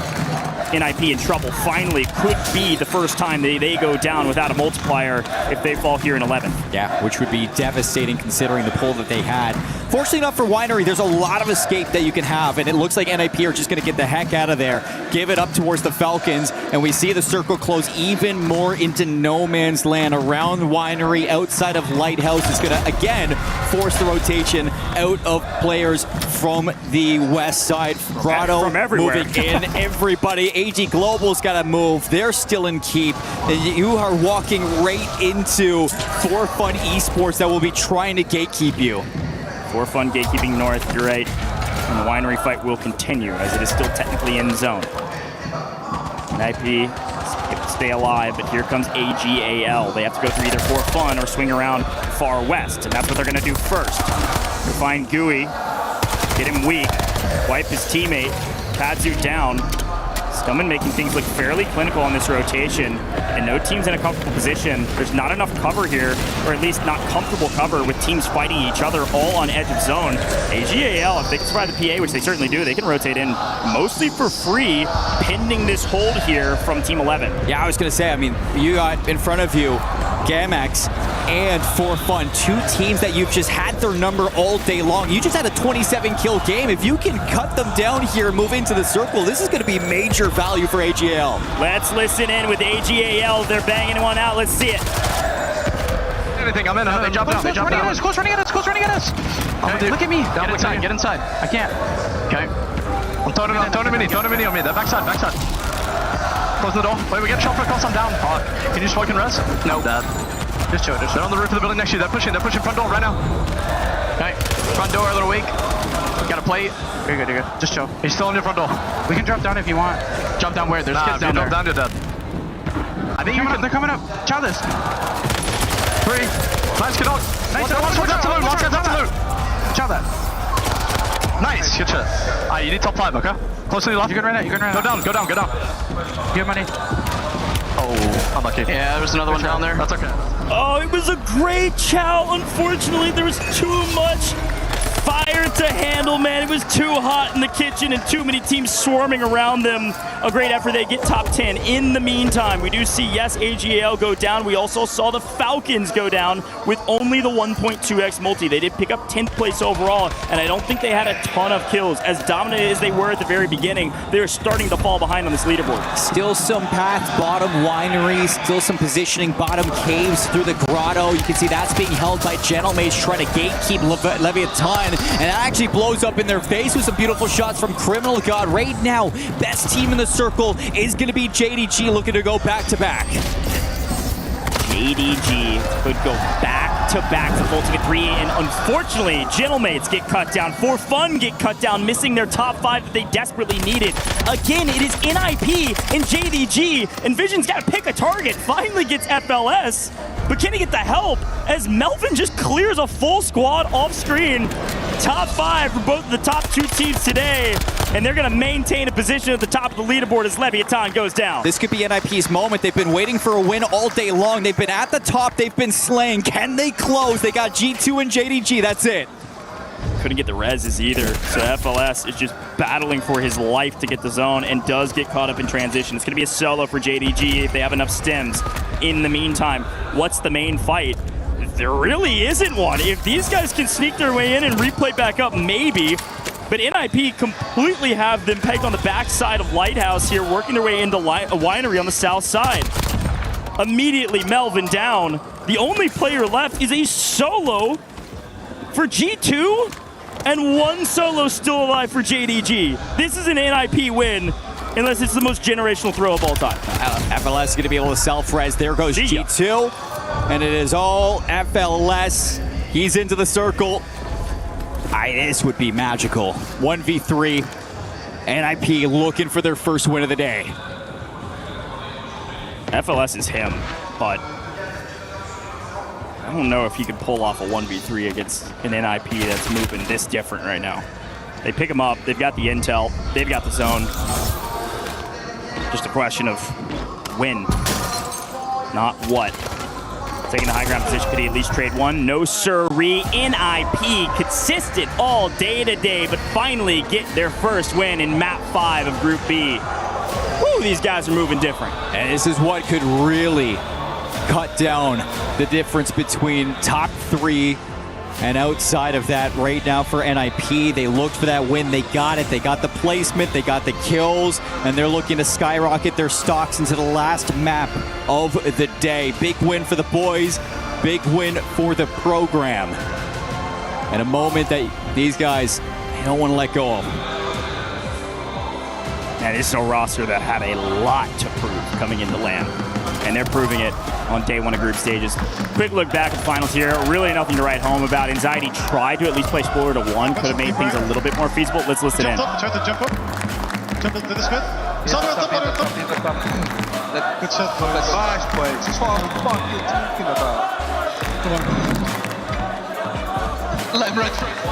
And I've been saying, it's been kind of anticlimactic finals for a lot of these end circles, but you really just gotta love these teams playing ahead for their positioning and not giving up these moments in the end game circles.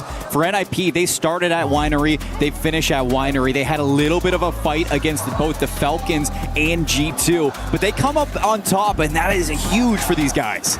Good news, bad news here if you're the Falcons fans, okay?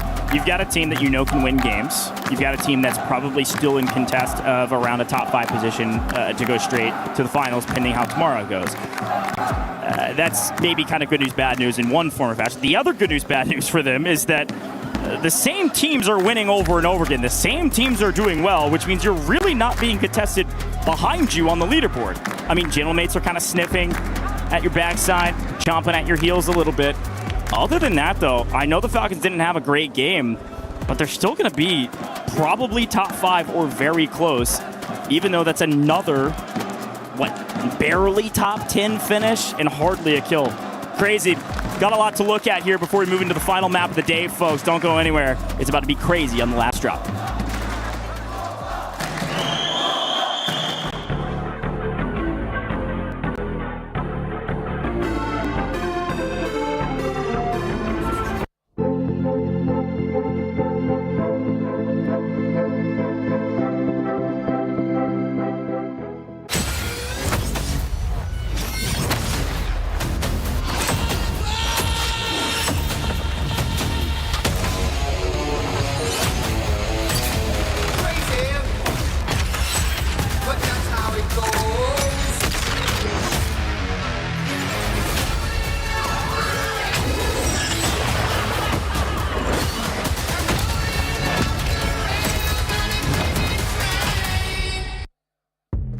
Alan, I'm feeling stupid. You're not stupid. I'm feeling stupid. I'm feeling stupid. You know, neither of us picked NIP to look great, and they look great. Well, then everyone in the venue is stupid because I don't think anyone had NIP up where they were. Did you hear that? All of you are stupid. That's right. All of us going to get our keys crushed because none of us saw this one coming. Welcome back, ladies and gentlemen, to Warzone here at EWC 26. Falcons fans absolutely turn as they should be. The squad's looking great. Man, NIP. Yeah. I mean, it starts the way you expect. Falcons second, Falcons first, and then all of a sudden, some ninjas and some pajamas. Looking hot, dude. I mean, they've been the most consistent so far, not just in placement, but also in kill tally. They're, going pretty good.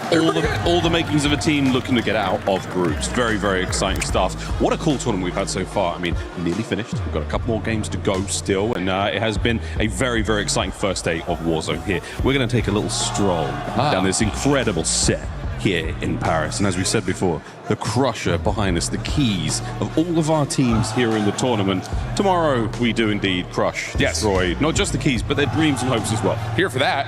I'm here for that negative energy. No, I mean, this is a really interesting group, and I really like what we were talking about just kind of throughout this so far, is it's kind of going as expected, and I'm waiting for someone else to pop up and immediately start to find some takeover moments. AGAL look pretty solid, but they're really not making as much noise on the leaderboard as you would expect. This is the dance of their people. I'm enjoying this quite a lot. We're waiting for an upset. We're waiting for a massive event, a cataclysmic shift here in the world of Warzone. But it hasn't happened yet, and a real reason why that hasn't happened, a player by the name of Hisoka, and Barney was talking to his dad. Right, you are, gentlemen. What an awesome time we're having out here at the Esports World Cup. The Gadir City grid is lighting up, and we've got plenty of people here to see loved ones, friends, family, and I'm joined by Soka's dad. Of course, who else's dad is this going to be? Tank by name, Tank by nature. Tank, what's the experience been like since you landed here in France? Because I've been told by Soka earlier today that you got your passports literally just for this trip. Absolutely. So first time out of the country. Always just flying around in the nation. We're from Shoreview, California. First time out of the country, here in Paris, France. Here to support our son, man. It's a blessing that we're here. It's a blessing that he's here. It's a blessing that the Falcons put him on this trip to do this and do our best and just show the gamers out here the support that we are here for his family. I mean, speaking of support, like, I'm a dad, we have plenty of talent who are working at this event, who are also fathers. Tell us what it's like to actually be here in an environment like this, seeing your kid thrive on a stage and, you know, arguably be the best player in a game and in an event like this. What's it like as the dad? It's surreal because coming from our background as Polynesians, we don't play games for a living.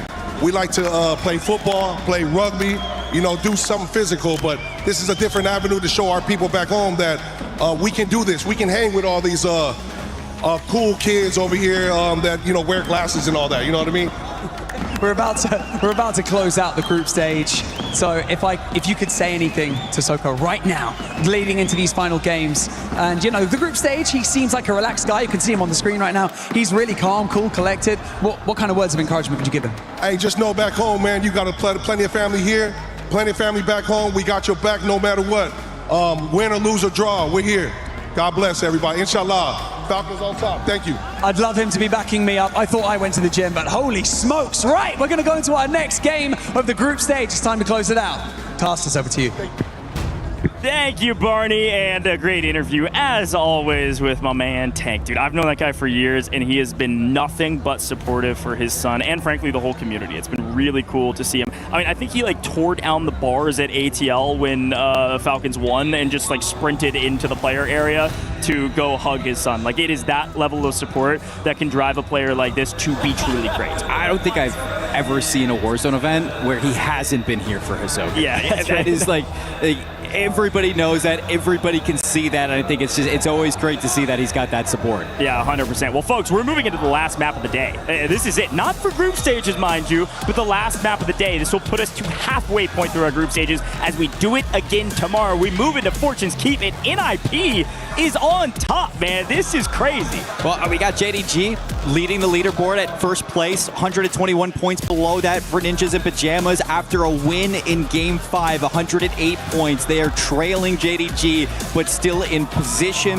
to qualify pending tomorrow. AGAL as well, just below that in third place, 95 points. Gentlemates and Falcons rounding out that top 5. So what a crazy day it's been for this group. And again, I know the Falcons have been playing well. They did win 2 maps in a row and get second on the first map. But the last couple of maps, they've basically done nothing. And unfortunately for the Falcons, that's too many maps where nobody else is striking that's underneath them. The Gentlemates doing well, top 5 now, but they're still a top 5 team after 2 dud maps. It can't happen. The Falcons are too good. You have to take advantage. But it's also been because of some teams overperforming and contesting them on these rotations. Here we NIP go. shuts them out in game number 5. They get shut down in Rebirth Island for a 10th place finish. And now in game 6, everything's on the mind of what can the Falcons bring, and can NIP keep it going? Take a look at Gentlemates, number 7, bottom left. Again, alone, overlooking town is theirs completely, but they do have to rotate again. We pull further to the east, and so we'll take a look, of course, at the Falcons up at Keep, but JDG leading the lobby right now. That's that leaderboard Seymour just broke down on the right. This is the top team today. They have been shooting nukes. They were fantastic in Atlanta. They were the top fragging team, and they're doing it again, and this time by even bigger strides. 86 kills thus far. We are going to keep our eyes on, obviously, teams that are qualifying, but look at the bottom 3 in the leaderboard. Nemesis, Godlike, New Icons. Nemesis still have a chance to overtake Gamix, Leviathan, and Fnatic. How the heck is Slappy? Finally, he goes down. Again, JDG doing a great job with a single fragger out on the map while the other 2 play together. And they're out actually by Winery, going to be contesting NIP here shortly. But take a look at Keep. Again, the Falcons in group stages changing things up. They want to put people a little uncomfortable. They want to put some of this LAN inexperience on display and in the forefront of many people's minds. To do that, they change everything up. They throw the playbook out the window and they start landing in some of these hot spots. And maybe this is a nod, like the Mansion drop was, a nod at a team like Twisted Minds of what they could expect into the future. Can you really predict where the Falcons will land on any map, on any given day? For now, Vicious trying to figure out where they are. It's a good strategy. I mean, you expect yourself to make it, whether it's the survival stage or just auto-qualifying for the finals. I mean, you expect to be there on Sunday. Just make it a little bit harder for other teams to qualify, and I think that's what the Falcons are really going to be looking to vie for. Hisoka, he gets caught on the rooftop by Adrenaline. But Adrenaline's not going to be safe and sound. He does get some help, and ladies and gentlemen, bodies being shot. The Vicious send the Falcons back to the lobby. The Falcons are done today. 3 bangers, 3 duds, and this time the first team out. They will not be top 5 moving into day 2. We still have half the group stages. They still have a chance to go straight to the finals, but they're going to have to work a little bit tomorrow. I gotta say, I mean, we haven't really talked too much about them, but the Vicious have been pretty good. I mean, they haven't been getting final positions, but they have been shutting down a lot of good teams. They won the MENA region by 40 points. This is a solid team. A slightly untested region, sure, but even still, they're putting some of their kill slaying power on display, and I think they're about to ego chow every... Wait a minute! AGAL are out too! What? He said it's just that easy. He's shaking his head, shoulder shrugging. These guys are out for blood. Mana. Wow. What Go over is towards Amir and the rest of Leviathan that are looking for a pick-me-up, and they got JDG in their sights. Amir's going to get traded out. Leviathan have been non-stop trying to just get themselves back into position after starting the day top 4 across Haven's Hollow. Rebirth Island and Fortune's Keep has been a nightmare for them. To set the tone for tomorrow, Vicious's kills there were very important. AGAL was in 3rd place overall. Falcons were in 5th, and they're both the first 2 teams out of the map at the Vicious's hands. This is going to open up the leaderboard a bit to prep for tomorrow. Here we go. To the water we go, as it looks like Godlike's still in a bit of a blender, trying to hunt down the last remnants of Leviathan with a little bit of help over the top. We're into the second circle. Minute 30 left, still for it. You can start to see things centralizing once again. Very similar to what we had back in game number 5. It's going to force some rotations out of town, going to force some rotations up from the south, and everything's going to be pushing away. Here we go. Looks like New Icons are trying to find some freebies in the water. For fun, wiped, confirmed. For fun, not their day. Gonna have to turn things around tomorrow. Go to the VOD review, figure out where people are landing. Why did it not go their way? Were they just not winning their fights? Or was there something else they could fix? Looks like Leviathan live true to their icon and be a Leviathan literally in the water, consuming all, trying to regain. Amir has like 4 from the water, as we do see another team go down, and that's going to be Fnatic. I'm liking that we're on Orchid right now, because who's gone in this game right now? Falcons and AG Global. Those are 2 teams that made Orchid's life a living nightmare back in the last game, so this could be a big game for this squad. Nemesis on main, frankly, have been fairly quiet. This is a game that won the APAC quals by like a billion. They had like 450 points in 11 games. And really, they just need a good game here, and that's going to get them out of that elimination spot. All they need is one good game to boost them up the leaderboard. King AJ, nice one. Again, NIP have had Winery for free. And so their anchor is sitting in Winery while the two fraggers go out onto the map and can do whatever they want. There's nobody within a country mile of Winery, while up in Keep, things are a little bit different for G2. Again, Fortune's Keep is a map that they've actually done quite well on in the past. Fairly quiet in comparison, but they're still a team that is near top 5 of the leaderboard and can make a play for it right now with two of the teams, like we've mentioned, out of it. They're in 7th overall at 80 points going into this map, and they've got a nice power position inside of Keep. This next couple zones will dictate how they rotate and how long they can last in this game, but things moving very quickly in Fortune Keep standards. We're already down to 10 teams, and we're not even into the 3rd zone. This is extremely quick. People are getting risky, and it looks like Gentlemen's are starting to make some moves. Top Spiral is Orchid's going to get dropped down just to one player, forcing some quick movements away from both them and Nemesis. You got Spiral still if you're Orchid, Nemesis hot in your trail, and Gentlemates are starting to move down to the grotto. Big fight here, Godlike and Gamax. Fairly unconsequential in terms of the leaderboard, but both desperately need it. Trick Empathy on 6. Dangerous said it already. Not trying to beat a dead horse, but Trick Empathy needs some help right now. Nice nade all the way through. Will force one in. Unfortunately, loses the chow, gets barrel stuffed, and sent back up into the skies. The team's still alive, but barely, because they've got a swimmer. JDG overlooking the rocks like hawks, looking for some freebies down below. JDG need a decent game at most to maintain the top position on the leaderboard, as unfortunately Godlight goes back to the lobby and again left hit the VODs. I mean, it was kind of a God wipe right there from Melvin. Nice shots from the perch. Hawks feasting. JDG in control of Lighthouse, in control of the coast. And looking just at the rest of the circle as we're closing in on the 3rd one. It's going to pull us into the center of the gatehouse, forcing the rotations out of Keep into the grotto, where that's where Gentlemates are. And this is a bit of a repeat of history, but finally they're the ones that are the victors of that history. They've hunted down Kadzu, and they've won out in Grotto, whereas otherwise they lost last time.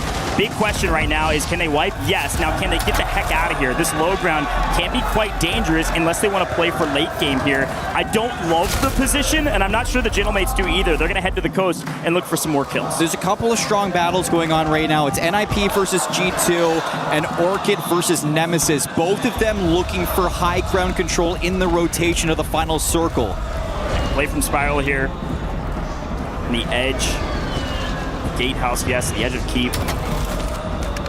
Nemesis, a team desperately needing some more points. JDG finding their points actually on the Gentlemates. Grom able to trade one. Can he get 2? Slappy extremely low. Unfortunately, Grom plays around the edge of that pillar, but can't dance the pole as well as he would like to. Goes down, and Gentlemates a solo, but an anchor hollow alive inside of Grotto. They're going to stay there. It's still deep inside of zone and a dangerous place for other people to push to, while off-screen NIP catching the wrong end of the barrel. The fraggers, G2, able to win their engagement, but again, NIP's fine. They've got their anchor in Winery. They're likely going to have to move here with the new zone. This is a big zone. Where's it going to pull? If it goes north, it's great for G2 in the way that they're looking, but it doesn't. It pulls back south, and that's where JDG now has some great positioning on the coast. Nobody behind them, all eyes forward, and everybody's got to rotate through each other to get to JDG. And again, Gentlemates down in Grotto. They've full regained here. This is a nearly identical zone that we saw in the last map, just a hair more east. JDG have been chilling in Cove since the beginning of the game, just picking up free kills, doing their thing. Kind of been allowed to just kind of win day one. I mean, kind of regardless, NIP maybe could go get a win here, get the 1.6 with enough kills to make a difference on the leaderboard, but otherwise, JDG's got this in the bag, man. They're moving different. Let's see if they can clutch it up with the zone pulls that they're getting. I wonder who's going to make that first move. I mean, you can see that G2 are looking for space into the center of the circle, and IP will be watching that, but it's just trying to find that positioning. Showstopper, how did he find that inside? He goes down at the front of Keep. Yeah, G2 are actually on a heater right now. Oh, timing. A lot of eyes on Big Man, and he will fall, but he was on 7 kills. G2 kind of safe inside a spiral. It is truly dependent on how aggressive Orchid gets on the north side. You can see the regains coming in for G2 here. Scythe on 3, Big Man on 7, double digits without their fragger Anxiety being shown. There it is. They're on 16 right now. Could pick up a full team of 3. Anxiety just gonna full send. Ego Chow comes in, and Ego stands tall. G2 are swinging for the top of the leaderboard. They were in 7th going into this one. Where does it pull? Oh, it's going to pull right for G2. So they don't have to go anywhere right now, and they have the ultimate height. Gentlemates has to move north. JDG has to move north. And Nemesis are still cowering behind these buildings, just trying to find some space.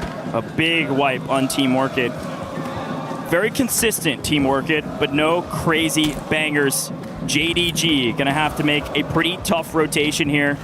Would love to do a quick listen in with the team at the top of the leaderboard as Slappy has found his way to 8 kills, but they've got NIP in their way, and he will fall first.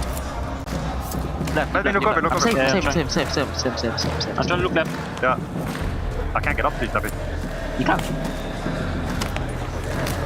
Pressing. Yeah, can we kill the left kids? Wait, Where is top it? on my left, top on my left. Reach the back them out quick here on the right, bro. With the mask, come on. Yeah, come on. On me, cross. Grab it. That's On me, on the right. Yeah, Two. Get inside. Get inside. Get inside. I can't cross you guys, by the way. Very good. What's on the roof? Yeah. We should kill this guy quick, man. He jumped off the roof. I'm swinging right. Nice, bro. Fling them. I'm dead. Have a see on me. Yeah, I'm here. 20 punch shot. The wall. The other one. It was nearly a perfect play.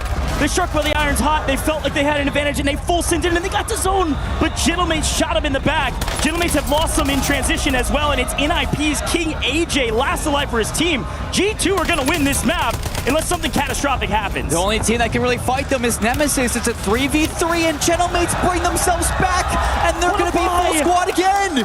What a double buyback. Can the Gentlemates find stabilization on a map that is this chaotic? I don't think so. It's just more feed to the fodder.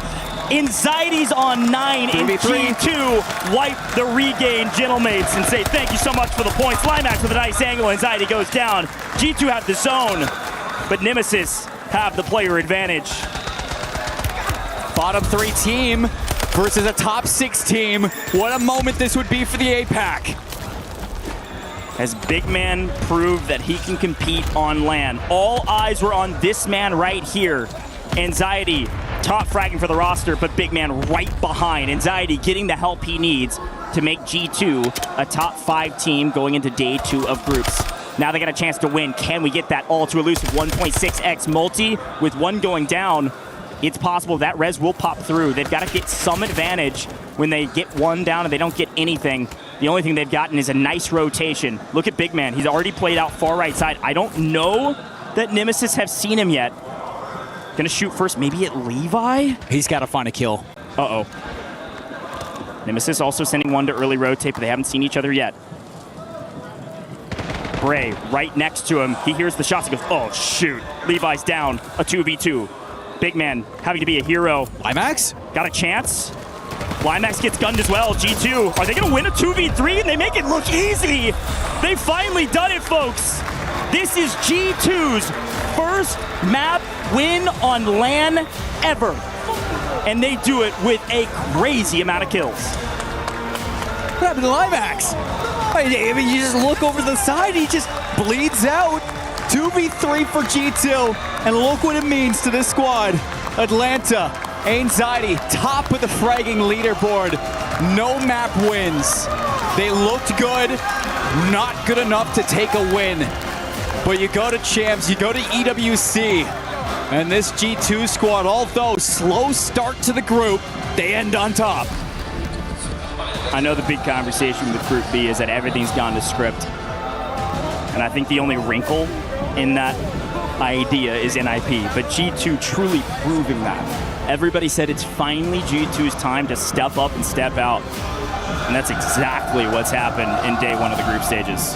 What a win. Let's take a look back on their win and how it went down. Big Man found the angle on one. We don't see the kill on Limax, but then Brave was just a sitting duck. Big Man made the early rotation. Let's listen in. I'm plating. One shot. Good shit! Fucking go! Fucking shit, boy. Let's fucking go! Shit. Bro, it's only 2 of them. Bro, I think he does my guy, bro. Holy fuck. There's a celebration finally, a well-earned one.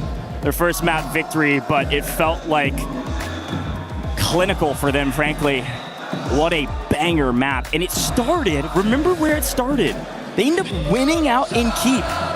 They just leapfrogged that leaderboard with a 1.6x. What a huge jump for a team that was knocking on the door of a top 5 position going into day 2. We got to talk about Nemesis too, because this squad has been on the back end the entire time. Bottom 3 going into game 6, second place finish. Surely that's going to put them in a spot that can actually contend to make it to maybe the survival stage on day 3.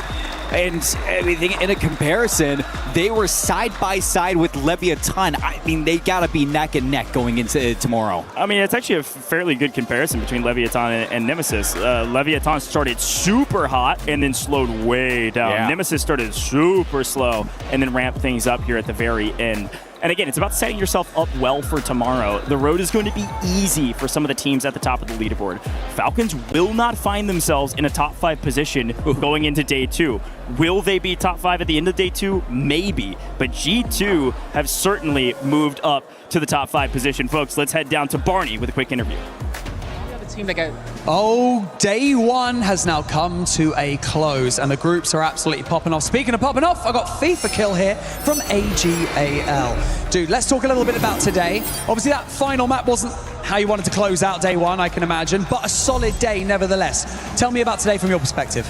I mean, game 1, you know, we didn't really know who was going to land where, so just getting into the tournament a bit slowly. Unfortunate map 1, it could have been a banger, but didn't turn out how we wanted. But we kept calm, got into the rebirth. That's our bread and butter. Dropped a banger on there, and that keeps us right in contention. Unfortunate last map, like you said, but still top 5 going into tomorrow. We're looking good. Exactly, top 5, and that's all you need, let's be honest, and give you the most comfortable journey throughout this week. Now, let's talk a little bit about the team. Knight joining most recently. Has he been the missing puzzle piece? Because Atlanta didn't really go to plan. You've come out, Knight's joined, and now things seem to be pretty sweet. Yeah, I mean, we have more teammates than there are people in the crowd this year, so, you know, we figured it out at the end at least. Yeah, Knight came through, kind of saved us in a way, but we've been gelling. It was a bit of a teething issue at first, but everything changes when you get to LAN. I got a bunch of Lanimals on the team, the boys are frying, everything feels good. It does, and it looks good as well. Finally, before I let you go, mate, little rumors floating around the social media sphere about potential retirement after this event. I'd be remiss if I didn't ask you about this right here now that I've got you, so I've cornered you. What? Say what you want to say, my friend. I mean, we'll see what happens on Sunday. Also, if they let Scum and wear a hat next year, then I'll probably stay. Brutal. I love it. Free for kill. Really appreciate it, mate. Thanks so much for joining me in this interview. That was a great dab as well. What a day. What a way to end day 1. But don't go anywhere because we've got Blaze with another interview on the other side of the stage. Oh my God, Barney, my ears are ringing from that dap right here, but I got some animals with me on this side of the stage. I got FLS with me from JD Gaming, #1 in Group B. FLS, you guys play 6 map, top 6 in all the maps, and you come out with a win on Rebirth, and you drop the most kills in this group as well. Talk about day #1. How are you feeling? I'm feeling fantastic. Still one more day to go though, but hopefully goes well as well. Hopefully it does go well. Now we know that you are the IGL on this team. Talk to me a little bit about what the strategy was before you guys touched the stage and graced the stage. I mean, they're just listening very good to me right now and doing what I'm telling them to do. And yeah, they're both shooting their gun very good, fragging like crazy. So. Like crazy, it may be even an understatement because Melvin, your teammate, first in kills, dropped 41 a day. Talk to me about him a little bit and the effort in which he's been putting out and to be able to make these games easier for the team. I mean, Melvin is a fantastic player. I think he's the best teammate I've ever had, if I'm being honest, and very underrated. I would say I don't think people know how good Melvin is, and I'm just happy he's able to show how good he is. I mean, he showed us all today, and he made a statement on this stage that he is ready to play, and he is going to be firing off on all cylinders. Now, the job is not done just yet. Still a lot for you guys to get done, but as you know, you're elated with this performance, but what do you want the JD Gaming fans to know as you guys get ready for day number 2? Thank you for all the support, and we're not done yet. They are not done yet. Still a lot of Warzone to be played at EWC, but that's going to do it for me at FLS. Studio, take it away. Job's not done, JD Gaming, even though you're currently in first place, because look what ended up happening with Oh, that was... You guys didn't hear it because nice. I didn't put the mic too close, but I heard It's a crispy dab. It wasn't great. It's crispy. You're just jealous. Yeah. We'll give it a Not try. really. We'll give ours a try tomorrow. But at the beginning of the day, actually halfway through Group B, we were talking about how Falcons was doing so good, right? Fortune's Keep was going to be coming. They were supposed to be performing well too, but it ended up backfiring for Falcons. Yeah, big fall off in those last 2 maps after the start. I mean, second, first doesn't get much better than that. But their kill tally today was not at the level that they would have expected it to be. And on the flip side of that, also that last map, 16th, no kills, really hurts them. They're outside the top 5 at the moment. Scary. And what do we ask for? I mean, in the worst, meanest way possible. We were like, we'd like an upset. We'd like something horrible to happen. We got one.